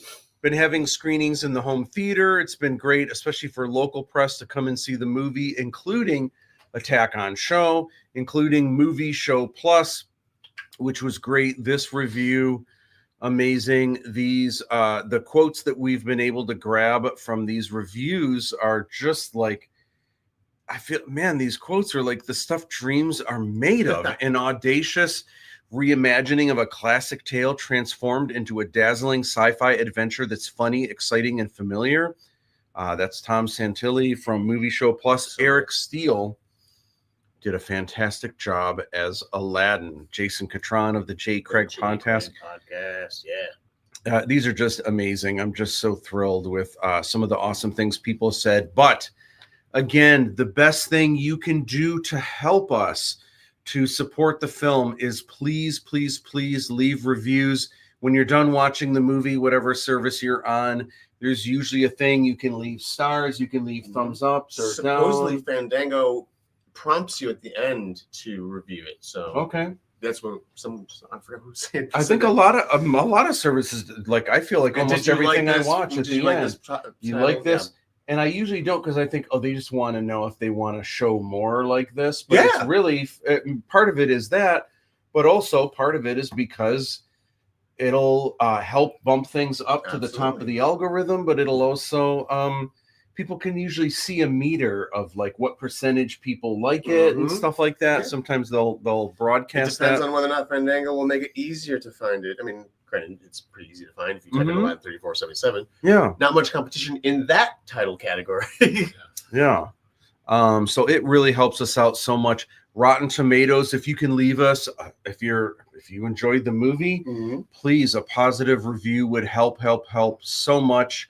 There's the tomatoes for professional critics, but audiences get to do the popcorn meter, and it just helps us so much. See, I always feel like it should have been for the everyday person. It should be tomatoes or rotten. Yeah, they should be throwing them, but and then the professionals get the hot or stale. But no, we get the popcorn. It might be when Rotten Tomatoes started. Was there always a thing for consumers, or was it always just a collection of? Was it always professional reviews that they had? I thought it was just tomatoes originally, but I could be wrong. Yeah, I think it was just tomatoes, Mhm. but now they've broken it up into professional and the critic opinion alone was not good enough. right. Okay. Thought so. Was just making sure YouTube wasn't missing any. There were subtitles for everyone who didn't speak English, along with the owner of the spa. Awesome. Overall, was an amazing film. Thank you so much. Can't wait to see the second one. Loved all the practicals. Thank you so much. And Fidji says hello. Thank Someone you. else all day told us they loved the practicals. I mean, I know they did, but Yeah, it's calling it out specifically. Yeah. So thank you for that so much. Super appreciated. And I'll tell you what, the second film is my favorite. So no one is more anxious than me than to get that one out. I know. It's a big film for James. It's a big film for Bredge. It's a big film for the princess. It's a big film for everyone. But spreading the word, man. We are all we have is the word. We don't have $1 million campaigns for with big studio pictures. For as much as they spend on the production, they usually spend an equal amount on promotion, advertising, all of the things. So if it's $100 million movie, it's really a $200 million, because they're spending another $100 million just on getting the word out. Well, we don't have anything like that. So all we have is word of mouth. So please, help us out. January 23rd. All right, I'm going to let you go through some of these Apple things. And the Apple things. Well, they're just to let us know what the update is. Oh, yes. On, so the update that we found out earlier was that for half the day, we thought Apple TV was going to be pushed to January 23rd. And what ended up happening halfway through the day is that someone said, oh, Apple TV is working. So we checked it out, and sure enough, Apple TV has it with subtitles and all. Then iTunes, which is connected to Apple TV, and then Google. So iTunes basically sends you to Apple TV. so that they're like linked together, whatever device you're using. And then the same thing with Google Play will basically send you to where you can buy it on either Google TV, depending what you're using on your TV or your computer or your phone or tablet. And then YouTube can either be accessed on your TV, your phone, computer, and more, I guess. Yeah, that's awesome. And more noodles and more. Oh, and I think YouTube allows you to download it if you purchase it. Awesome. Alex says, I can't wait. Awesome. We are 5 minutes away from 16-hour stream. Yeah, unbelievable. So cool. So we've been talking a little bit about klepto runners, and actually, Alex, we want to kind of take a little peek at some of your handiwork. So this is an image that is in the new art book, obviously, but let's take a look at some of the more actiony action that's in the film. Unless you've already seen the film, you saw it here first. Let's check out this this fun little ditty of klepto runners.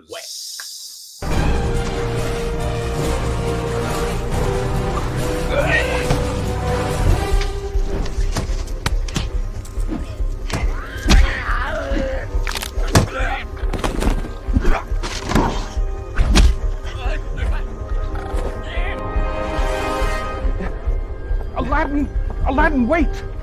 Wait for what? Umi might be in trouble. She'll be fine. She just saved your life. All right, fine. Then take this. What am I supposed to do with this? Get back to the sky sail. Shoot anything that gets in your way. But I couldn't possibly. If you want me to help Umi, you have to pave the way to the sky sail. Okay.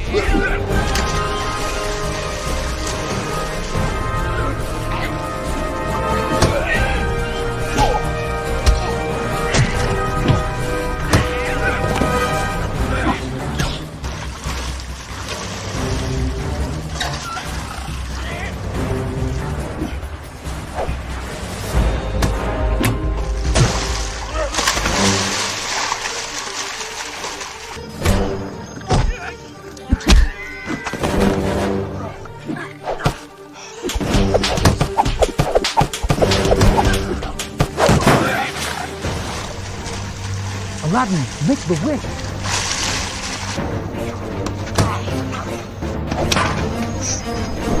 Make the wish.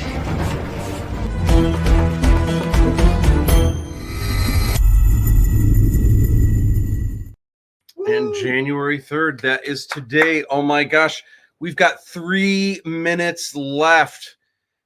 Some people have been curious, should my kid watch that? If your kid is mature enough to watch Raiders of the Lost Ark, they are mature enough to watch this.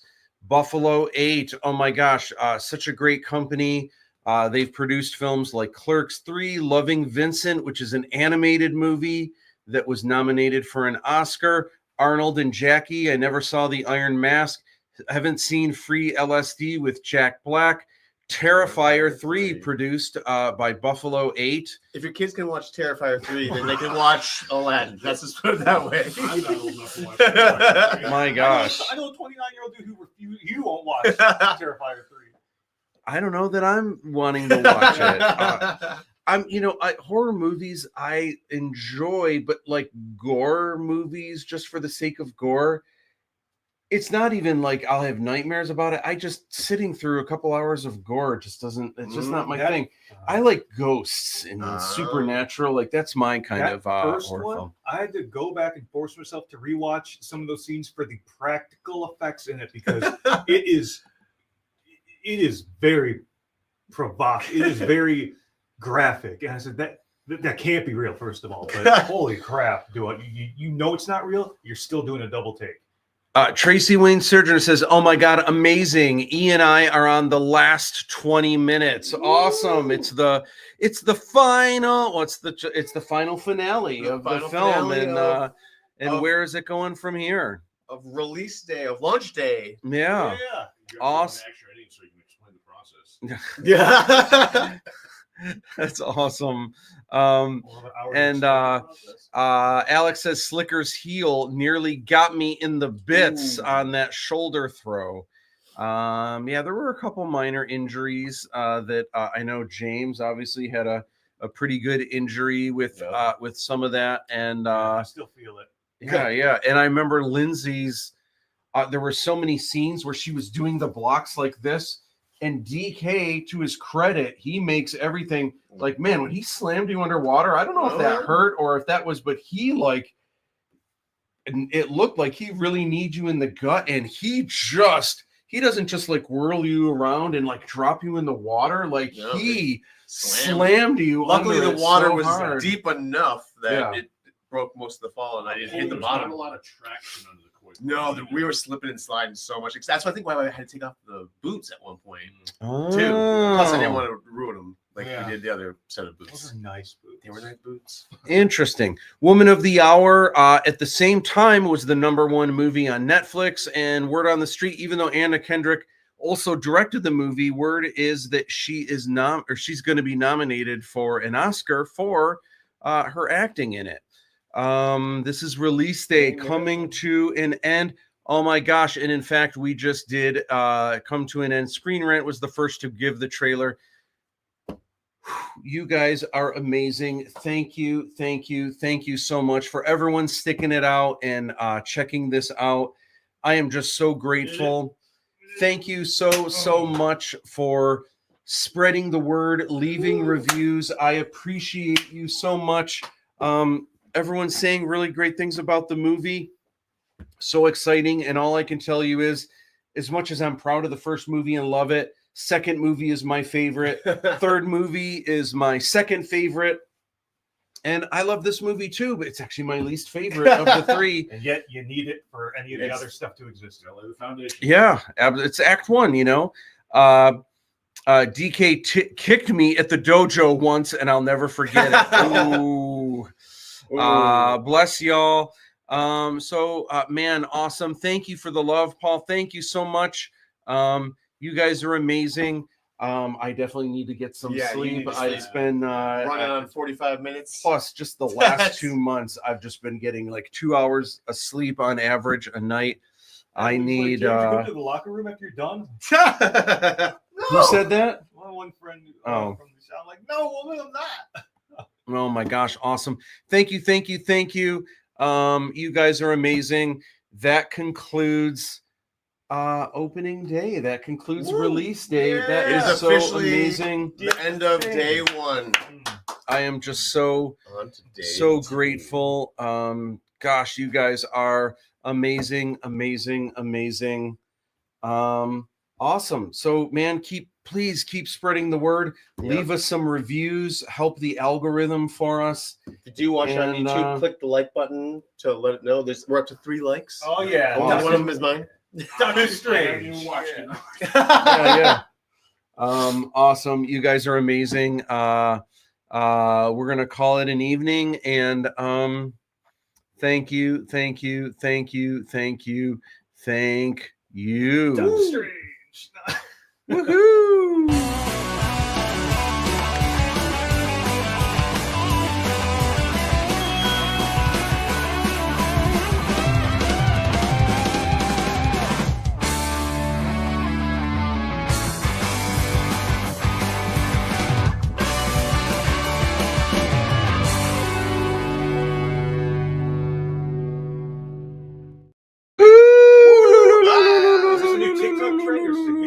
It's a video game. Did you enjoy class today? If so, give me a like. If there's something you'd like to see me cover in a future video, let me know what that is in the comments below.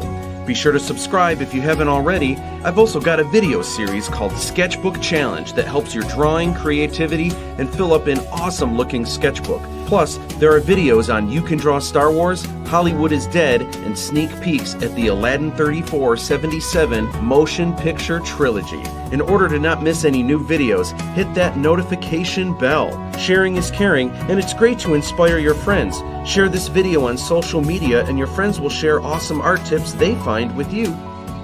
If you're on Instagram, you can follow me at Matt_Busch_Instagram. I'll see you back in the classroom soon. Don't be tardy.